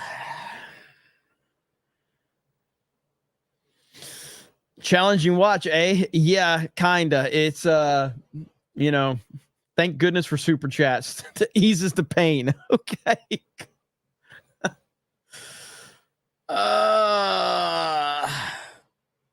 Like, I don't know what it was like to watch the RNC because I was at the RNC, but it looked like it was a phenomenal moment. Like the whole thing looked like, from a production standpoint, The RNC looked phenomenal. And then you look at the speakers that the RNC had. Working Congress members and majorities in the General Assembly. We also are proud to be represented by 25,000 hardworking, mostly union workers who build freedom. Who build freedom by building aircraft carriers and submarines. Senator Warner. Virginia, for this year.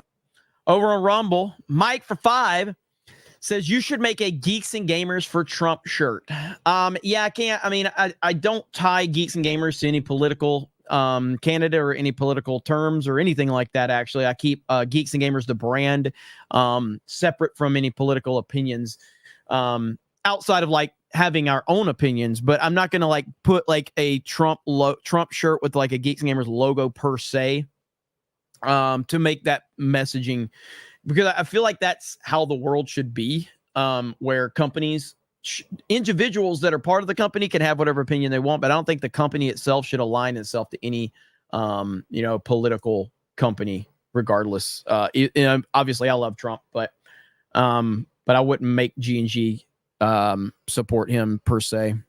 As a part of the blue wall. But if I keep watching this, I might fucking do it. This is horrible. Like this is enough to make you go crazy right here, okay? Votes present and a lucky 101 votes for 5. RFK team preparing to endorse Trump. Okay, let me look some of this stuff up on Twitter. I haven't been on Twitter much, so let me look on Twitter and see exactly what is going on. Because let's see here. Well, AB is happy. Antonio Brown. No, I was thinking of Alec Baldwin's finger. But AB right here. Thank you at Real Donald Trump for the signed merch.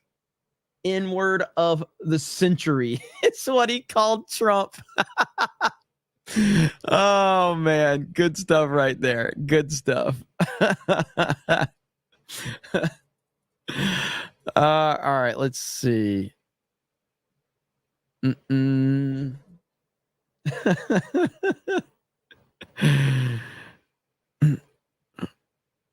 Yeah, this was great right here. I got to play this right here. This is a great moment. Hilarious clip from the Trump on Theo Von podcast. Trump, we had the greatest economy in history. Oh, yeah, my cousin got a vote. Great time. We had the greatest economy in history.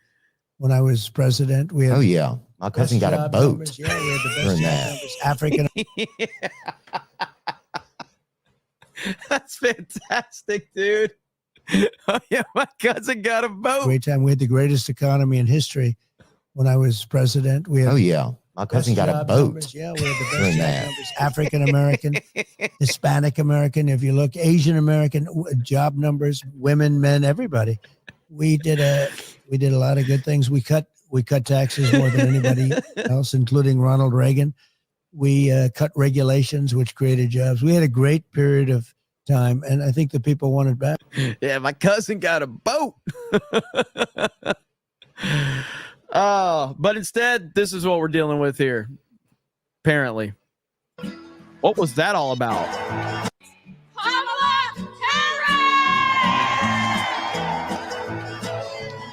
Cassidy. Now, are you?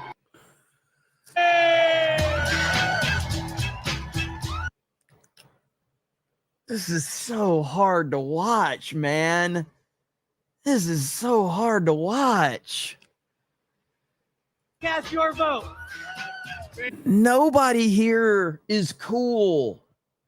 Nobody here is cool. Great state of Wisconsin. We're home of the Green Bay Packers. We're home of the Wisconsin Badgers. Yeah, you're going to get booed in Chicago talking about the Green Bay Packers. You go ahead and do that right now. You'll get booed out of the building. Milwaukee Bucks, as well as U.S. Senator, our best U.S. Senator, Tammy Baldwin. And our great Congressional folks, Gwen. Good Lord. This is just hard to watch, man. Kelly R for 10. Thank you, Kelly R. It started with no W. people in commercials, then no men, then only ugly women. Now this, not my America. 1000%. Thank you, Kelly R. Appreciate that. Stone Cold John Underwood says nothing. Says nothing. Just drops a 1999, a 20, and says nothing. And he follows up with another 20. Says it's weird that the Obamas are getting so much energy and they're not running. It's really hard to believe that they're not running, isn't it? It's almost like pulling the strings from behind the scenes. It's almost like Kamala. The reason they are so pro Kamala is because she can be controlled and manipulated from behind the scenes. It's almost like that is what's going on. Agreed, Greg. Obama running for a 5th term. That's what this is. So you can expect Barack and Big Mike to come out tonight and absolutely like try to push home like these amazing speeches. And listen, say whatever you want about Barack Obama. When he has a teleprompter in front of him, the man can give amazing speeches. When it's pre-written and he's got a home team, which he has tonight, expect Barack Obama to knock it out of the park for his base. Because he can, man, that dude can, he is a great public speaker when it's a controlled environment. He's really good at it. Johnny Lightfoot member message says, "Hail Jeremy Prime. After watching one day of the Democratic National Circus, I don't know how I got through it. It's only rivaled by Savvy's feet talk." Thank you. I appreciate it, Johnny Lightfoot, with the member message. And we've got, how do you say this? Chimera Chord says, for 10, says Liz Wheeler on Twitter had a hot take on video games. If you haven't seen it, I'd be interested to see your reaction. The right needs to join forces with gamers, not alienate them. Hail the 199. So Liz Wheeler, this is not the first time Liz Wheeler has said stuff like this. Liz Wheeler actually makes a point to, she's done this in the past. She's actually looking for the engagement that she's getting on social media when she does this. So yeah, that's all she's doing. She's engagement farming. That's what she's doing. She's done this in the past many times, and she's got people riled up. So that's why I didn't respond to her. I think she's irrelevant. And let's see. Chimera, is that what it is? Oh, well, yeah, I'm from Alabama. What the fuck you want from me? What do you want from me? Yeah, I don't understand this one. I'm still trying to figure this one out about the Undertaker supposed to show up. I don't really understand what that one's all about. Fantastic. Mr. Knox for 5 says, reading from a script, they could try and memorize their own talking points. Kyra says, oh, it was a Biden reference. Okay, it was a Biden reference. That's what she meant. That's what she meant. Got you. Okay. Let's see. Zach up the graph says, for 2 says, apparently she's Indian, but from everywhere. F199. Yeah, was that an AI audience? Because I did see that out of the corner of my eye. Was that an AI audience? Let's see. I don't know how far back that was. Why is my...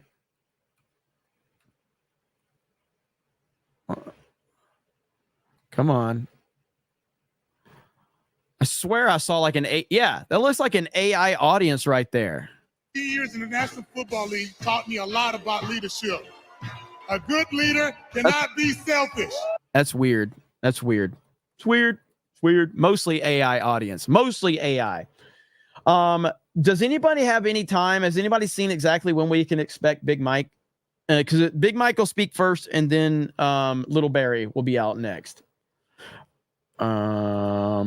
Black Tiger 001 for 5 says, would love to see Trump pull a Vivek and have a long form discussion with a screaming nut, maybe a cat lady, and have him debunk the lies live.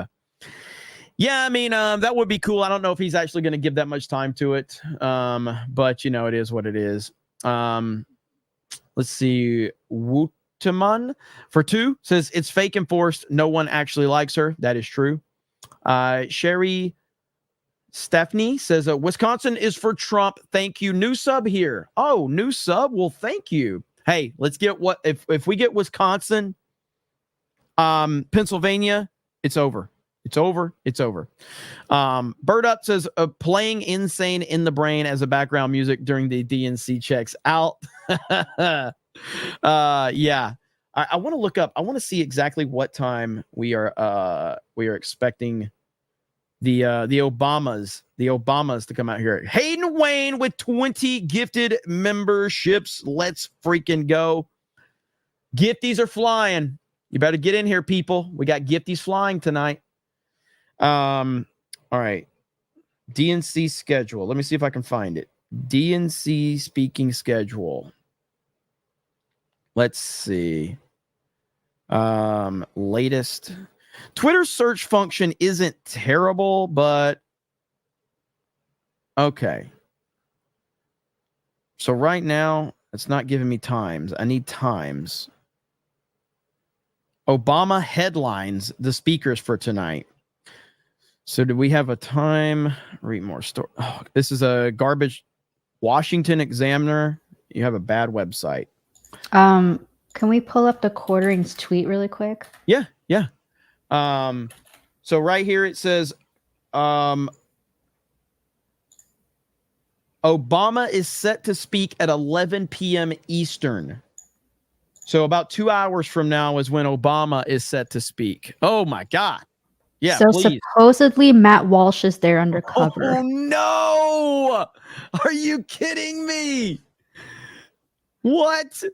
Dude, this is the greatest thing ever. If that's true, Matt Walsh, we buried the hatchet, me and you. We had a conversation. We're cool if that's really you. There's no way that's Matt Walsh, bro. So there's no way. The Quartering saw it and was like, at first he was like, that's not him. And he just confirmed it right now. He's like, actually it is him. LOL. Holy crap. Okay, that's amazing. I will look for more information on that. Hang on. Matt Walsh, an absolute legend. That does look like him, doesn't it? What is Let's new see. movie coming out? It kind of does. So here we go. Well, all I got is this right now. So this is amazing right here. All right, Matt Walsh, you are an absolute legend. Okay. You are a legend. This makes up for all of the crap. Can we zoom in on the buttons and what they say? Let me open in a different tab. Let's see. Open in a new tab. Right here. Vote to fix the court. Freedom from gun violence. And I can't make out the other one. Vote. Vote Kamala. So there you go. I mean, he's pretty undercover. Yeah. Yeah, that I does buy look it. like Matt. It does look like him. It does Yeah. look like him. Yeah. It could not be him, but I don't know. I guess we'll find out. That does look He like probably him. doesn't want to blow his cover right now. He's not Yeah. tweeting out about it. I get it, but man. That is funny as hell right there. Okay, what do we got going on here? Oh, here we go. What is this? Is this tonight? Is this now? And hello to everyone joining us from exciting Chicago. Oh.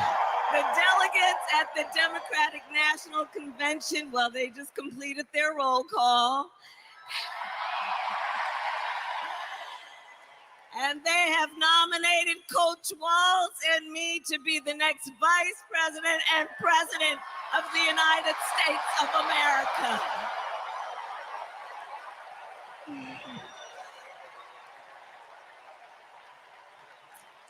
And I thank everyone there and here for believing in what we can do together. We are so honored to be your nominees. This is a people-powered campaign, and together we will chart a new way forward. A future for freedom, opportunity, of optimism and faith. So to everyone in Chicago and across America, thank you. Thank you. Thank you. And you're going to hear from our wonderful second gentleman shortly. I'll see you in 2 days, Chicago.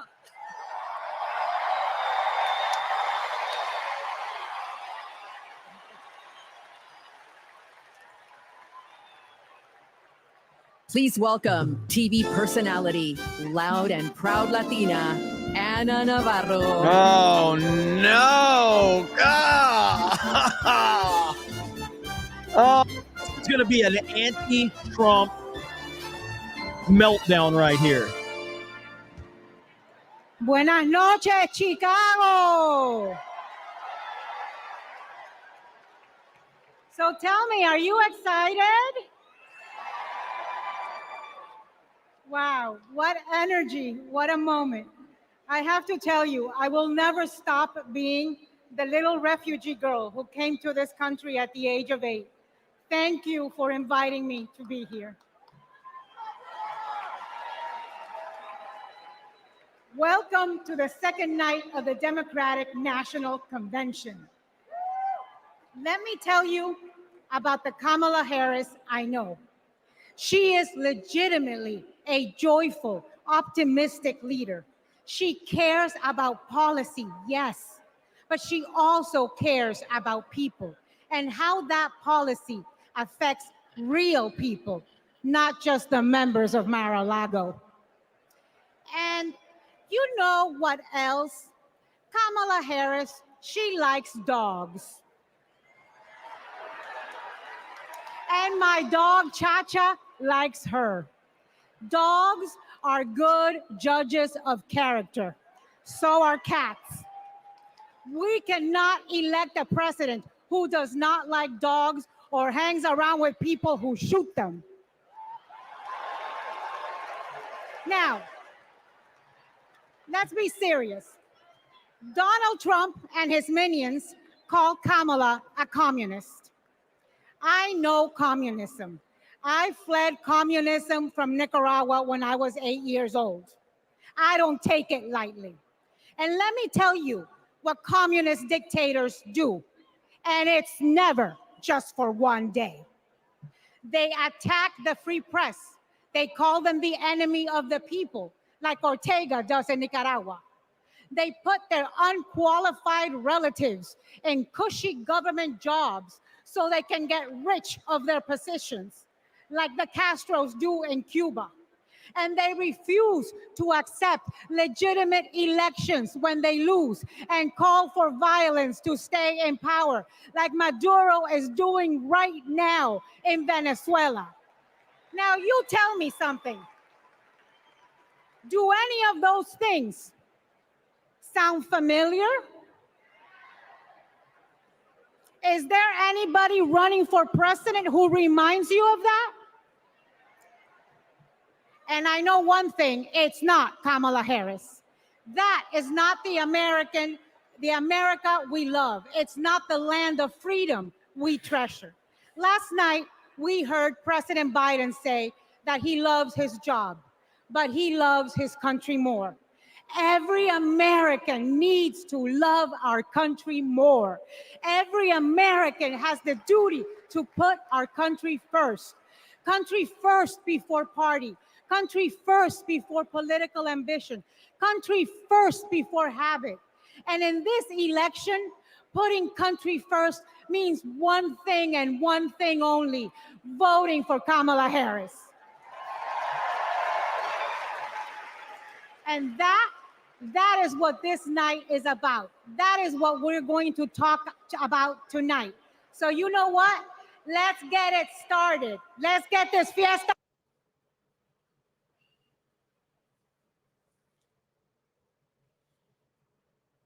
I just felt like letting her talk would just be more effective than me roasting her about the stupid shit she's saying. I feel like that might be a common theme of just let them just talk, because there's nothing I can say that's better to make them look bad than letting them just talk. She's sitting here with a fucking mask on. The Vice President votes in the affirmative, and the motion to proceed is agreed to. Jeez, this is horrible. Wait, your mask's off now. Why was your mask on if it's off now? Or is this a different setting? I still see other people with masks on, so why is her mask off? Good Lord. Like, I'm being serious. Like, when I say when Hillary Clinton was running for president, you can say whatever you want about Hillary. The fact is she was, at least based on a resume, qualified. Oh no. Oh no.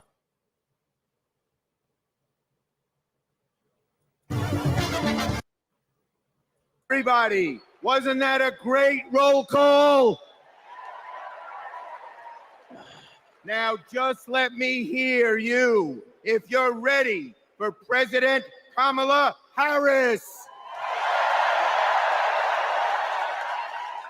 Friends, we're here to talk about one thing: tomorrow, and building a better tomorrow for all Americans. This November, we can choose a brighter, a fairer, a freer future, or we can relive the dark night of Trump's American carnage. You just said supervillain entrance, somebody in the chat. Only one candidate will move America forward: Kamala Harris. Vice President Harris has been the best partner Senate Democrats could ever have asked for.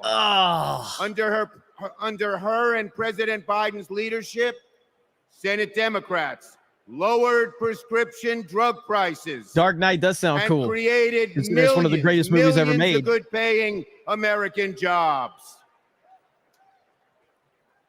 I worked with Kamala Harris when she was Senator Harris. I saw a leader who was fearless, who stood up for middle-class families like the one she was raised in, who focused on things that really mattered: helping parents raise their kids, safe neighborhoods, safe schools, and building an opportunity economy that gives everyone a shot at the American dream. She will lead America forward into a brighter future, but she can't do it alone. She needs a Democratic majority in the Senate of the United States. Now, my friends, 2 years ago, the naysayers said Senate Democrats stood no chance in the midterms. I told them, just you wait. We're going to keep the Senate and maybe pick up a seat or two. And that's exactly what happened. Well, ladies and gentlemen, my good friends at this convention, I am telling all of you now, we're going to hold the Senate again, and we're poised to pick up seats.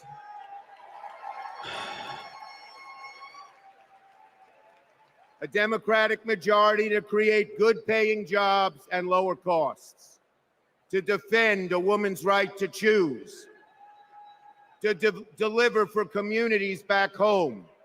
Our senators are doing it, like Jackie Rosen, delivering high-speed rail for Nevada.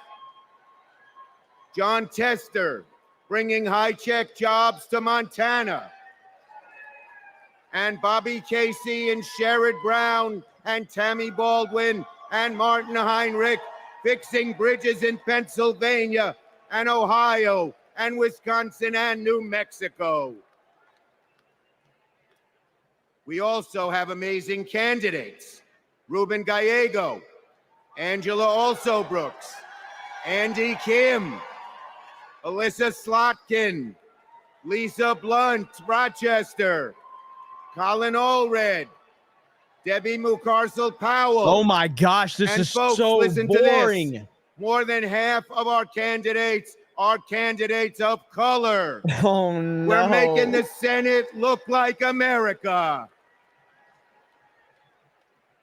There's no Now let's enthusiasm. compare There's that nobody with Senate enthusiastic Republicans. about this. No one cares. Senate Republicans pretend to care about middle-class families, but they voted no on expanding the child tax credit, and J.D. Vance didn't even show up to vote. Senate Republicans pretend to care about the border, but they voted no on the strongest border bill in a decade. Republicans tend to care about freedom, but they voted no on a woman's right to choose. No to safeguard IVF. No to birth control. I don't think you guys are going to mind, but I just saw this. Here's Matt Walsh. He was live on CNN while Chuck Schumer lied about Trump's record. There's Matt Walsh in the background. Holy shit. This is amazing. Matt Walsh. This is the most legendary thing I've ever seen. Holy crap. Holy shit. This is amazing. I'm looking for more information right now. Let me close. Let me close on a personal note. As the highest ranking Jewish elected official in American history,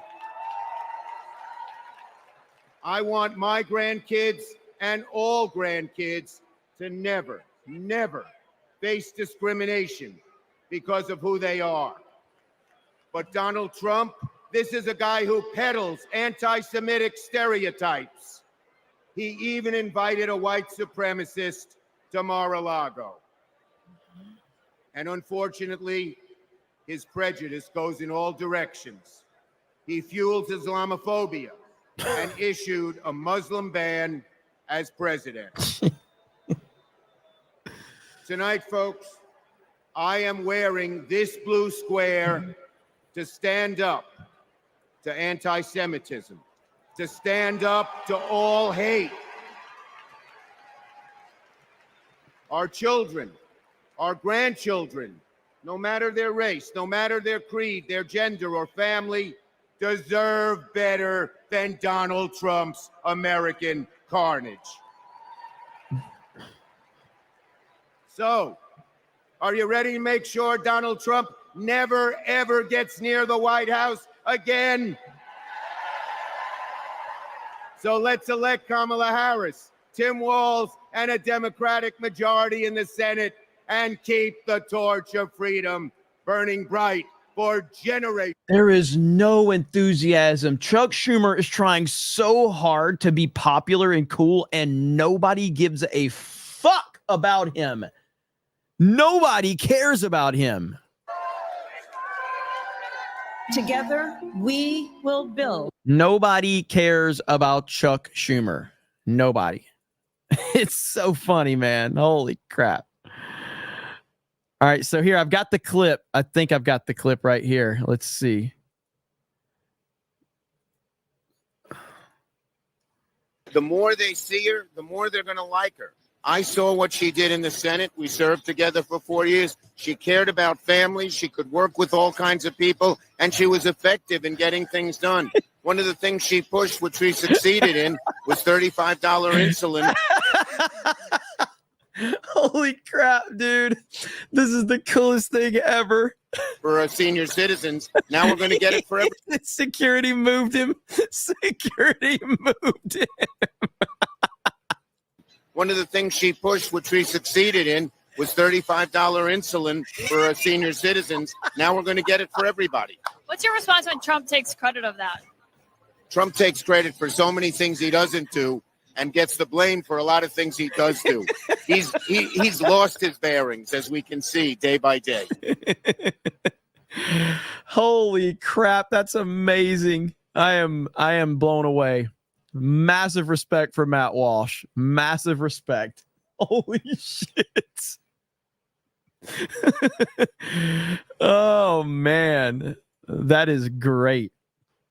Okay, so I'm going to Tenet Media really quick. Tenet Media. Let's see what these guys have going on. Okay, so we've got some craziness going on outside. Right here we go. Please continue to push back on protesters as they breach the police lines.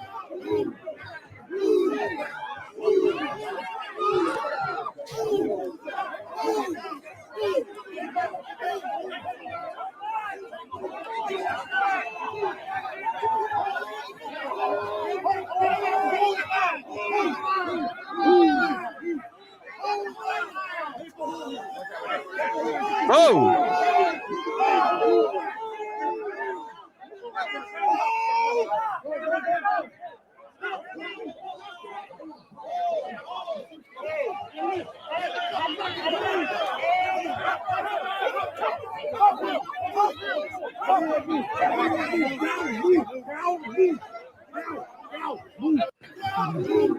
Jeez, man. This is some wild stuff right now. Wild stuff. Oh, Bernie's out there. Here we go. Tonight, the cuck. Because we're laying the groundwork for Kamala Harris to become our next president. And let me tell you why that is so important. I want you all to remember where we were 3.5 years ago.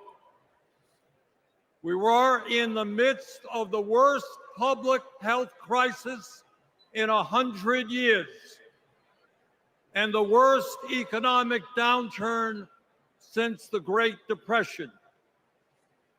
3,000 Americans were dying every day, and our hospitals were overwhelmed with COVID patients. All across the country, businesses were shutting down.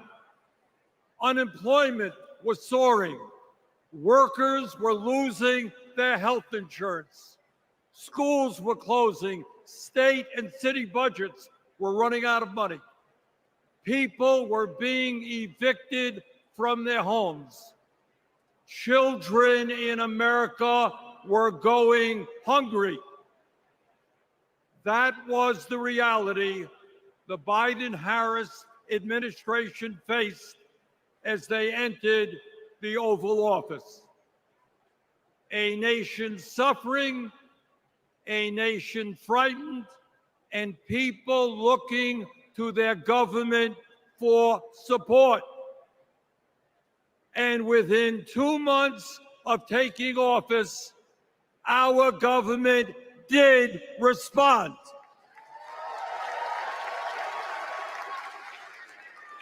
We passed the American Rescue Plan, which provided $1,400 for every man, woman, and child in the working class. We extended and expanded benefits for the unemployed. We provided emergency assistance for small businesses to stay open. We guaranteed health care coverage to tens of millions of Americans through one of the largest expansions of Medicaid in history. We provided rent relief and mortgage assistance, which prevented tenants and homeowners from being evicted. We established emergency food programs for hungry children and the elderly, and protected the pensions of millions of union workers and retirees from being slashed by up to 65%. Oh, and by the way, we cut childhood poverty by over 40% through an expanded child tax credit. Thank you, President Biden. Thank you, Vice President Harris. Thank you, Democratic Congress.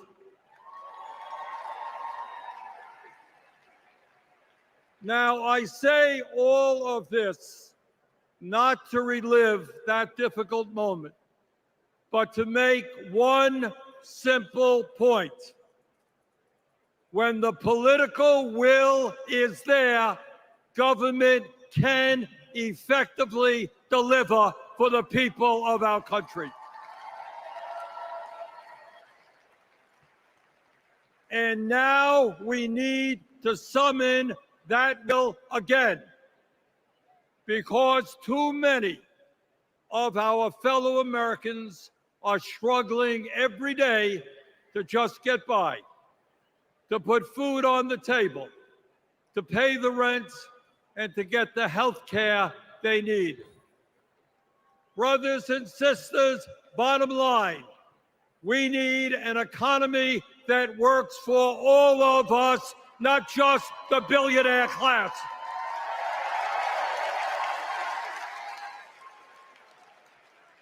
My fellow Americans, when 60% of our people live paycheck to paycheck, the top one. How much more boring can something get? Bernie, I'm supposed to stay awake for a little bit longer, and you're putting me and everybody else to sleep. These oligarchs tell us we shouldn't tax the rich. The oligarchs tell us we shouldn't take on price gouging. We shouldn't expand Medicare to cover dental, hearing, and vision. And we shouldn't increase Social Security benefits for struggling seniors. Well, I've got some bad news for them. There's bad energy here, man. There's bad energy here. Like there's not That is precisely what we are going to do. Like, I'll be interested to hear what type of reception that the Obamas get, because they're obviously massively popular, but like there is no energy. This is precisely what the American people want from their government. And my friends, at the very top of that to-do list is the need to get big money out of our political process. Breaking news, Bernie. The Democrats are in power, buddy. Billionaires in both parties should not be able to buy elections, including primary elections. Yeah, you would know. You've had one stolen twice now, and you cucked to the party that did it. For the sake of our democracy, we must overturn the disastrous Citizens United Supreme Court decision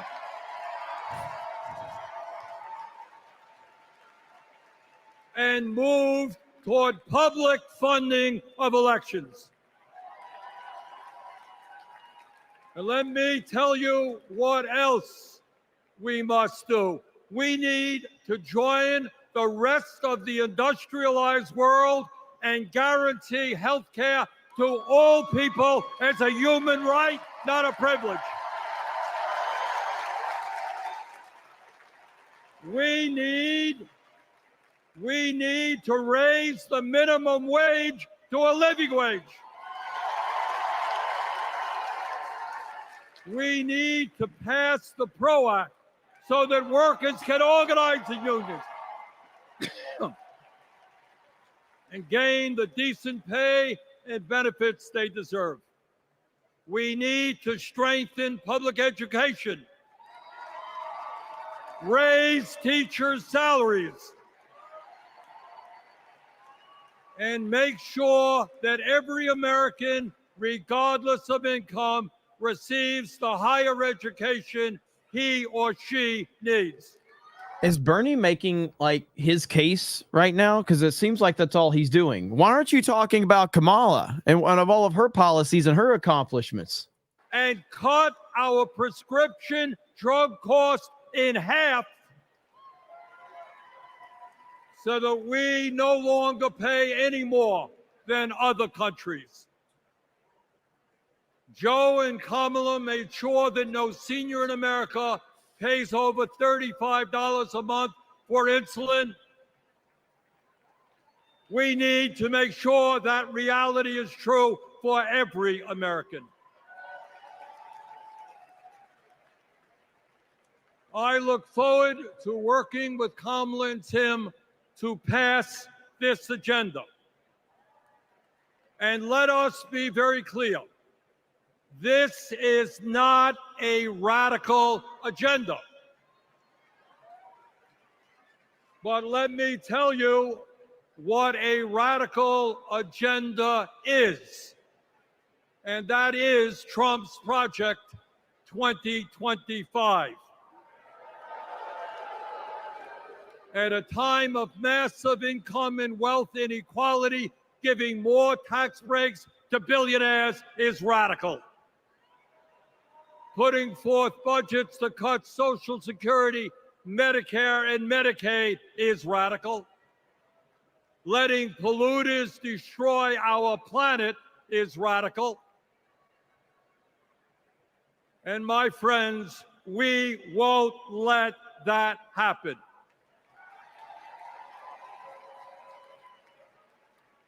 Fellow Americans, in the last 3.5 years, working together, we have accomplished more than any government since FDR. But much, much more remains to be done. We must summon the courage to stand up to wealth and power and deliver justice for people at home and abroad. Abroad, we must end this horrific war in Gaza.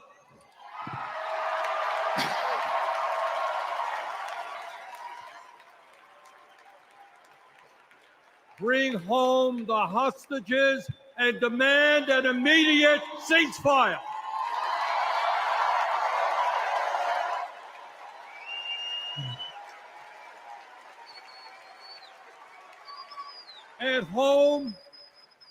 At home right here, we must take on big pharma, big oil, big ag, big tech, and all the other corporate monopolists whose greed is denying progress for working people.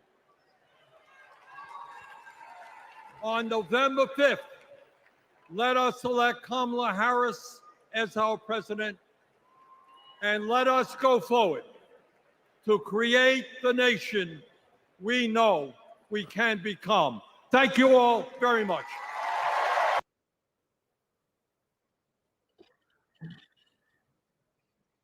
If this isn't put in perspective right here, I don't know what. This is it right here. Like, if you were actually worried about the Democrats, just turn on the DNC and watch them, and you won't be anymore. That was that made me. I would rather watch the fucking Acolyte than this shit. This is terrible. But thank goodness we have relief. Drunk TBO. What's up, man? I can't let you go through all this pain. Bro, this alone. is pain, man. This is pain. Welcome. It's so fucking bad. Did you hear Bernie Sanders' speech? Yeah. Doesn't make any sense to me. They want it's amazing to me how people like Bernie Sanders wraps up like, hey, we want to give you health care, we want to get the groceries down, but they forget to tell you on how they plan on doing that. Being a democratic socialist means he wants to tax the crap out of everybody and every business, basically taking 40, almost 50% of anything that you make to pay for all these things. They don't, I don't know why they don't say that part, because they know it's like, hey, you want some health care? You want cheap food? You know? Mm-hmm. It's like, yeah, everybody claps. So, but then it's like they don't tell you how they're gonna get there. It's crazy, man. Are you aware of Matt Walsh and what he's doing? Yeah, it's pretty good. Did you see the video? Yeah, it's freaking awesome. Matt Walsh, legend. Went behind non-barbecuing Chuck Schumer. Put a raw hamburger with a piece of cheese saying, I love barbecuing, guys. Deletes it. Did you see him come out there dancing? Yeah. Oh, what my the fuck, dude? God. Like, you know when you're younger and, you're listening to, like, your parents and how, like, you get to, like, that certain age and you're like, my parents are so uncool, like, this is the Democrats right now. They are so fucking uncool. Like, they are so uncool. It's painful. It's painful how uncool they are. This is this is the cringiest thing I've seen, man. It is unbelievable. But hey, they deserve it. Okay. What is this right here? Who is this guy? He's I think he's the governor of Illinois. I think. He's competing with Chris Christie for. Oh my God, he's fat. Come on, man. Illinois invested in clean energy and the jobs it brings. He looks like he's about to take a claimed dump. that windmills in the ocean made the whales a little batty. During COVID, we supported small businesses and jobs. And Donald told us to inject bleach. What did you Donald inject, Trump thinks that buddy? we should trust him on the Gravy. economy because he claims to be very rich. But take it from an actual. But he said vegan Chris Christie. God damn. Vegan Chris Christie. Trump is rich in only one thing: stupidity. Now, I meet with business leaders all the time, and there's one universal thing they all need: people. They need more workers to fill all the jobs they have. But the anti-freedom, anti-family policies of MAGA Republicans are driving workers away. Here's the thing. Americans don't want to be forced to drive 100 miles to deliver a baby because a draconian abortion law shut down the maternity ward.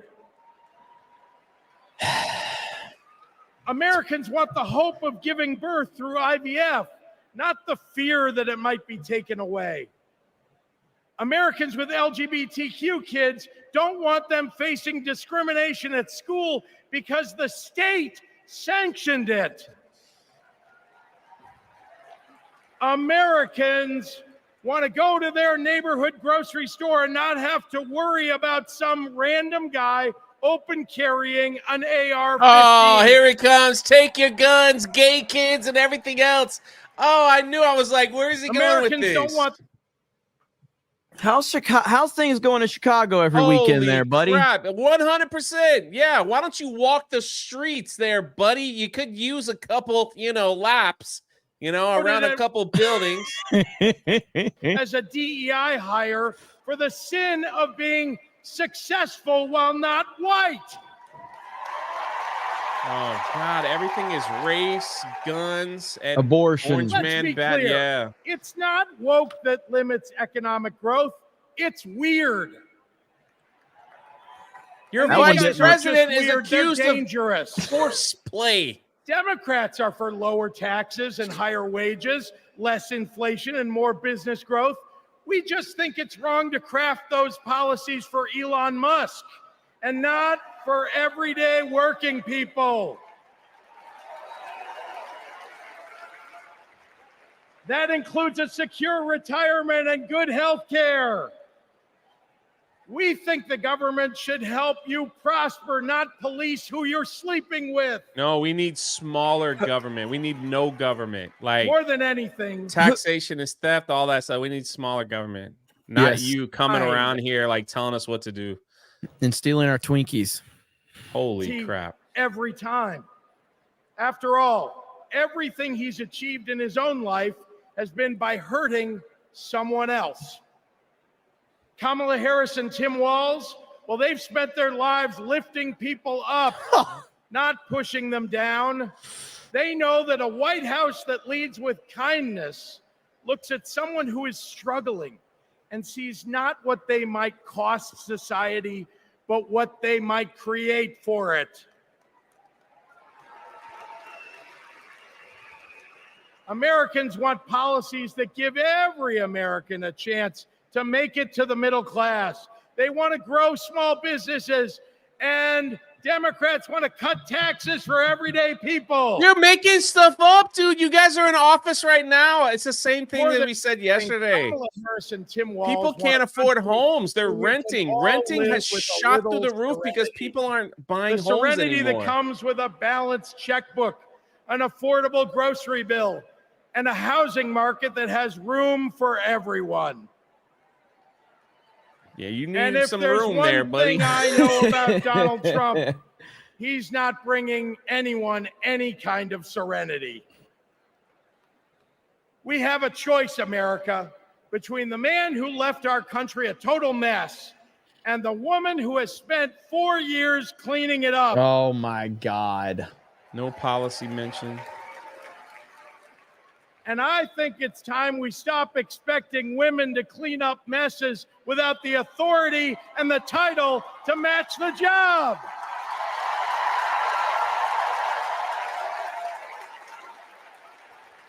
Tell us what she did. Vice President was a good title for Kamala Harris, but you know an even better one? President of the United States of America. Let's go get him! They literally said yesterday that they want to raise taxes to 25%. And he just comes out here and says, oh, look at him smiling like he did something cool. Make sure that box of donuts is ready for me. I did something cool. They literally said yesterday they want to raise taxes to 25% on those that make $1 million or more. That's insanity. You're going to have to make $1 million if you want to own a single family home. Yeah. Press, one of the greatest companies in this country.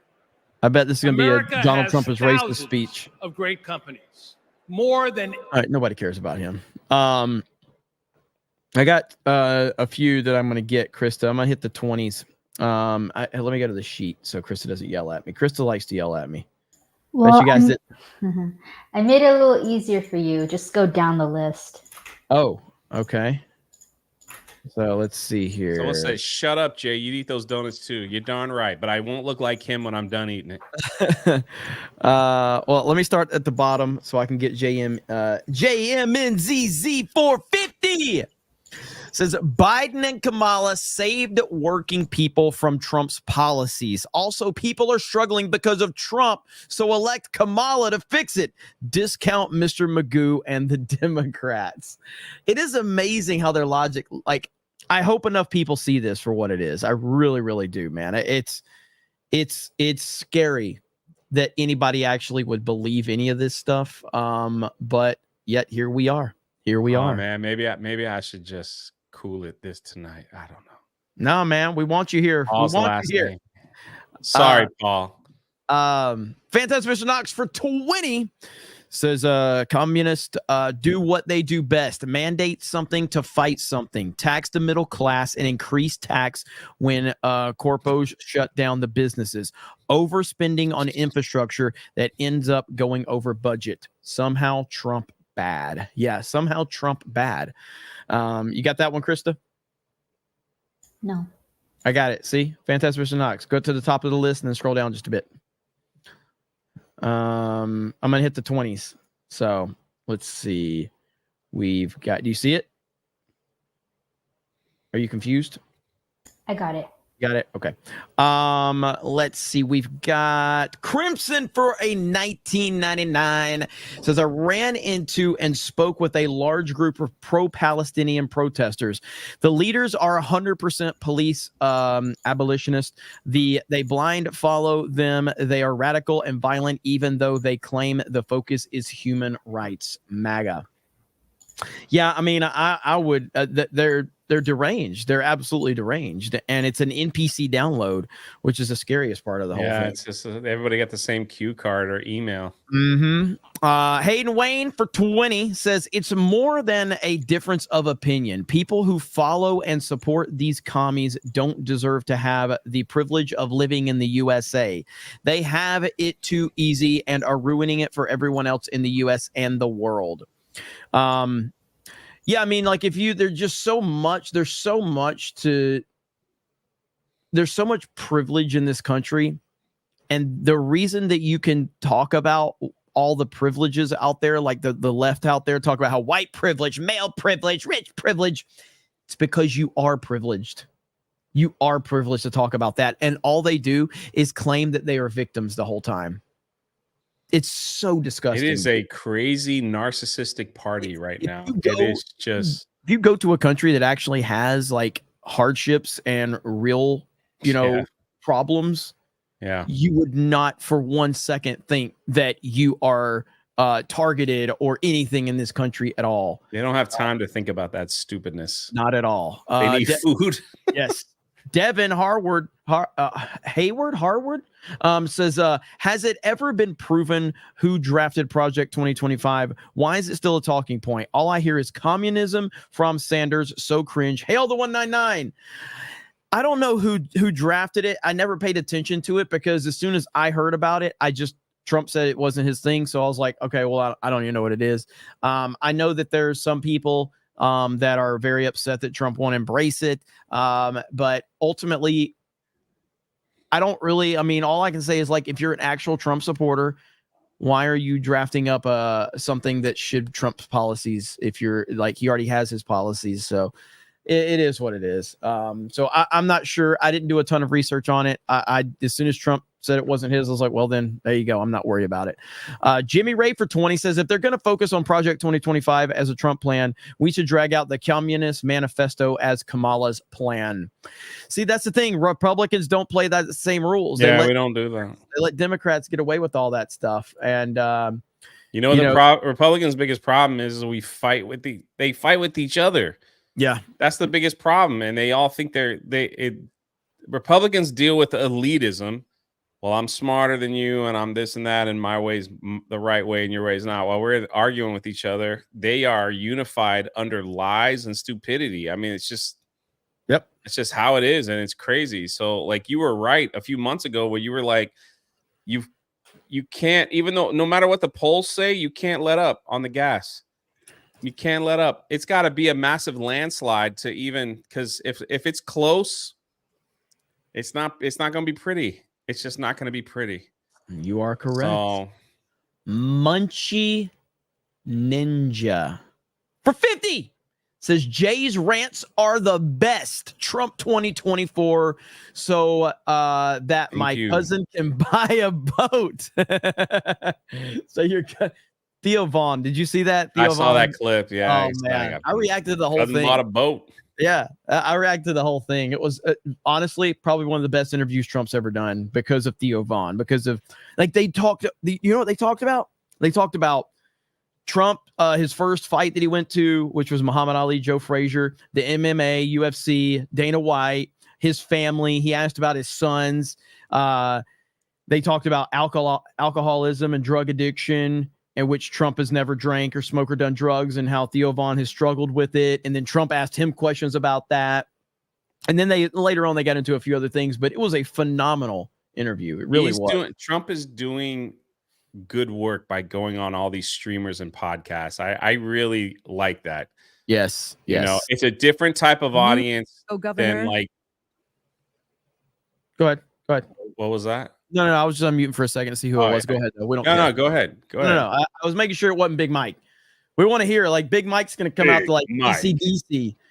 Female Flavor Flav. She's got a watch on her. Big Mike comes out to Brock Lesnar's music. I'll fucking mark out like a wrestling fan. And then she comes out and she does the Brock Lesnar.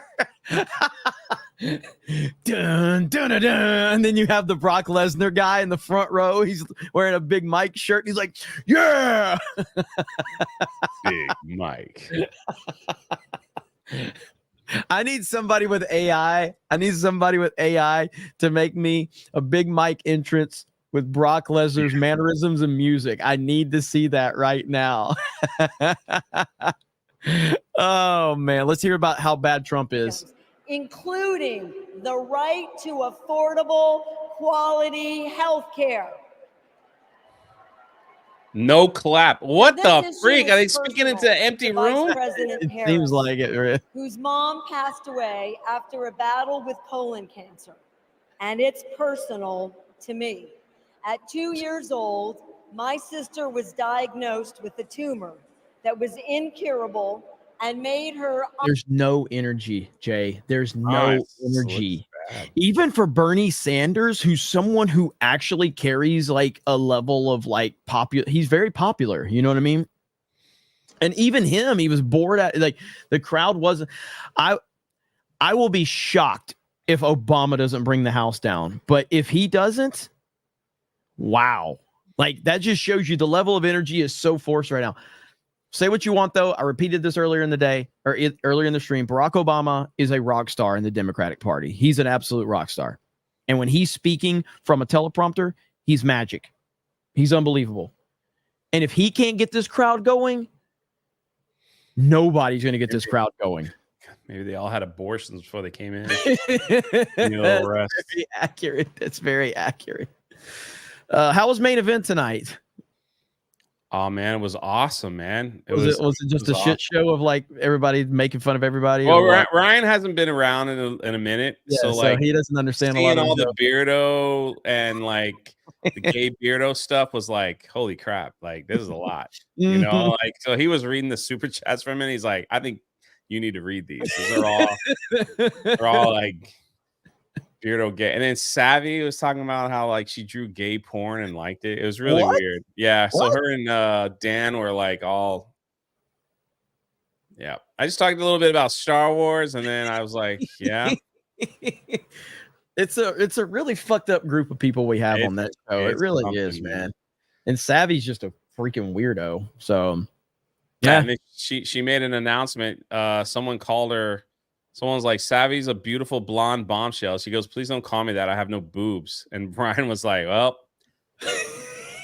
thanks for disappointing all of us. It was pretty like that was like the highlight of the event. We're all just like, God dang.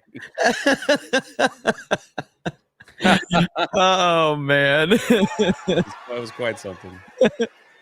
We have not just a better choice. America. God. Like I do want to hear the crowd. Listen to how dead they are. Yes, we do. Kamala Harris will protect your right to care. She'll cap drug costs. She'll go after corporate price gougers and ensure every woman who needs it can access reproductive health care. Abortions. Yeah. That's all that is. Reproductive health care. That's the president I want. And that's the president America needs. And with your help, that's the next president of the United States. Yeah. President Kamala Harris. No, the comment of the night right here. Holy shit. Let me find it. Right here. Oh my God. Somebody said mute it and I'll pretend I'm the manager. That's pretty good. Oh, I'm sorry. The chat's moving too I fast. love you too. Oh no, not her again. Somebody said mute it and I'll pretend I'm the manager. Whoever said that, amazing comment. I'm sorry I couldn't find it though. Kamala called me. Oh, what? She had lost her No, mother- no. Like, los quiero. Take a shot, everybody. Here we go. Here we go. My mom, like Kamala's mom, got sick. When my mom died in 2021, Kamala called me. She had lost her mother to cancer in 2009. Kamala helped me navigate my grief. She said that heartbreak and loss are the price for having did loved not happen. and having been loved. How I wish our mothers could be here to Jesus. see this moment.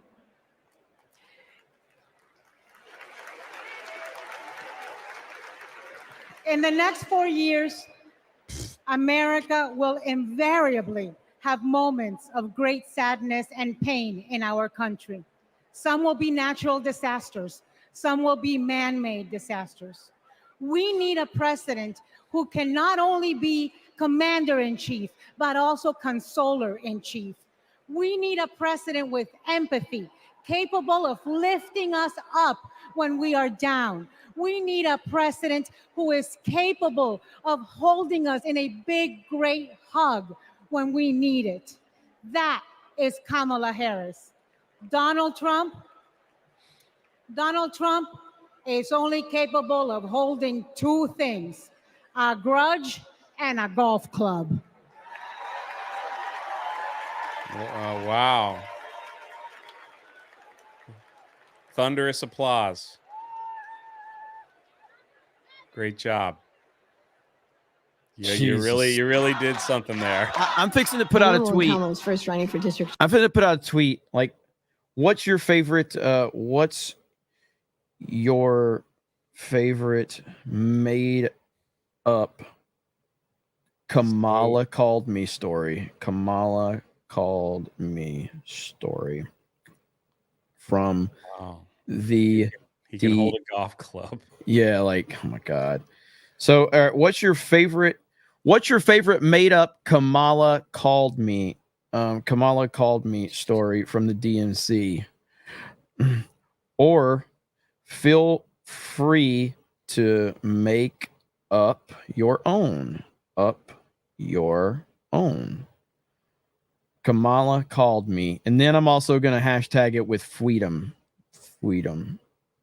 There we go. All right. What's your favorite made up Kamala called me story from the DNC? Or feel free to make up your own like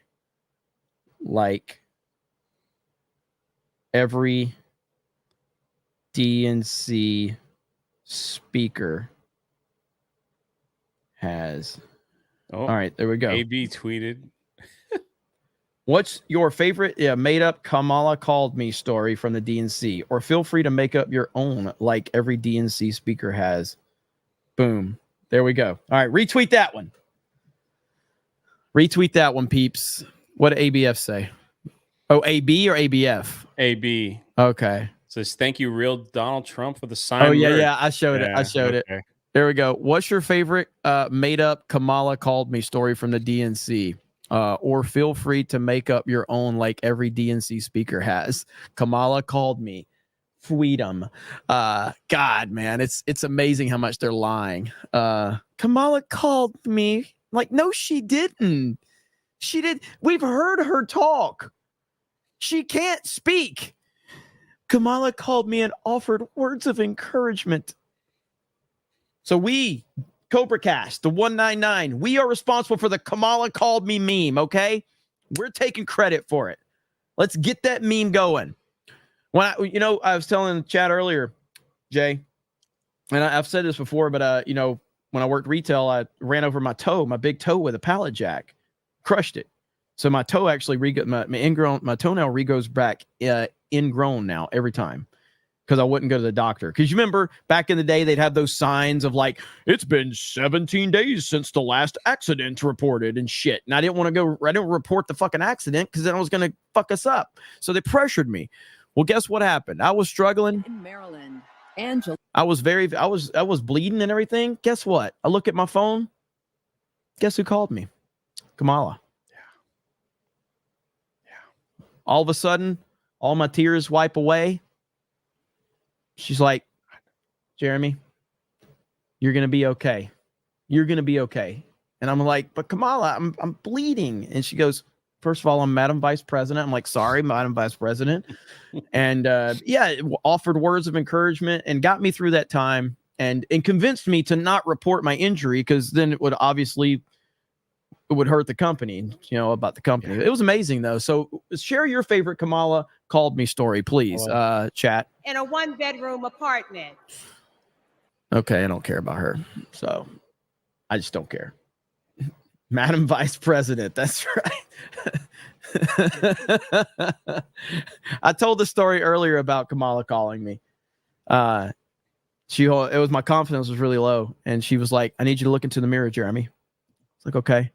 She goes, repeat after me. I'm good enough. I'm smart enough. And doggone it, people like me. And one more thing, Jeremy. AI has 2 letters. And AI has 2 letters. I know you work on the internet, so we just wanted you to know that. Oh, man. Oh, that's funny. Unmute? You want me to unmute?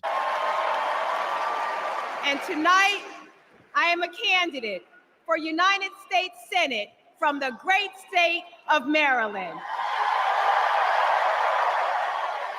How's Baltimore working out for you? I've always been inspired by women like my grandmother, women who imagine a better future and then have the grit to make it a reality. One of those women is a friend, a mentor, and a role model. That woman is Kamala Harris. Great replies to my tweet so far. I'm going to look at all of them. Let me tell you, There's a lot of good stories about people going through tragic moments, and Kamala called them to offer words of encouragement. 2009, when I was running for state's attorney in Prince George's County, Maryland. I read a story in Essence magazine about a district attorney in San Francisco using new ideas to keep her community safe. Few had a better record prosecuting violent crime. She put rapists, child molesters, and murderers behind bars. But what she knew was that violent crime accounts for about 30% of all crimes. For the 70% that are nonviolent, she created a first-of-its-kind program called Back on Track. After serving Nobody's cheering. Nobody cares because they all know you're fucking lying. They all know you're making shit up. None of you believe this stuff, and nobody in the audience believes this. Everybody knows you are lying. The result? The recidivism rate plummeted. Now, after reading about this super bad district attorney, I talked nonstop about her on the campaign trail. 2 days after I won the election, my phone rings. It's Kamala Harris. Oh my calling God! to congratulate Are you me kidding me? and ask how she could help. Dude. She helped me bring Are you fucking Back on kidding me Track right now? to Maryland. Are you fucking kidding And wouldn't me? you know it, crime went down and economic growth went up. Back on Track is now a national model. Now, Donald Trump says if Kamala Harris is elected, tough guys will treat her like a play toy. Do you know who else thought that? The drug cartels she busted. Oh, the God. big oil companies she made pay for polluting. The big banks that she made pay $20 billion to homeowners they ripped off. Getting justice for others isn't a power trip for her. It's a sacred calling. And hear me, Kamala Harris knows how to keep criminals off the streets. And come November, with your help, she'll keep one out of the Oval Office.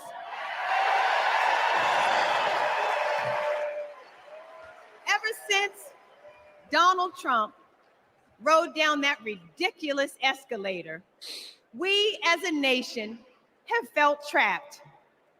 Every national decision has been made in reaction to this one man and his extremist MAGA movement.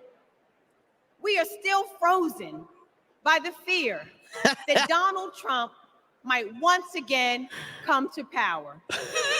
And it's not just our politics that have been trapped, it's our imagination. And then Kamala came along. What? Kamala has reminded us that we don't need to fear anything.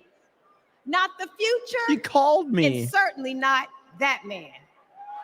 This is our moment. to leave Donald Trump where he belongs, in America's past.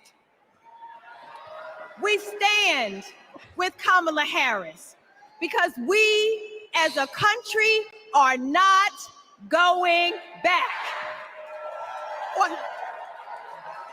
For the ancestors who sat at lunch counters and made sure that we all had the right to vote, we are not going back. For the mamas and grandmamas who marched to make sure that women could control our own bodies, we are not going back. For the parents who work from can't see in the morning until can't see at night. Oh my goodness. Not so that they will have Hang a better on. future, but so that their children will I can have a find better it. life. We are not going back. Somebody commented, I can't an find it though. It says Kamala called me daddy. Willie Brown. God dang it, dude. Chat is savage. Tonight, our faith is stronger than our fears. Faith in the promise of America. Faith in the American idea, in the American values that we share. Faith that we, the people, can choose a new leader, a better future for the people. Faith that as dark as our days and challenges have sometimes felt, it's always darkest before the dawn. We know Did y'all that just we pull a can Dark endure Knight for a quote? night because joy cometh in the morning. That's a Bible verse. I know that, but Yeah. earlier Chuck Schumer brought up the Dark Yeah, I Knight, know. though, and then so like bringing that in and doing Is Dark Knight coming. references. And that joy will be led by Kamala Harris. Thank you so much.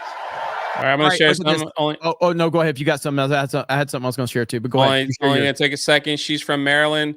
This came out last month. Study ranks Baltimore leadership among the least effective in the nation. So if she's from Maryland trying to help, why don't she deal with all the crime?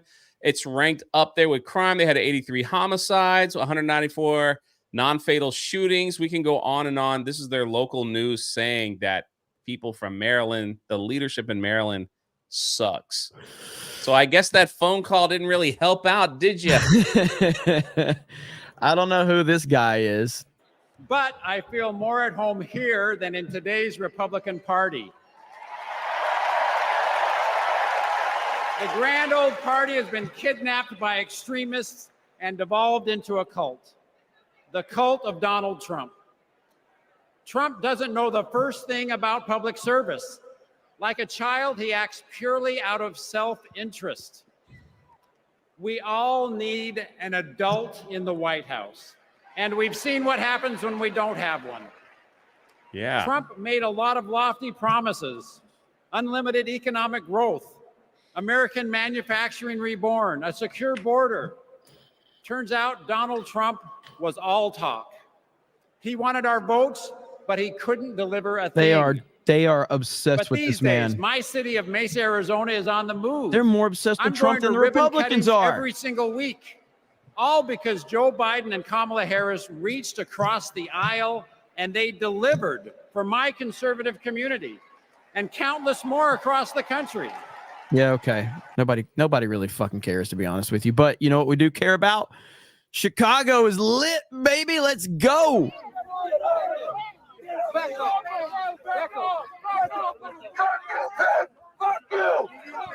God dang.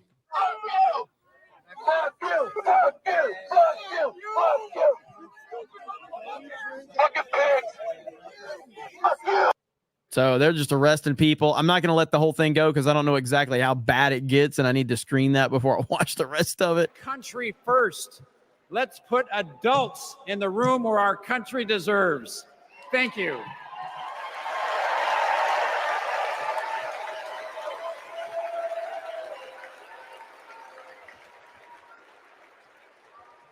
It's our dream to have a large family. Being a parent, it's the most Okay, nobody cares about all that. This was funny.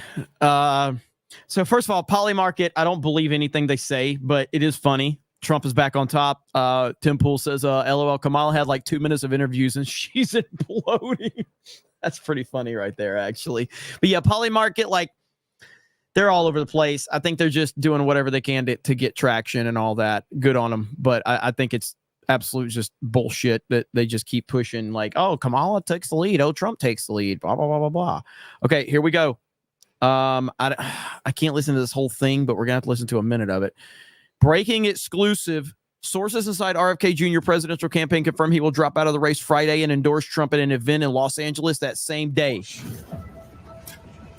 Strongly broadcast. It's been a huge viral story since midday when the vice president pick by RFK Jr., Nicole Sheehan, did a podcast this morning and said that they were strongly considering joining the Trump campaign so that the globalists, so that Kamala Harris and Tim Walz do not get in there. I shot a report about it a few hours ago, and then I started reaching out to some of my contacts, and I was able to confirm about an hour ago that RFK Jr. is going to be endorsing President Trump this Friday in Los Angeles. And I was given other details, but I'm not going to give those out about how they're going to do it at this point. This is from inside the RFK Jr. campaign from a very, very trusted source. And it turns out that when I started reaching out to people, they reached out to some of their contacts, and then I was called back from someone inside of their operation who'd already seen the X post we did about 2 hours ago at Real Alex Jones, where I surmised the fact that RFK Jr. saw his father murdered when he was the attorney general, saw his uncle, the president, murdered, and that he saw them attempt to kill Trump, and that he knows that the same Secret Service that's been trying to get him killed has not given him any Secret Service protection, and that I believe that was the straw that broke the camel's back. I also had sources very close to his campaign, high up, that had told me that he had been gunning for the head of the EPA or the head of the NIH or even the attorney general slot that his father, Robert F. Kennedy Sr., had. And again, I've talked to several sources, but that definitely... I am paying attention to the DNC. Nothing's going on right now. So I can, again, announce to you here, and then I'll talk about some of the issues involved and why this is so important and so big, that RFK Jr. is set Friday to announce in Los Angeles that he is dropping out of the 2024 race and endorsing Donald John Trump, the 45th and really the 46th, but they stole it, and soon to be the 47th president of the United States. Now, RFK Jr. has also really been upset by being taken off the ballot of his home state for most of his life. If this happens, I mean, this is going to be huge for sure. This will be massive for the Trump campaign. And I mean, I already think Trump's going to win, but I'm not acting like this won't be close and that we got a lot of things to worry about, because we do. But yeah, RFK, if he does fully endorse President Trump, and Trump has already embraced him multiple times, this will be fucking massive right here. This will be a big, big blow to the Democrats and Kamala Harris. So we shall see. Red just dropped a 50 and says, I can be a better POTUS than Kamala and do whoever's speaking. I can do their job better. Also, Jeremy, why are you a fig? And why do you eat corn the long way, you mean? Also, Jeremy, I donated 2 other super chats. You missed them. Thank you, Red. Krista, was it tonight? Was it tonight that we that those came in? Have you seen any from Red? Do you recall that? Double check. Okay, Crystal, double check. Thank you, Red. I appreciate it, bro, for the 50. Yeah. Hey, look, I was reading what he says, okay? Right there. I can be a better POTUS than Kamala and do whoever speaking. That's what it said. I sometimes I try to correct myself. Okay. So I see him. you see him? Okay. Just make sure I get to those. I'll get to those, Red. I appreciate it, man. New York City, and the fact that the corporate media and the Democrats didn't just refuse him Secret Service protection, but that they also, again, did things like pull him off. All right, I think we're switching over to speaker now, but that's the latest right there. So It's gotta happen, man. That'll be crazy. Gotta happen. That'll be crazy if that happens. Go on the trail with him, man. Yep. Like, let's get this guy. Yep. Can't hold back right now. Yep.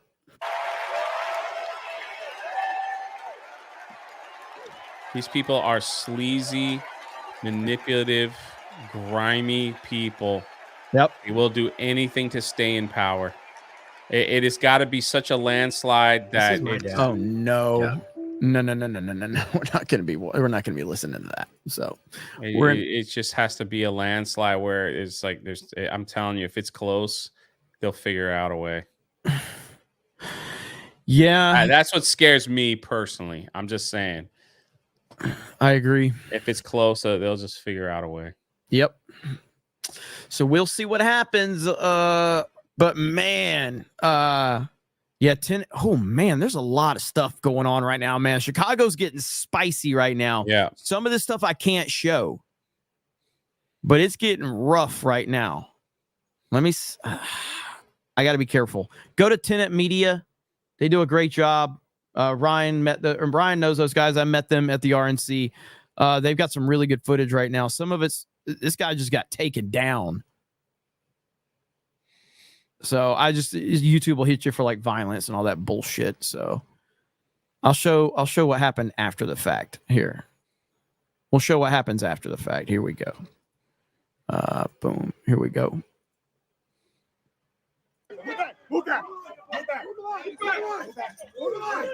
Did they? We're back. On 2 minutes, you guys got back up. Dang, that cop's got a camera.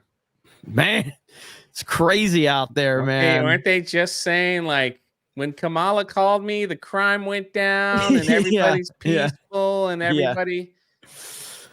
Yep. Oh my God. I don't even want to hear what's going on. Oh, dude, I don't think anyone in that room has seen a push-up in Oh man. This is so weird. Like trying to make her relatable. Yeah. And it's not gonna work because she isn't relatable. Look, you're trying to meet like he's a bad. Oh my God. He's gonna throw down. Okay. Jesus. God, what a disaster. Jay, you never do dude. I try to do 50 push-ups every single day. That's the truth. God. This is just all of this is it's unbelievable how out of control the Democratic Party is right now. Matt Walsh, I still haven't seen any new updated stuff from Matt Walsh, but he is there trolling the DNC, which is freaking fantastic. So I can't, I'd be fascinated to know exactly how he, oh my God, look at this. Look at this. Woo. Holy shit.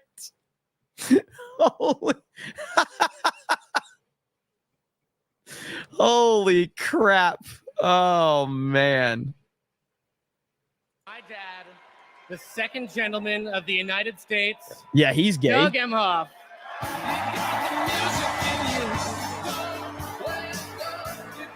I gotta mute the music. God.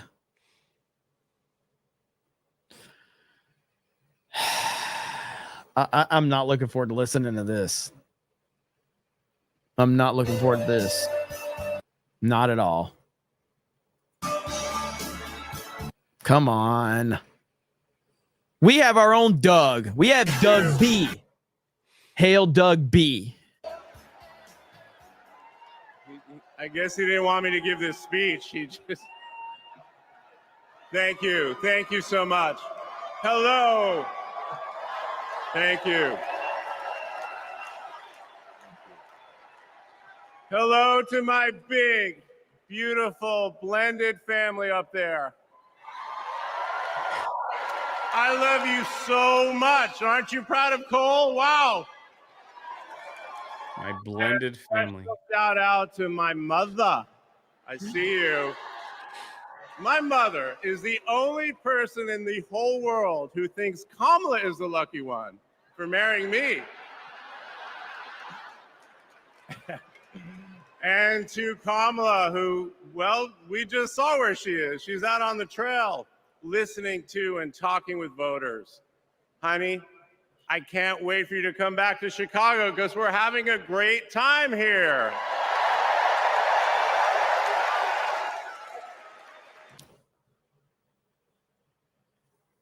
If we were on Rumble, I'd probably say it. You're stepping up for all of us. But that's who she is. Wherever she's needed, however she's needed, Kamala rises to the occasion. And she did it for me and our family. And now that the country needs her, she's showing you what we already know. She's ready to lead. I meant Rumble exclusive, by the way, chat. I see you on Rumble right now. I meant Rumble exclusive. And she will be a great president we will all be proud of. Now, I'm the son of two Brooklynites, Mike and Barb. Why didn't like Kamala take his last name? Did she just didn't want to do that? This is a literal cuck. Like, this man has no power in the relationship. He has no authority whatsoever.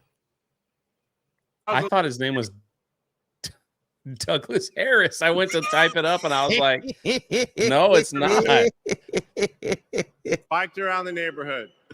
I took the bus to Hebrew school. I can't even say his last name. I rode to Little League practice in the way back of my coach's wood-paneled station wagon. And if we did well, we got to have a Slurpee after.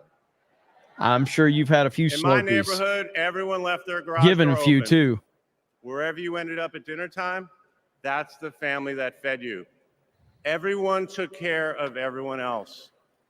And the guys I grew up with are still my best friends. The group chat is active every day, and it's probably blowing up right now, guys. When my dad had to get a new job, we moved across the country to LA. Money was tight. Hey, California.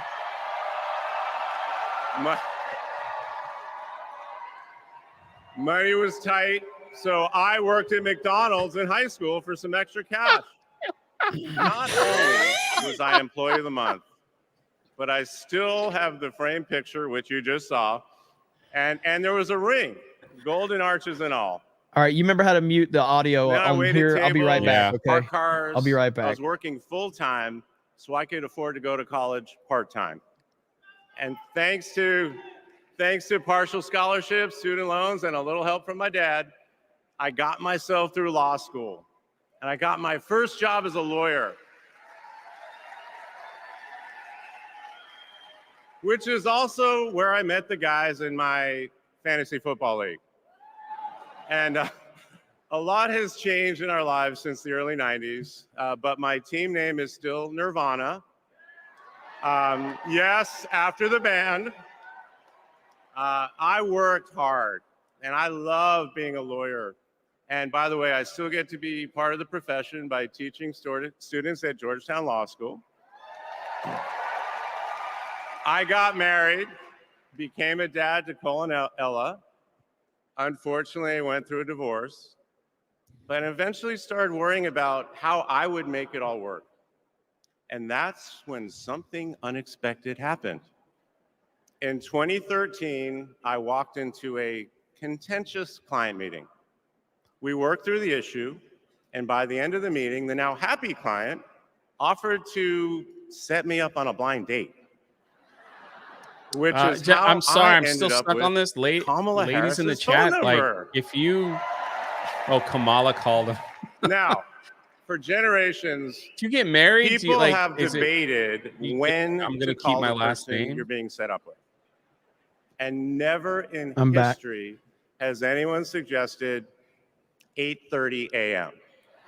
Kamala called him, Jeremy. No, And yet- did they do it again? Yeah, That's when go on a I date. dialed. Oh my God. Look, I he's got still doing the Kamala's phone. voicemail, and I just Yep. started. Oh my God. Hey, it's Doug. I'm on my way to an early meeting. Again, it's Doug.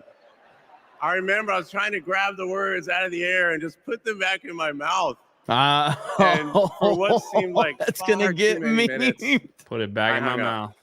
mouth. By the way, Kamala saved that voicemail, and she makes me listen to it on every anniversary. Every anniversary. You saved that voicemail through But that different cell message phones and everything wasn't the throughout the only years? unusual thing about that day. Now, Kamala, who normally would have been working hard at her office, just happened to be waiting at her apartment for a contractor to do some work on her kitchen. I was eating at my desk, which was not a regular occurrence for a busy lawyer like me who appreciated a good business lunch. But that's when she called me back. And we talked for an hour. And we Call me laughed. back. Well, you know that laugh. I love that laugh. We know that laugh. We all know that laugh, unfortunately. And maybe that counted as our first date. Or maybe it was that Saturday night when I picked her up and told her, buckle up, I'm a really bad driver. Because you can't hide anything from Kamala Harris, so you might as well own it. And as I got to know her better and just fell in love fast, I learned what drives Kamala. And it's what you've seen over these past 4 years, and especially these past 4 weeks. She finds joy in pursuing justice. She stands up to bullies just like my parents taught me to. And she likes to see people do well, but hates when they're treated unfairly. She believes this work requires a basic curiosity in just how people are doing. God, he's boring. Her empathy is her strength. Oh. Over the past decade, Kamala has connected me more deeply to my faith, even though it's not the same as hers. She comes to synagogue with me for high holiday services, and I go to church with her for Easter. I get to enjoy her mom's so many chili relleno lies. recipe every Christmas. Are they and really she makes married? a mean brisket for Passover. It brings me right back to my grandmother's apartment in Brooklyn. You know, the one with the plastic-covered couches. But Kamala has fought against anti-Semitism and all forms of hate her whole career. She's the one who encouraged me, a second gentleman, to take up that fight, which is so personal to me. And those of you who belong to blended families know that they can be a little complicated. But as soon as our kids started calling her Mamala, I knew we'd be okay. Ella calls us Mamala. a three-headed parenting machine. Kamala and Kirsten, thank you both. Thank you both for always putting your family and the kids first. Jeez. Now, Cole and Ella's friends knew that when they'd come over for Sunday dinner with Mamala, it was going to be real talk. In Mamala. between taking cooking instructions, they'd have to answer questions about What is the purpose of this problem they wanted to speech? solve in the world. I don't know. They learned that you've always got to be prepared because Kamala is going to prosecute the case. And in the same breath that Cole and Greenlee told us that they were engaged, I'm so they bored. asked Kamala to officiate their wedding. And in the same way that she always steps up when it matters, Kamala puts so much time They into had those remarks, Mamala be the and priest she at bound their them in a wedding. book that matched her dark red dress, and then turned that into a gift for the happy couple. A few days ago, during this incredible time we're going through, there was a brief window when Kamala was back at home. And I saw her sitting on her favorite chair. And in the middle of a wild month, I just hoped that she was having a quiet moment to herself. But then I realized she was on the phone. And of course, my mind went to all the potential crises that the vice president could be dealing with. Was it domestic? Was it foreign? Was it campaign? On the phone once again, ladies and gentlemen. She was focused. And all Mamala I knew means was suck that it in must be Spanish? No something way. important. And it turns out it was. Uh-oh. Ella had called her. That's Kamala. That's Kamala. Those kids are her priorities, and that scene was a perfect map of her heart. She's always been there for our children, and I know she'll always be there for yours too. This is not a man speaking, by the way. This is not a man. Kamala is a joyful warrior. It's doing for her country what she has always done. I for thought the that was people like that Chuck she Schumer, loves. brother. Her passion will benefit all of us when she's our president. And here's the thing about joyful warriors. They're still warriors. And Kamala is as tough as it comes. I don't think Just she's ask ever the seen his criminals, wiener. the global gangsters, and the witnesses before the Senate Judiciary Committee. There's a lot of men that have seen his wiener, but she has never seen his wiener. Listen, I'm just gonna be honest. This has been a bad 2 days for the Democrats. Next time This we has should been a be bad 2 playing days. Fortnite. Have this up in the corner box. We Yeah. can turn the volume down. Yeah, We could, it's true. We should. you do could that. you're smart to do commentary while the game's going on.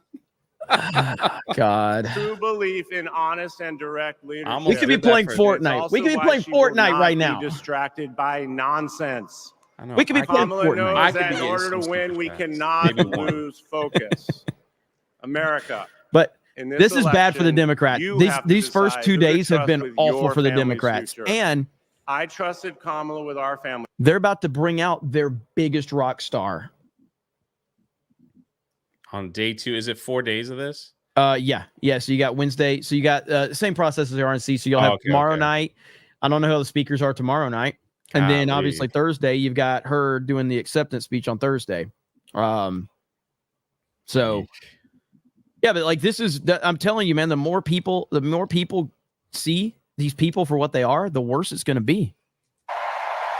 And with your help, she will lead with joy and toughness, with that laugh and that look, Ugh. with compassion and conviction.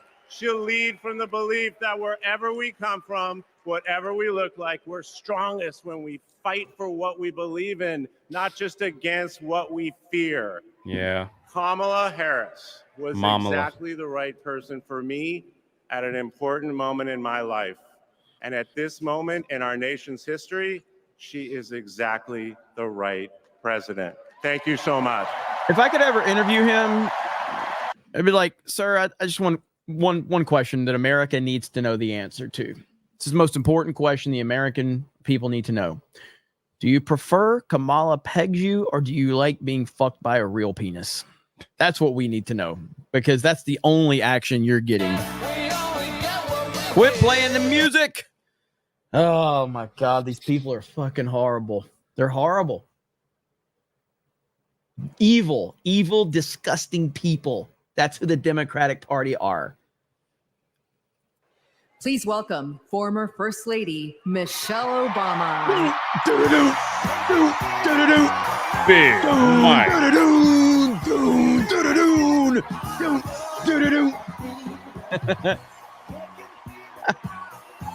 She's just gonna introduce her husband. I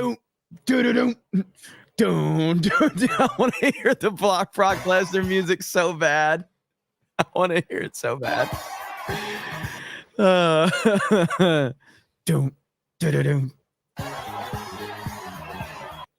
So now you're actually going to see some excitement, because there's actually people that they know and they like, because they do like the Obamas. Regardless of how you feel, the Democrats love the Obamas. We got a big night ahead. Thank you. Look at those all so muscles. much. She is ripped. Thank you so much.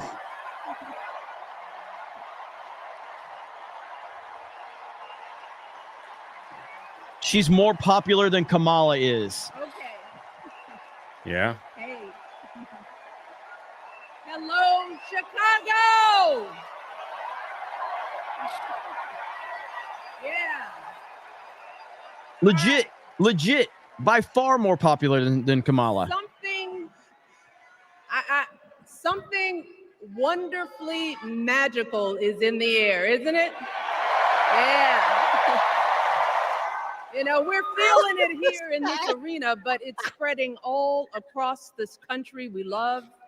A familiar feeling that's been buried too deep for far too long. You know what I'm talking about. It's the contagious power of hope.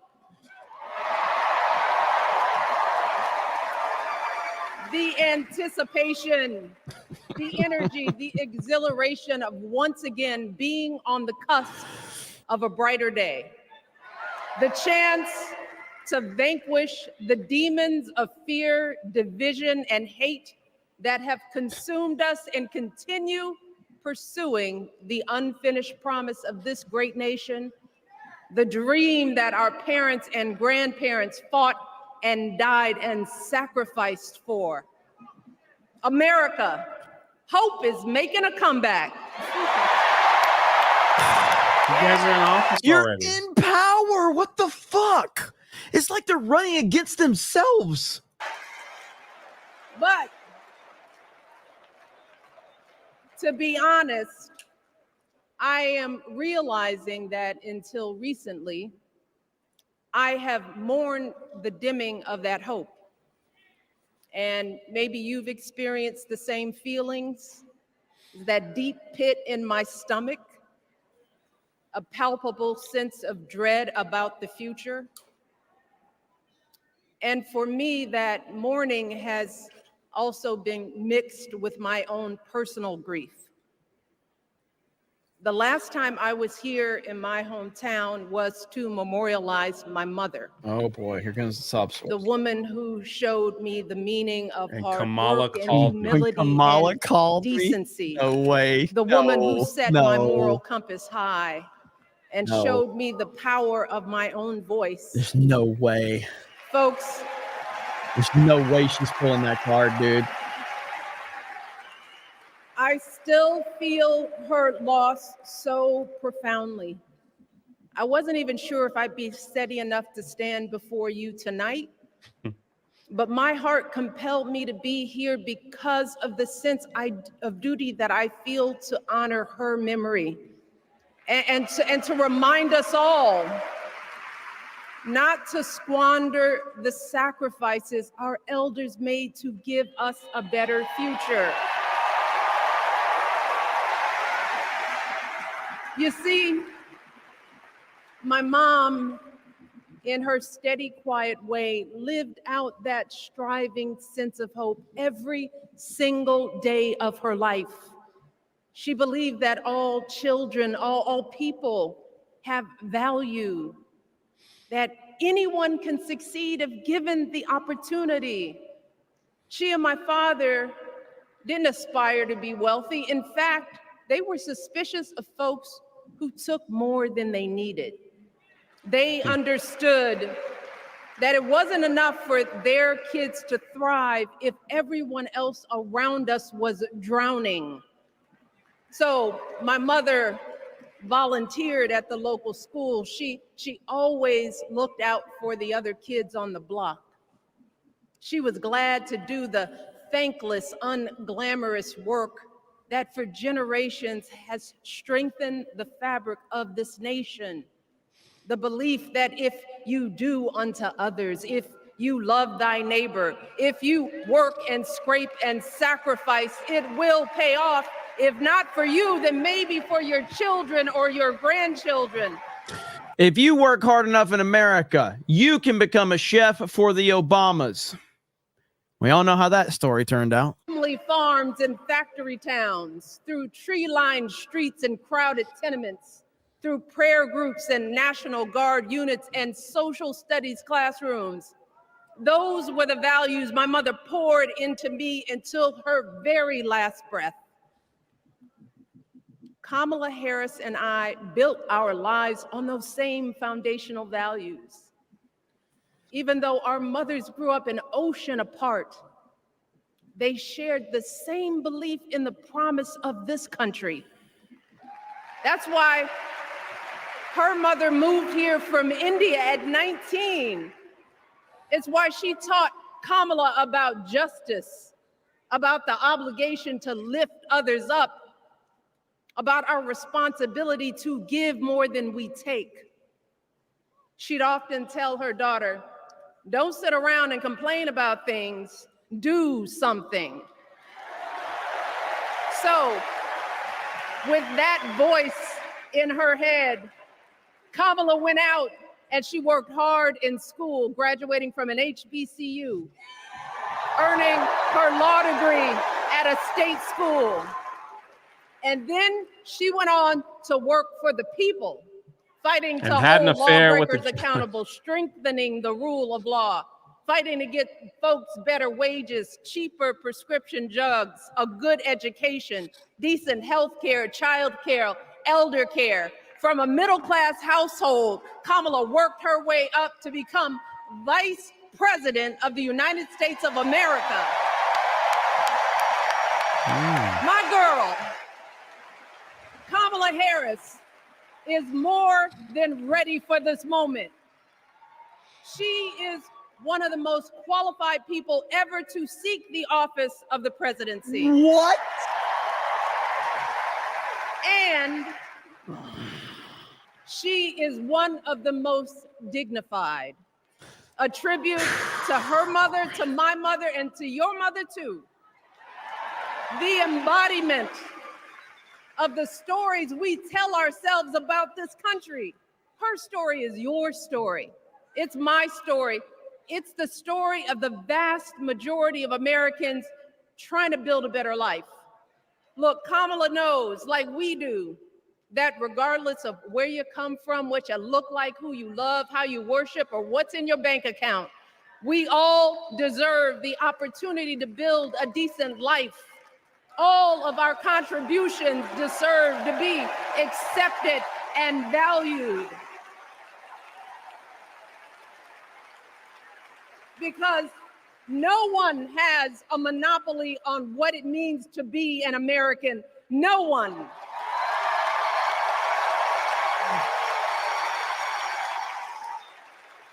Kamala has shown her allegiance to this nation, not by spewing anger and bitterness, but by living a life of service and always pushing the doors of opportunity open to others.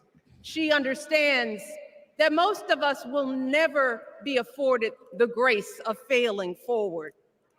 We will never benefit from the affirmative action of generational wealth. Well, Montel Williams. If we bankrupt a business or choke in a crisis, we don't get a second, third, or fourth chance. If things don't go our way, we don't have the luxury of whining or cheating others to get further ahead. No. We don't get to change the rules so we always win. If we see a mountain in front of us, we don't expect there to be an escalator waiting to take us to the top. No. We put our heads. You literally just handed Kamala Harris the nomination without getting a single fucking vote. And throughout her entire life, that's what we've seen from Kamala Harris. The steel of her spine, the steadiness of her upbringing, the honesty of her example, and yes, the joy of her laughter and her light. It couldn't be more obvious. Of the two major candidates in this race, only Kamala Harris truly understands the unseen labor and unwavering commitment that has always made America great.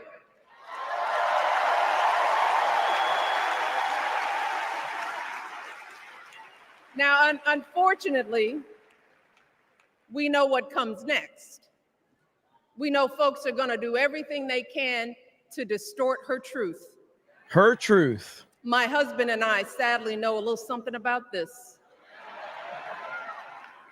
For years, Donald Trump did everything in his power to try to make people fear us. See, By his telling the truth. limited, narrow view of the world made him feel threatened by the existence of two hardworking, highly educated, successful people who happen to be black. I knew the Race card. You have activated my race card. Wait.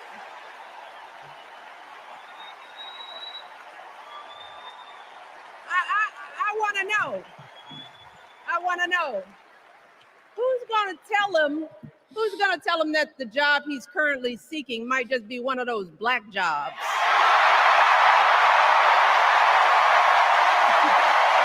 Oh my God. Look, You're finding out right now how no one else here makes them excited except for the Obamas. it's same old con. That's it. Doubling down on ugly, misogynistic, racist lies as a substitute for real ideas and solutions that will actually make people's lives better. Look, because cutting our health care, taking away our freedom to control our bodies, the freedom to become a mother through IVF like I did, those things are not going to improve the health outcomes of our wives, mothers, and daughters. Shutting down the Department of Education, banning our books, none of that will prepare our kids for the future. Demonizing our children for being who they are and loving who they love. Look, that doesn't make anybody's life better.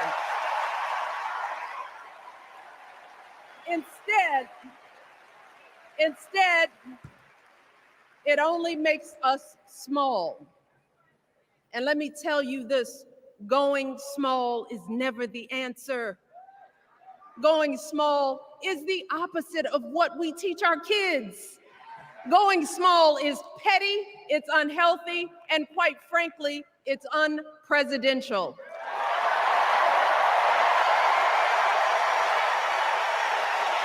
So, why would any of us accept this from anyone seeking our highest office? Why would we normalize that type of backward leadership?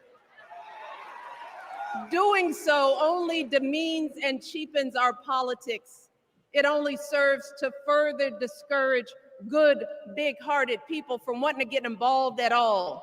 America, our parents taught us better than that, and we deserve so much better than that. That's why we must do everything in our power to elect two of those good, big-hearted people. There is no other choice than Kamala Harris and Tim Walz. No other choice.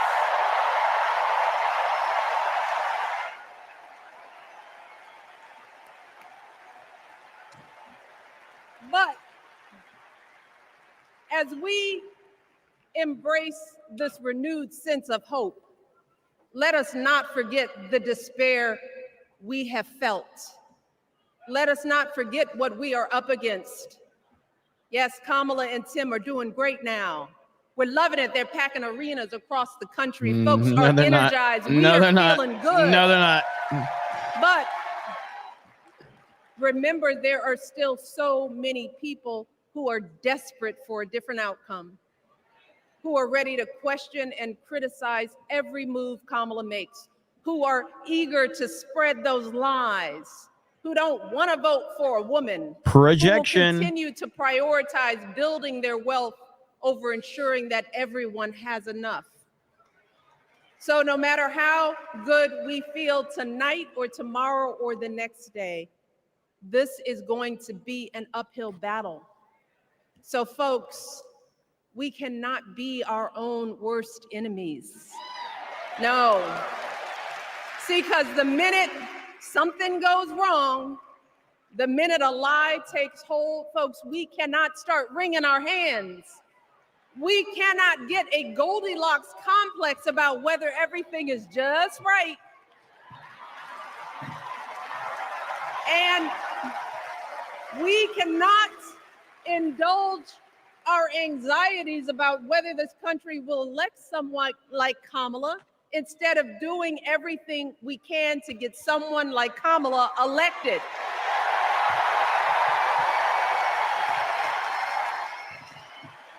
Kamala and Tim, they have lived amazing lives. And I am confident that they will lead with compassion, inclusion, and grace. But they are still only human. They are not perfect. And like all of us, they will make mistakes. But luckily, y'all, this is not just on them. This is up to us, all of us, to be the solution that we seek.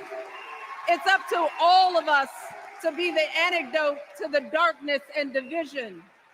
Look, I don't care how you identify politically, whether you're Democrat, Republican, Independent, or none of the above.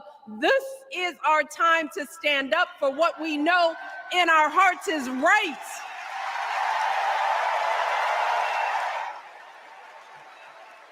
To stand up, not just for our basic freedoms, but for decency and humanity, for basic respect, dignity, and empathy, for the values at the very foundation of this democracy.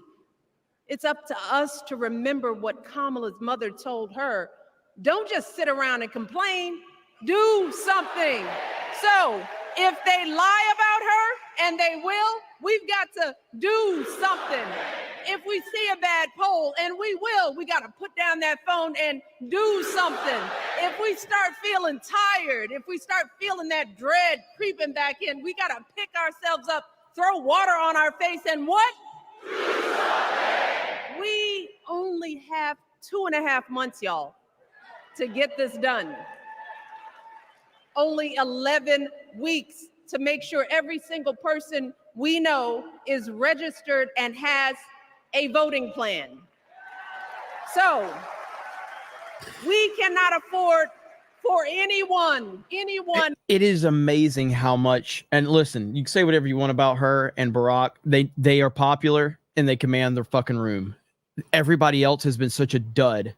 This is not the fucking ticket. That's the problem. This ain't the ticket. Time for that kind of foolishness. You know what you need to do. So, consider this to be your official ask. Michelle Obama is asking you, no, I'm telling y'all to do something.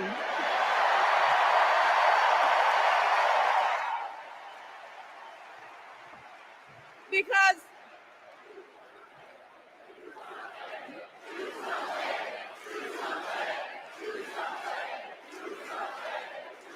you all,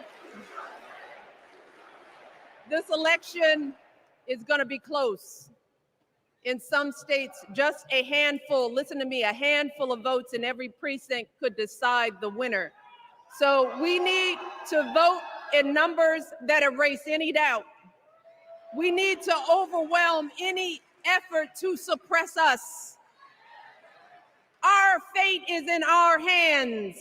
In 77 days, we have the power to turn our country away from the fear, division, and smallness of the past.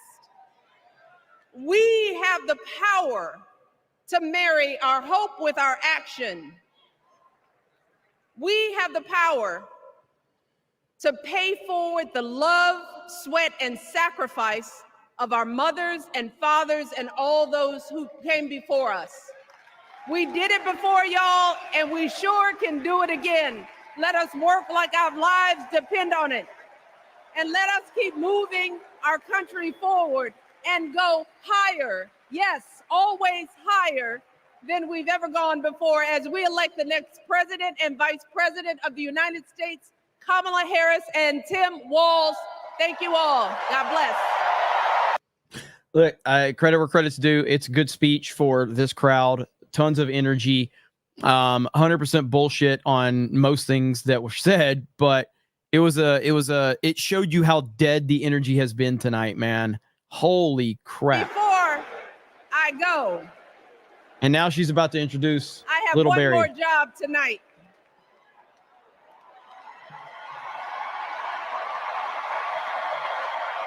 Yeah. One more job. You all, thank you for all the love, but it is now my honor to introduce somebody who knows a whole lot about hope. Someone who has spent his life strengthening our democracy. And let me tell you, as someone who lives Let's keep it with moving. him, he wakes up every day. Holy shit, that's great. Every day and thinks about what's best for this country. Please welcome America's 44th president and the love of my life, Barack Obama.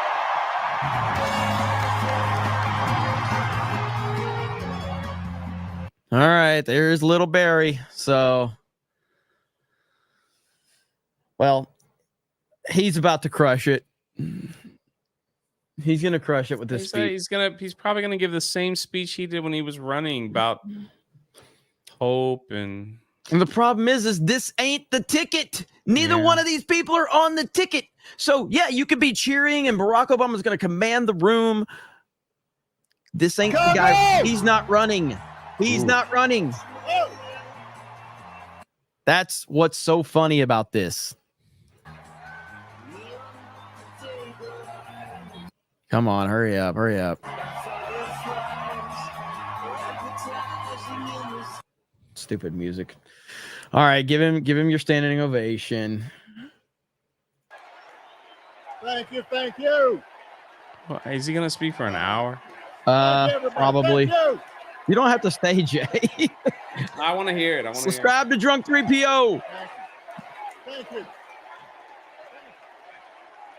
All right. That's enough. Thank you, thank you. Chicago! It's good to be home. It is good to be home, and I don't know about you, but I'm feeling fired up.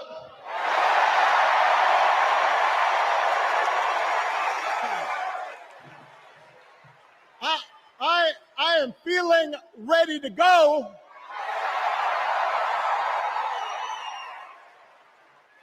Even if I am the only person stupid enough to speak after Michelle Obama.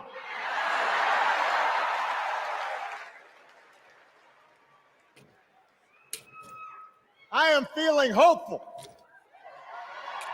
because this convention has always been pretty Do you good think to he kids mentions with funny names who believe Do you think he mentions in Trump? a country where anything is possible?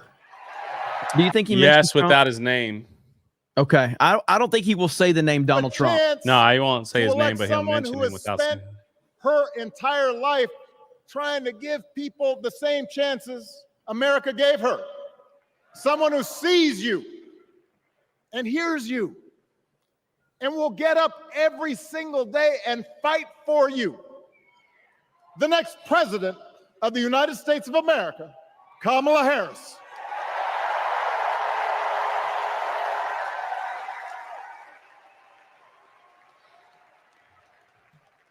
It's been 16 years since I had the honor of accepting this party's nomination for president. And I know that's hard to believe because I have not aged a bit. But it's true. And looking back, I can say without question that my first big decision as your nominee turned out to be one of my best. And that was asking Joe Biden to serve by my side as vice president. He's asleep right now, Barack. Just so you know, he's asleep. Okay, he's getting his butt wiped. Other than some common Irish blood, Joe and I come from different backgrounds, but we became brothers. Bullshit. And as we worked together You for literally ran this man out of office sometimes a few pretty weeks tough ago. years, what I came to admire most about Joe wasn't just his smarts, his experience. It was his empathy and his decency and his hard-earned resilience, his unshakable belief that everyone in this country deserves a fair shot. His empathy. And over the last 4 years, those are the values America has needed most. At a time when millions of our fellow citizens were sick and dying, we needed a leader with the character to put politics aside and do what was right. God. At a time when our economy Same was speech reeling, he gave when he was running. we needed a leader with the determination we know to drive what he does would not become like the Joe world's Biden. strongest recovery. 15 million jobs, higher wages, lower health care costs. Said the same thing for Hillary, and At a and she didn't time win. when the other party had turned into a cult of personality, we needed a leader who was steady and brought people together and was selfless enough to do the rarest thing there is in politics, putting his own ambition aside for the sake of the country.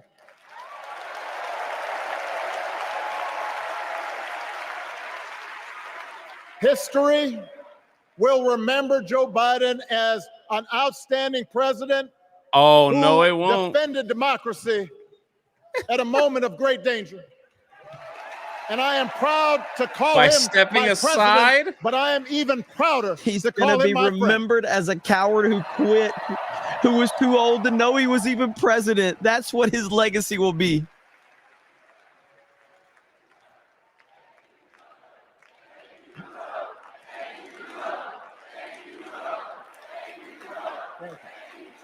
Now, Thank you, Joe. the torch has been passed. I'm glad you remember that. I'm Now glad you remember that. It is up to all of us Word for word, this is what I said. to fight for the America we believe in. I predicted Barack Obama would say this. And make no mistake, it will be a fight. Before Joe even stepped down, I said it. For all the incredible energy we've been able to generate over the last few weeks, for all the rallies and the memes, Mean. this will still be a tight race in a closely divided country. A country where too many Americans are still struggling, where a lot of Americans don't believe government can help. And as we gather here tonight, the people who will decide this election are asking a very simple question. Who will fight for me? Who's thinking about my future, about my children's future, about our future together? One thing is for certain, Donald Trump is not losing sleep over that question. Oh, he finally said it. He did. I was wrong. I didn't think he'd say his name. Here's a 78-year-old billionaire who has not stopped whining about his problems since he rode down his golden escalator 9 years ago. Hey, I It thought has been a Obama constant was going to be too smart for stream this, of but he rights wasn't. and Even grievances. Obama can't That's get actually been past getting worse now Donald that he's Trump. afraid of losing to Kamala. Even Obama can't do it. There's the childish nicknames, the crazy conspiracy theories, this weird obsession with crowd sizes.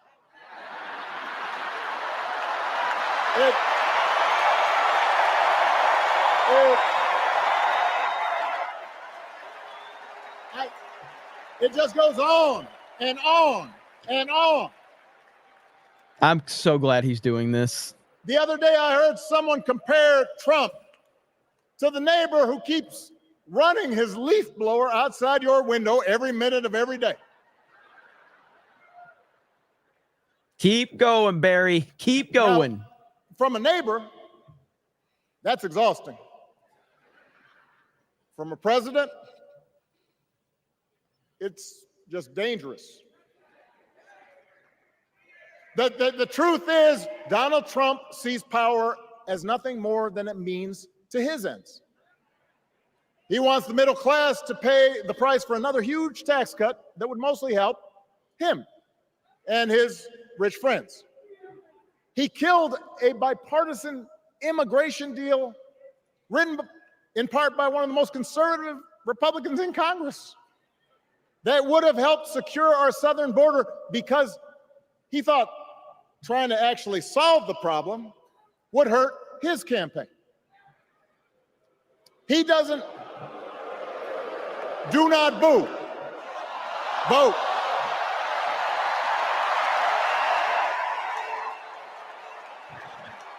How you guys care about the border? He doesn't seem to care if more I'm women so glad lose he's doing their this. reproductive freedom, since it Oh, won't affect abortion. his life. I really thought Obama was going to be too smart for this, but TDS gets them all, Donald baby. Trump wants us to think that this country is hopelessly divided between us and them, between the real Americans, who of course support him, and the outsiders who don't. And he wants you to think that you'll be richer and safer if you will just give him the power to put those other people back in their place. It is one of the oldest tricks in politics from a guy whose act has, let's face it, gotten pretty stale. So why are you worried about him? We do not need 4 more years of bluster and bumbling and chaos. We have seen that movie before, Talking and about we Joe? all know that the sequel is usually worse.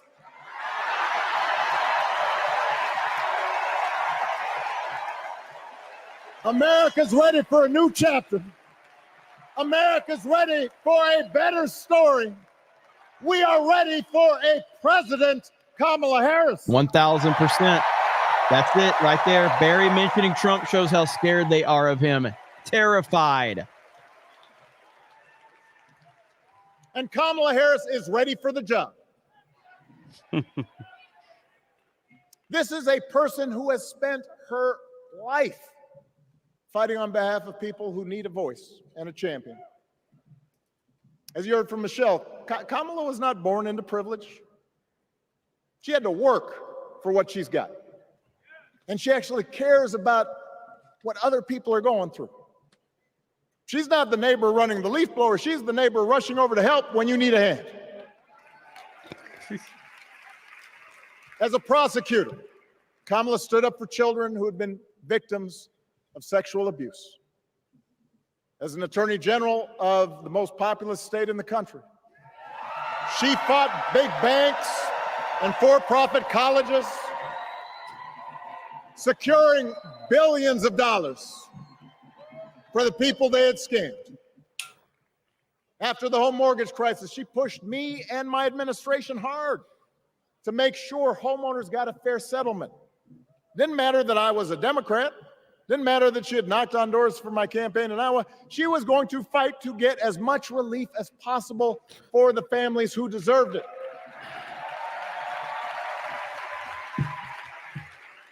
As vice president, she helped take on the drug companies to cap the cost of insulin, lower the cost of health care, give families with kids a tax cut.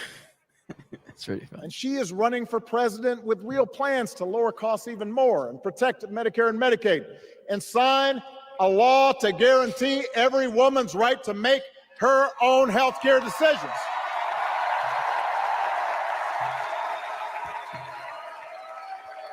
Healthcare, abortion.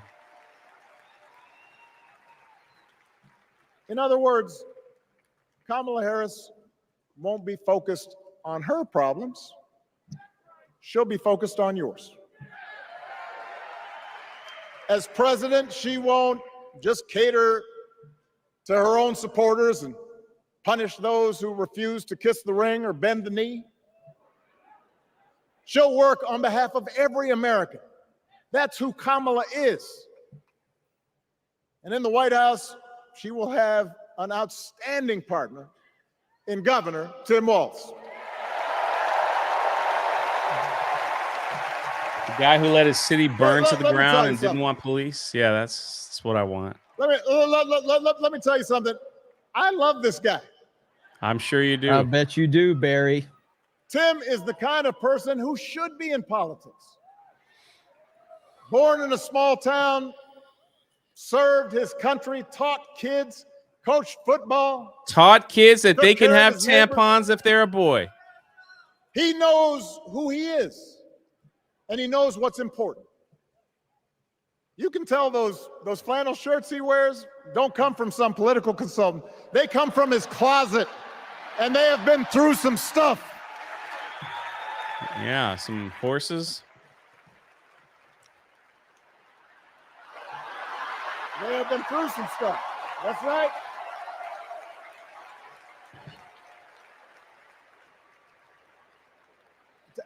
Together, Kamala and Tim have kept faith with America's central story. A story that says we are all created equal. All of us endowed with That's certain it. inalienable You're correct rights, about that. You are correct. Everyone deserves a chance, that even when we don't agree with each other, we can find a way to live with each other. So when I'm making the point that they're not top of the ticket, Deborah Young is correct, though. They are the ones that this is Obama's 5th term right here. That's what's on the line. Our job over the next 11 weeks is to convince as many people as possible to vote for that vision. Now, it won't be easy. The other side knows it's easier to play on people's fears and cynicism, always has been. They will tell you that government is inherently corrupt, that sacrifice and generosity are for suckers. And since the game is rigged, it's okay to take what you want and just look after your own. That's the easy path. We have a different task. Our job is to convince people that democracy can actually deliver.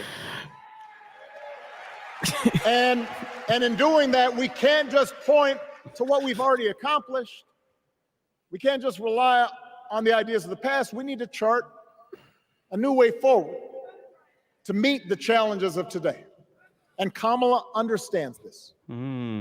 She knows, for example, that if we want to make it easier for more young people to buy a home, we need to build more units and clear away some of the outdated laws and regulations that made it harder to build homes for working people in this country. That is a priority, and she's put out a bold new plan to do just that.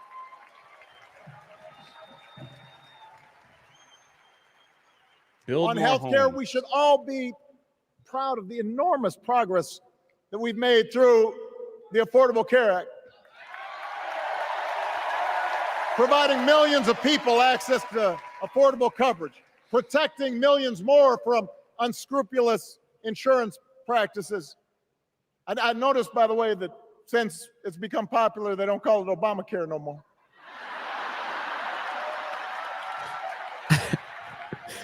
But I want to. Kamala knows we can't. All right, so while he's spewing that bullshit, I just throwback from back in the day. Donald Trump tweet: when I was 18, people called me Donald Trump. When he was 18, Barack Obama was Barry. Weird. Dude, Trump is amazing, dude. I swear, Trump, we need you back on Twitter, X. All right. The only ticket to the middle class. We need to follow the lead of governors like Tim Walz, who said, if you've got the skills and the drive, you shouldn't need a degree to work for state government. And in this new economy, we need a president who actually cares about the millions of people all across this country who wake up every single day to do the essential, often thankless work, to care for our sick, to clean our streets, to deliver our packages. We need a president who will stand up for their right to bargain for better wages and working conditions. And Kamala will be that president.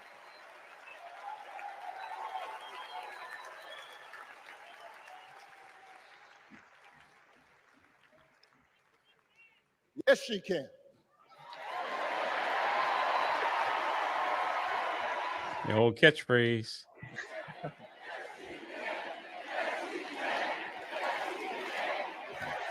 Yes, she can.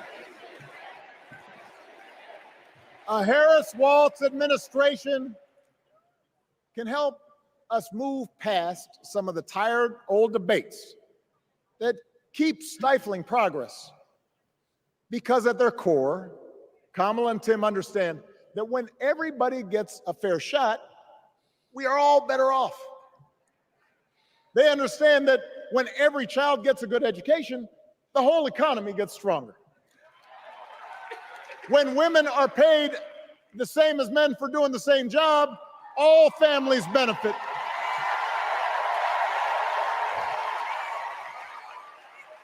They understand that we can secure our borders without tearing kids away from their parents, just like we can keep our streets safe while also building trust between law enforcement and the communities they serve and eliminating bias. That will make it better for everybody.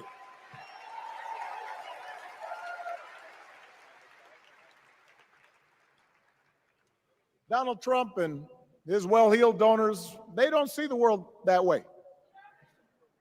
For them, one group's gains is necessarily another group's loss. For them, freedom means that the powerful can do pretty much what they please, whether it's fire workers trying to organize a union or put poison in our rivers or avoid paying taxes like everybody else has to do.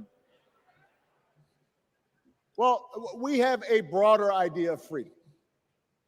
We believe in the freedom to provide for your family if you're willing to work hard. The freedom to breathe clean air and drink clean water and send your kids to school without worrying if they'll come home. We believe. I was wrong. Barack Obama's speech is not great. It's fine, but it's not a banger like I thought. What our family looks like, how many kids we have, who we marry. And we believe that freedom requires us to recognize that other people have the freedom to make choices that are different than ours. That's okay.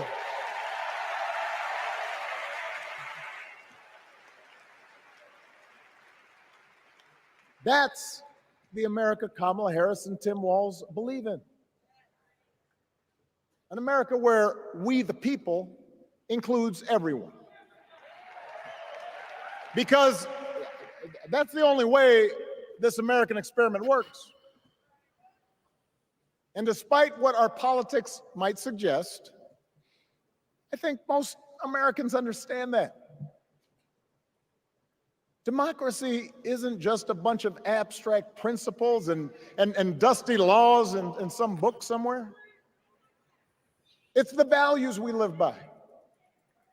It's the way we treat each other, including those who don't look like us, or pray like us, or see the world exactly like we do.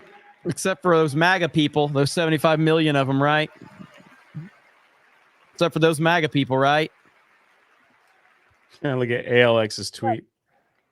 With That about sense their of house. mutual respect Yeah. has to be part of our message. Our politics have become so polarized these days that all of us across the political spectrum seem so quick to assume the worst in others, unless they agree with us on every single issue. We start thinking that the only way to win is to scold and shame and out-yell the other side. And after a while, regular folks just tune out, or they don't bother to vote. Now, that approach may work for the politicians who just want attention and thrive on division. but it won't work for Obama, us. you're not doing what I to thought, make man. progress on the things we care about. This is not a great The speech things for that him. really affect people's lives. I didn't think he would fall into TDS. It's a ball of fluff, man. There's Yeah. nothing. There's I no. didn't- And prejudices. I did not think And that he if we want to win would over get those caught up in TDS, and he aren't did. yet ready to support our candidates, we need to listen to their concerns and maybe learn something in the process. Obama fell off. After all, if a parent or grandparent occasionally says something that makes us cringe, we don't automatically assume they're bad people. We recognize that the world is moving fast, that they need time and maybe a little encouragement to catch up. Our fellow citizens deserve the same grace we hope they'll extend to us.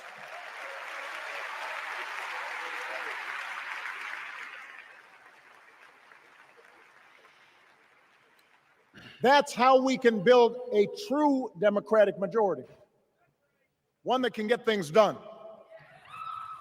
And by the way, that does not just matter to the people in this country. The rest of the world is watching to see if we can actually pull this off.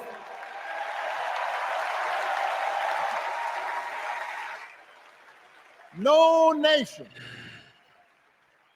no society has ever tried to build a democracy as big and as diverse as ours before. One that includes people that over decades have come from every corner of the globe. One where our allegiances and our community are defined not by race or blood, but by a common creed. And that's why when we uphold our values, the world's a little brighter. God, I'm just bored out of my fucking mind. I'm really like, I feel like Bernie Sanders came on stage in the second half of this. And over time, we become less safe. We shouldn't be the world's policeman, and we can't eradicate every cruelty. I think Michelle did a better injustice in the job. world. She did. She did. But America can be and must be a force for good. Discouraging conflict, fighting disease, promoting human rights, protecting the planet from climate change, defending freedom, brokering peace. No That's policy. what Kamala Harris believes, and so do most Americans. Wrap it up. Let's keep it moving. Yeah.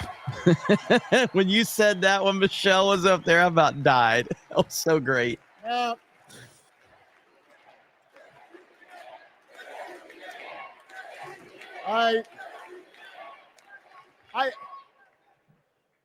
I know these ideas can feel pretty naive right now. We live in a time of such confusion and rancor, Rancor. with a culture that puts a premium on things that don't last. Money, fame, status, likes. We chase the approval of strangers on our phones. We build all manner of walls and fences around ourselves, and then we wonder why we feel so alone. We don't trust each other as much because we don't take the time to know each other. And in that space between us, politicians and algorithms teach us to caricature each other, and troll each other, and fear each other. Emotional part But here's right the here. good news, Chicago. All across America, in big cities and small towns, away from all the noise, the ties that bind us together are still there. We still coach Little League and look out for our elderly neighbors. We still feed the hungry in churches and mosques and synagogues and temples. We share the same pride when our Olympic athletes compete for the gold. Because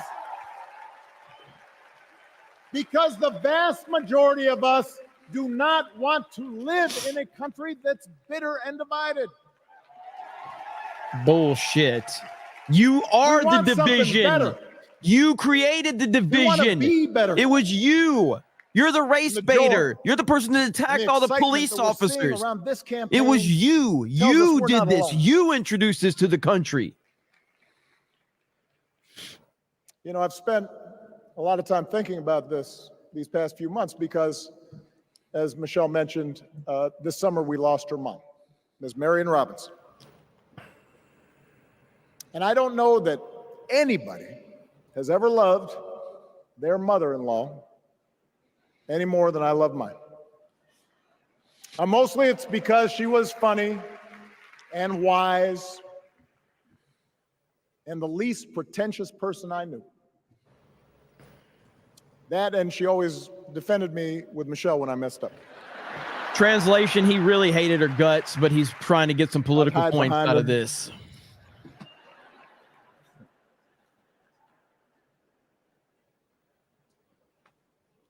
But I also think one of the reasons Mary and I became so close was she reminded me of my grandmother, the woman who helped raise me as a child.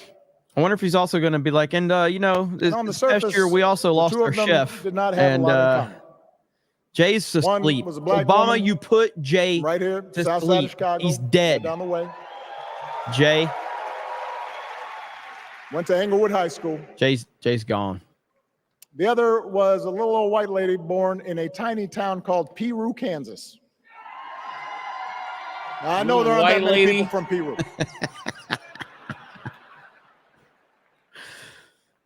And yet they shared a basic outlook on life.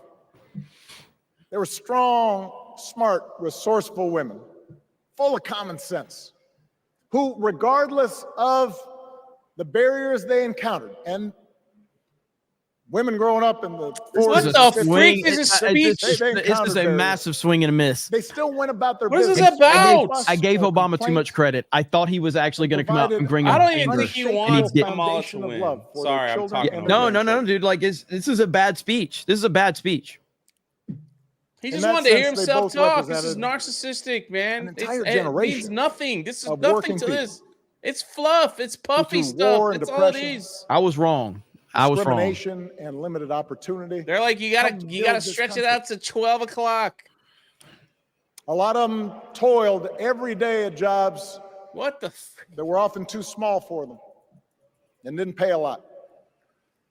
People still dealing with that They today, willingly Billy? went without Billy. just to keep a roof over their families' heads, just to give their children something better. But they knew what was true. They knew what mattered. Things like honesty and integrity, kindness Just and using hard power work. words, man. It means nothing. Yep. I really weren't- was. They weren't impressed with braggarts or I was worried that he was. Yeah. Good word there, Obama. But I was worried that he was like going to come out here and really bring the house down. He has not. And the moment he mentioned Trump, it was over for him. They appreciated what they did. They found pleasure in simple things. A card game with friends, a good meal, and laughter around the kitchen table. Helping others.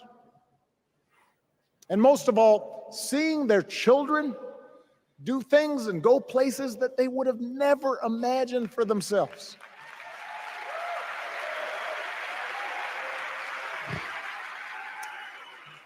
Whether you are a Democrat or a Republican, Or now we like Republicans. I mean, somewhere in between, interesting how that works. we have all had people like that in our lives. People like Kamala's parents, who crossed oceans because they believed in the promise of America. People like Tim's parents, who taught him about the importance of service. Good, hard-working people who weren't famous or powerful, but who managed in countless ways to leave this country just a little bit better than they found it. As much as any policy or program I believe that's what we yearn for. A return to an America where we work together and look out for each other. A restoration of what Lincoln called, on the eve of Civil War, Well, they bring up Lincoln a lot. our bonds of affection. An America that taps what he called the better angels of our nature. That is what this election is about. And I believe that's why if we each do our part over the next 77 days, if we knock on doors, if we make phone calls, if we talk to our friends, if we listen to our neighbors, if we work like we've never worked before, if we hold firm to our convictions, we will elect Kamala Harris as the next president of the United States and Tim Walz as the next vice president of the United States. We will elect leaders up and down the ballot who will fight for the hopeful, forward-looking America we all believe in, and together we too Will make build a America country great that is again. more secure and more just, more equal, and more free. So let's get to work. God bless you, and God bless the United States of America. Yeah, that sucked. That was. So again, we're talking about the standard in which he has set. Whole lot of nothing in there. Barack Obama is a amazing, phenomenal public speaker when he has a teleprompter in a controlled environment. He just is. He always has been. That was, for his standard, was very much an average, slightly above average speech, which is not good.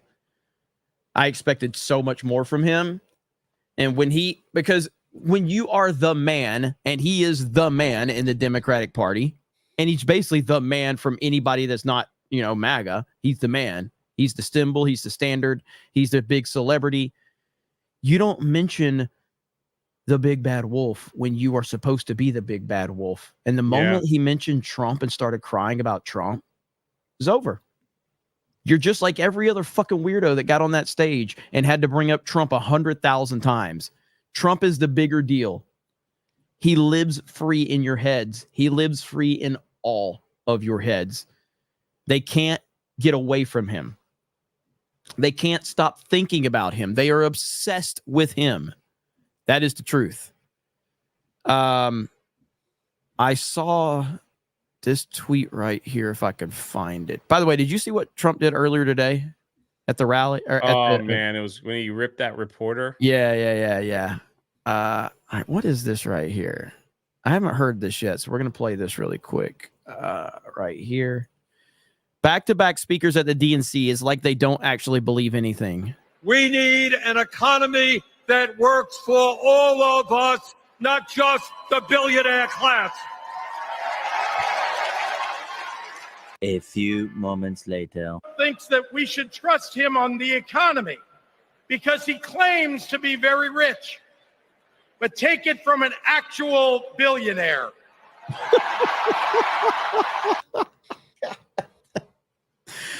The Democrats. The fucking Democrats. They say whatever. It's like all marshmallow, man. It's unbelievable, man. Good Lord. Well, I was expecting more. That sucked. I really have nothing to add. It was boring. He didn't say anything. There's no policies. None. Mention. Kamala went from someone that called everybody every 5 minutes as a vice president to now the person that has changed the world. And we need to keep her in to keep changing the world. She was not the president. She wasn't anything. And holy crap, all these people are telling like old stories to try to make her seem like she's something special. And I don't even know, like, if that was the agenda. Hey, we need you to speak and tell a story before she was vice president. There hasn't been one thing mentioned that she did when she was vice president. Yeah. Nothing. It's all None. about, she worked at McDonald's and then she called me and then we prosecuted people. It's the same story. Oh, Lord. Check this out. Elon Musk put up a poll about 5 hours ago. Since a lot of people are asking, here's a super unscientific poll. Who will you vote for? 2.6 million votes in, 77% Donald J. Trump. So keep voting, keep retweeting that poll. If you are on X, that's right, I called it X. I'm gonna try. Listen, I'm gonna bounce back and forth between X and Twitter. I just, what do you call it, Jay? I do the same thing. It's a slow merge process. Even when I talk about it on my videos, I start off as X, and then like later I'll just be like, and on Twitter, people make comments. They're like, pick one. I was like, I'm trying. Yeah, man. It's Eric Trump tweeted this out right here. This is unwatchable. It really was, man. Honestly, Michelle gave a better speech than Barack. Shockingly enough, Michelle gave a better speech. Yeah. I thought the speech. I don't even know what he was talking about. Just like, hey, they worked hard and get out and work hard to vote. It's like that was literally Barack's speech. Yeah. I remember when they worked hard and they wanted our children to have better lives. So make sure you work hard and make other people vote. That's literally all he said. Absolutely insane. I think, unless I fell asleep halfway through it, it didn't make any sense. I don't know. Yeah. I don't know. He was, and then everything is just orange man bad. Yep. That's it. And he's only after himself. That's it. Yeah, while people are protesting. Anyway, I know you're gonna do super chats, so I'm get out of here, man. Nothing to say, man. That was just horrible. That sucked. It was bad. It was very, very bad. So sucked. At least we saw a fat man smiling and get off the stage. Subscribe to Drunk 3PO. Yeah, about 2,000 out. Look at that. Subscribe to Drunk 3PO. I'll see you later, brother. Take it easy. All right, I might catch a few of these, and obviously Krista's keeping track of everything. So thank you, Krista, for continuing to stay on top of this. I'm gonna go right here, Krista, from Munchie Ninjas 50. Red says those houses, Kamala. Let's see, those houses, lawns mean Kamala owns, but after her term are going to illegal immigrants, or why else is she going to use taxpayer money to do that? There's one of those, Red, that we forgot. Bird Up says Bernie got a bigger reaction from this chat than he did from the crowd. John Q Ghost over on Rumble becomes a new member. Thank you, John Q Ghost. Krista, are you here right now? I don't know if you're here. Yeah, I'm confused. Okay. Sorry. All right, on the main list, Munchie Ninja has a 50. Can you highlight it, please? Because it's easier that way. Yeah, and I just read Red's $9.99 and Bird up $5. Did you highlight it? Yes. I don't see it. Yep, middle column. Oh, there it is. Okay. Yep. Okay, perfect. got it. Thank you. All right, thank you. Fantastic vs. Knox says Obama got a Nobel Peace Prize or Nobel Prize for speaking well. Shane Bentley says I voted for Trump twice. Kamala called me. Karnak for a member message says Kamala called me. She personally told me something that brought a genuine tear to my eye. She told me it was okay to be white. Hail the 199. I got to show you guys something really quick here, okay? I got to show you guys something crazy. And I'm speculating on this. I'm speculating on this for sure.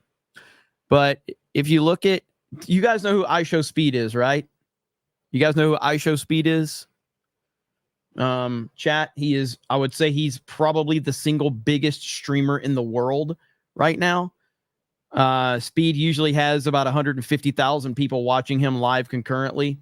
So iShowSpeed is one of the biggest streamers in the world. Okay. I think he is the biggest streamer. So he usually has about, man, there's so many people that are saying, no, that's crazy. Yes, he usually has about 150,000 people live watching him. He's freaking massive. Okay. So that's just for context. Look where we finished in the United States of America. The little old D-Day Cobra channel finished second to iShowSpeed.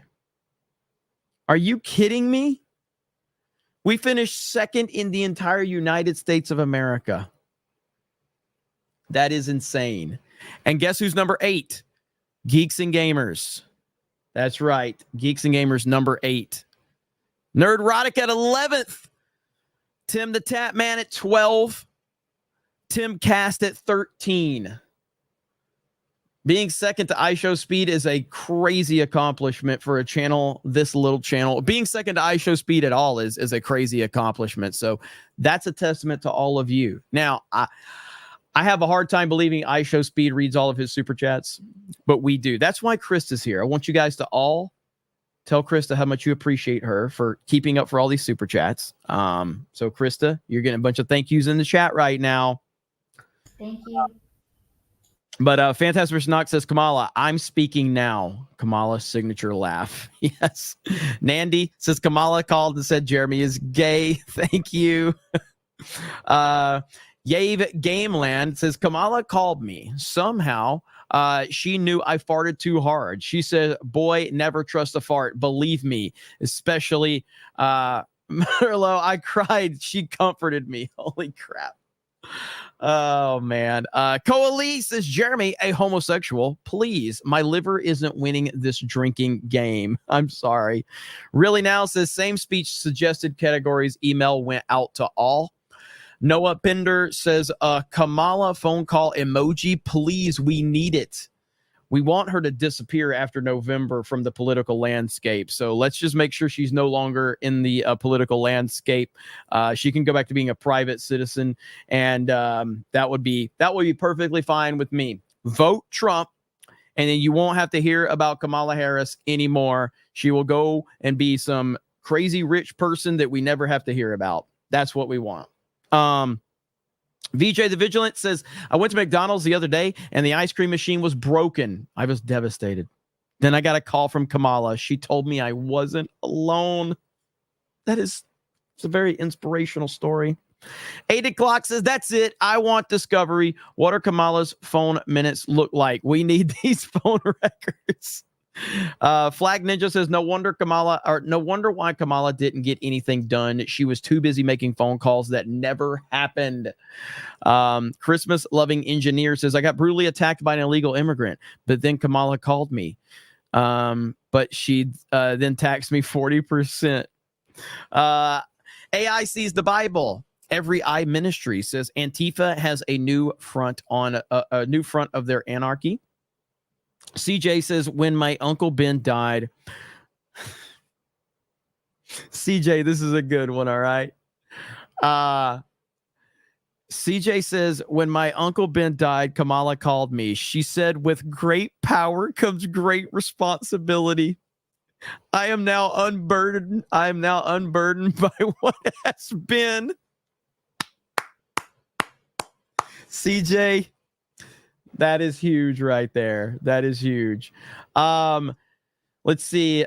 Pyro Fusion Dancer says, Kai currently right now has 2 times the viewers iShowSpeed on YouTube. So, but I would say, what is Speed's viewers on YouTube versus what Kai's are on Twitch? That would be my question. Shane Bentley says, after hearing Kamala's husband, I must say Kamala's mouth rises to the occasion. That's the chat of tonight. I agree. Great power comes great responsibility. UPD says his real name is Jack. I'm off. LOL. Keaton is balling. Imagine being the cuck who married Kamala after she banged Willie Brown, Montel, and many more, I'm sure. Oh, many more. Many more. No, I know they hang out together. I know Speed and Kai are friends, but I would imagine Speed, if he's on YouTube, he probably has triple the amount of viewers that Kai has on Twitch. That would be my guess. Eric CB says, does this woman talk on the phone all day? Apparently. Coalesce says, RNC had Hulk Hogan. DNC have Big Mike. Big MAGA Bulge says, Obama ran on hope and all we got was nope. Keck Lord Gray says, why do they always smile so much? Is it because they are so fake? Yeah, I mean, they are all like, this is the most forced political movement I have ever seen. This is the most forced political movement I have ever seen because Kamala Harris is a very unpopular person. Very unpopular. Speed on YouTube right now has 58,000. Kai has 124,000 on Twitch. Wow, that's wild. They're together, I think, right? Aren't they like doing the same stream or something right now? Speed usually has like 130, 150,000 watching him. Grand Potato says, after my transition, Kamala Harris called me to reaffirm my new identity, Big Mike. Nandy says, what's wrong with Mike? Forrest Geek says, when they lose, it'll be okay because Kamala will call them. Null Faces don't care, still voting Trump. Let's go. Boney Tony says, Obama is under the podium giving Mike a Hummer. Magnum Norris says, ask Willie Brown how dignified she is. Nandy says, looks like Kamala angry at Mike because he didn't get a call. Dave Chandler, how many of those black jobs are left now? Dave Chandler, how can we criticize a move Kamala makes when she won't show herself in public or present a policy platform? This is ridiculous BS. NG the Merciless says, I don't know how you can watch this garbage. Stay strong, Trump 2024. Let's be real. Super chats are helping, okay? As much as it's torture to listen to this, I'm getting paid good money from my wonderful audience, okay? So it's, while we can play up the idea of like, Jeremy's putting himself through this, it is miserable to watch the DNC. It's absolutely miserable, but it pays well. Let's see. Wrestling, I don't know how you say that. Says her teeth and cheeks look like a vampire. Yikes. Double Hawk says they keep talking about not letting Trump back in the White House. Sounds like a straight up threat. I heard that. Slain Hope says these fork tongue Jezebels really need to keep my name out their mouths. Why do you keep using the word energy and hope? I noticed it last night. Dave Chandler says, Jeremy, with all due respect, Obama is running. He is the power behind the throne. He is not on the ticket, but this is very much his show. I agree. Slain Hope says, hope and change. More like hope you kept the receipt. Dave Chandler says, is he admitting that they can still lose if they cheat? Kelly R says, Jay, so glad you're hanging in there. This is sickening. Dave Chandler says, when is the last time Obama's neighbors were allowed anywhere near their windows? I'm asking out of sheer curiosity. Flag Ninja says, Barry mentioning Trump shows how scared they are of him. 1,000%. 1,000%. Gotcha, Keenan. Sounds good, brother. 8 o'clock says, TDS is the scarlet rot of the DNC. It will consume all. Bear in the Woods says the most frightening words you can hear from Obama is, hey, want to see a dead body? Eric CB912 says, do these people not realize we already experienced 4 years of Trump? We are richer and safer with him as president. They do realize it. And they are scared to death that we realize it. Axel Jensen says, yeah, he is using his leaf blower constantly to clean up the leaves in the neighborhood you throw around in the first place. Vets Talking. What's up, Vets Talking? Served his country and lied about his service. Vets hate stolen valor walls. Harley Dave. These two are absolute masters of propaganda. Alan Tanasi says, y'all are going longer than Mike Obama's eggplant. Hail. Byron Douglas says he's exuding a nervous and anxiety energy. P.S. Hi, Jay. Hemorrhoid Hurts says, great orator, my ass teleprompter interpreter. Jeffo on the bound. Poison the rivers like East Palestine, Ohio. Oh, wait. Slain Hope says, giving Obama credit proves Jeremy is a giant fig. Lord Botha says, 2024 Obama is like Vikings Brett Favre. I understood that reference. CD Stein, it's ironic the most divisive racist president to inhabit the White House is talking about unity. 1,000%. Let's see. You can say my name right. It's Zach Ass. DNC might as well endorse Trump at this point, since they can't stop talking about him. 1,000%. I can pronounce everything correctly except for the things I can't pronounce correctly. Confirmed. Oh, I got you, Jeremy. Here's how you say my name. Rosalind. Wait. Rosalind. There we go. You are now unburdened by what has been. See, I can I can pronounce everything properly except things I can't pronounce. Dave Chandler says, as awful as Hillary is, people at least voted for her. Kamala is the most DEI hire who ever DEI'd. Damn right. Crimson says, when I lost my hand in a fierce lightsaber duel with a Sith Lord, Kamala Harris called me and told me Darth Vader is my father. Phantasm Knox says, I was in the toilet and there was no toilet paper. Kamala called me and she said it's going to be okay. Guess I won't get that roll of toilet paper. Slain Hope says, if y'all is wondering where the super chat money goes, Jeremy plays poker with Tim Pool and gets wrecked every time. That's the true origin of the beef. I wish. Let's see. Aaron says, Kamala called me to need to start a support group. Miss Lisa's Pewdie's girl, or is that how it says? Pertwee's girl says, hi, Krista. And then says, hi, Jeremy. Slain Hope says, no one likes a Bet Weschler. Don't bitch out. Jesus Christ, Jeremy, this is Slain Hope. You still don't get it. They aren't trying to win more votes. They are trying to not lose any, unlike MAGA influencers. And then Zach asks, I got that one. And we are going to stop there. I have less likes than you have more likes than viewers. Yes, because we've been live for like 6 hours. All right, 6 hours. And there's more to read. Krista's keeping up with everything. Big round of applause to Krista for keeping up with everything. By the way, I'm thinking about doing something. Haven't talked to anybody about this yet, but I think I'm going to take the D-Day Cobra Clips channel, and I'm just going to turn that into a standard upload channel where I make regular videos there, because this is obviously a live stream channel. This is a live stream channel. So the D-Day Cobra Clips, I think I'm going to rebrand that and just make that a straight up like video making channel with no live streams. I think that's what I'm going to do. So there will be no live streams over there. It'll just be video making, short videos and like regular videos and shorts. I think that's what I'm going to do with that channel. So I'll let you guys know. But this channel is this is a live stream channel. And one thing about YouTube is that if you get a live stream channel going, like it's almost like Geeks and Gamers. Geeks and Gamers is struggling to get the videos back going. And I'll get that going on Geeks and Gamers, but it's just a matter of like, I don't know. It's just an idea. It's in my head. So we'll see. What do you think, Krista? I think you should read the rest. Sure. Where are they at? Scroll all the way up. Oh, here's some more. Okay. I'll start with. Let's finish the ones from tonight. Yeah. Okay. God, there are some more I'm going to read. Did you get the 50s? I think so. I think I did.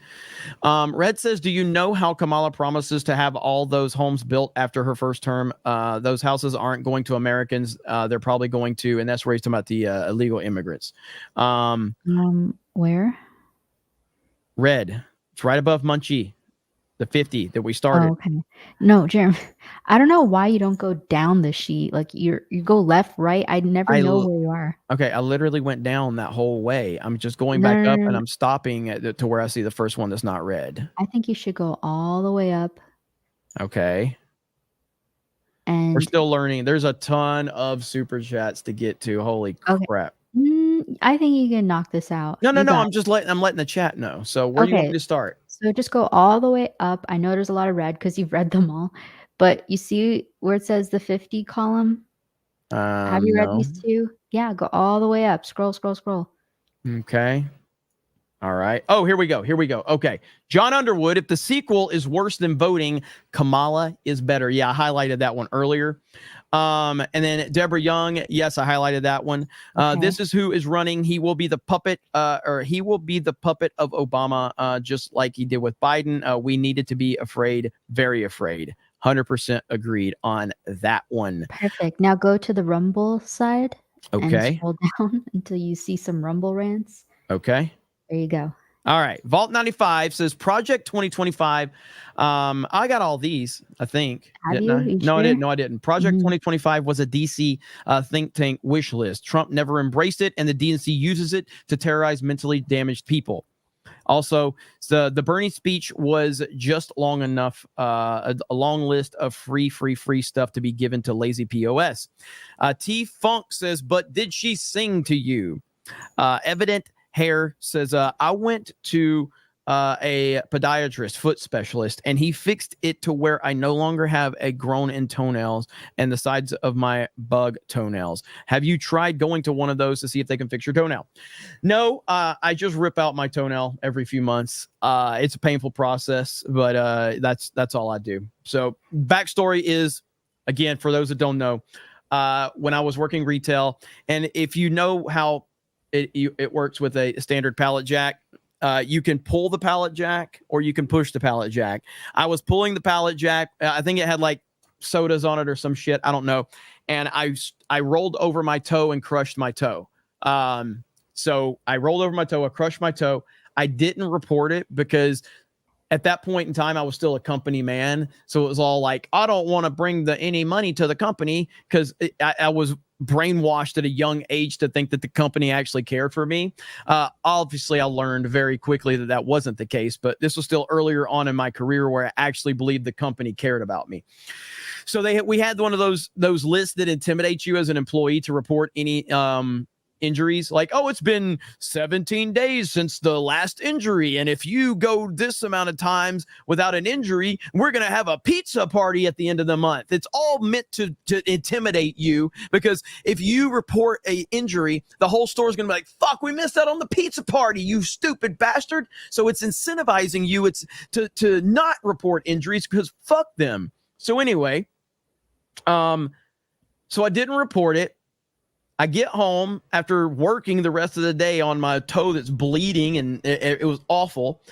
It crushed my toe. My toenail fell off, and then the toenail has continued to regrow back ingrown every time, and it's painful. So I just have to rip it out like every few months. It's pretty bad. So anyway, that's the story right there.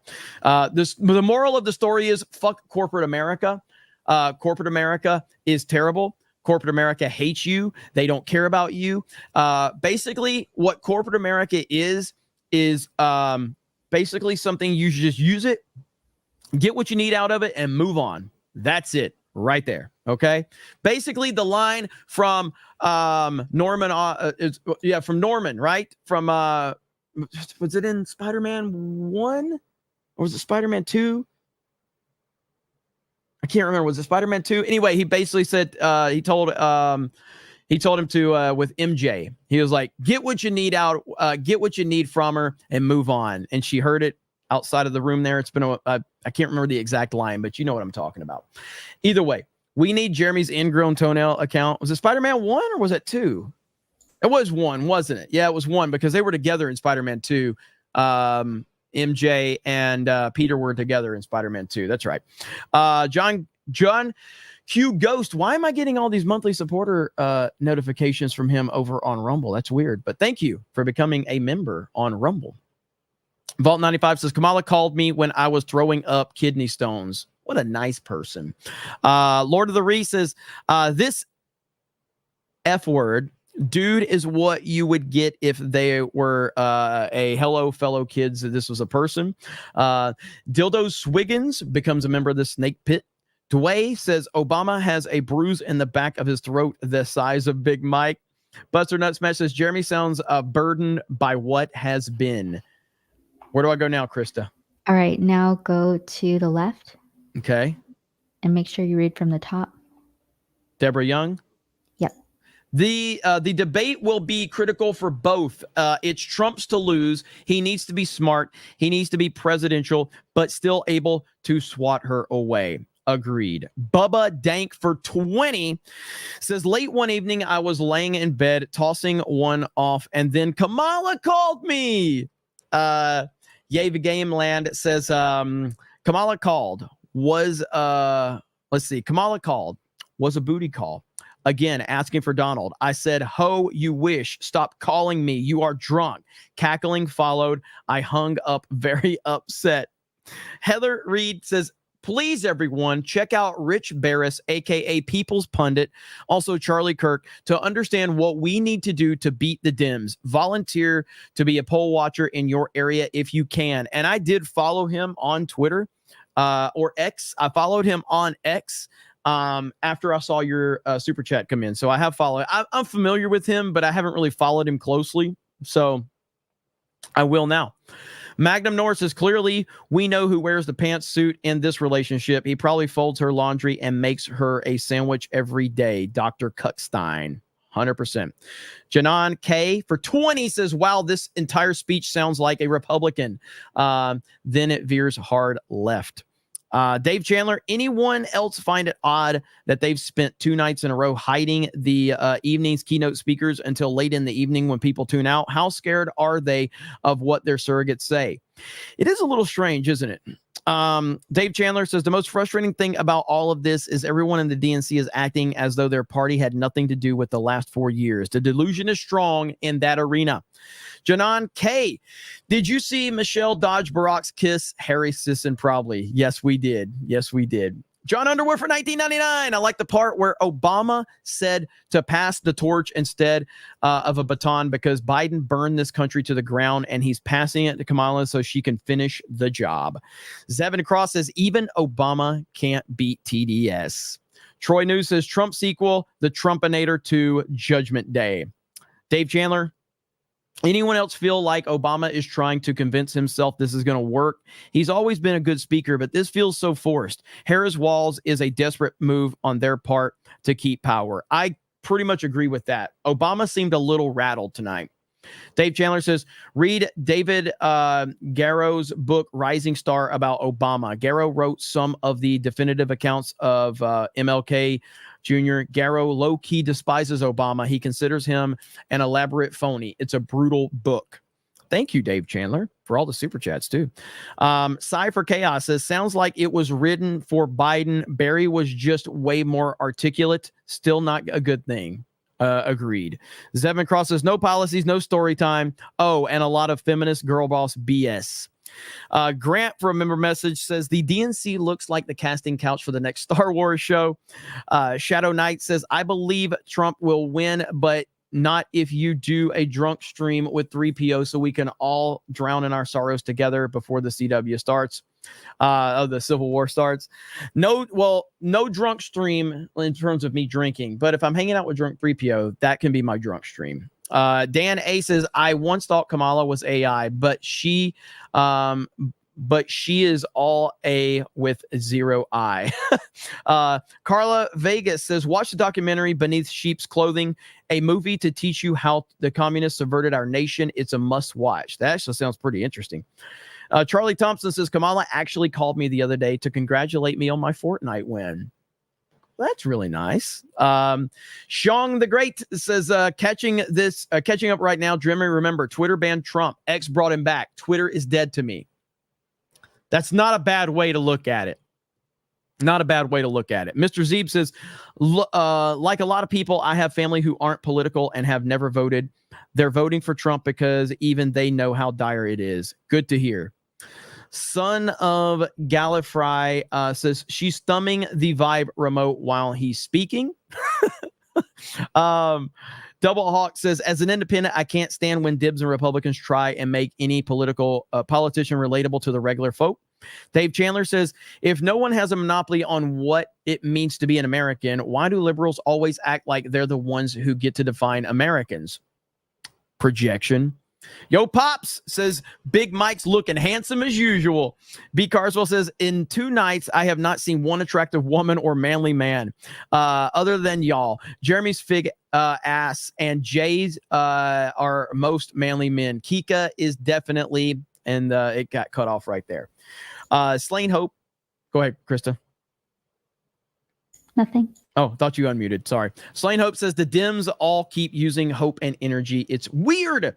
Ian says Kamala called me after the Acolyte was canceled. Dave Nunn. I don't know what this means right here, so we'll skip that one. Or let's see. I don't know what you're saying. But something's, yeah, I don't know how to say that one, Dave 9. BFSD 150. I had to bail on you last night, my favorite YouTube grifter. I couldn't continue to listen to all these idiots spewing BS. I didn't see what Biden said. You didn't miss much. CJ says, my favorite part is to make male feminists in the crowd. My favorite part is the fake male feminists in the crowd trying to get laid. Nandy says, Kamala called me and got me a discount for a car wash. Beastie Man says, shaking my head. She just want to spread communism in our country. She's lying. Hair in the Blue says, Latina lady knows about communism. Sounds like a confession to me.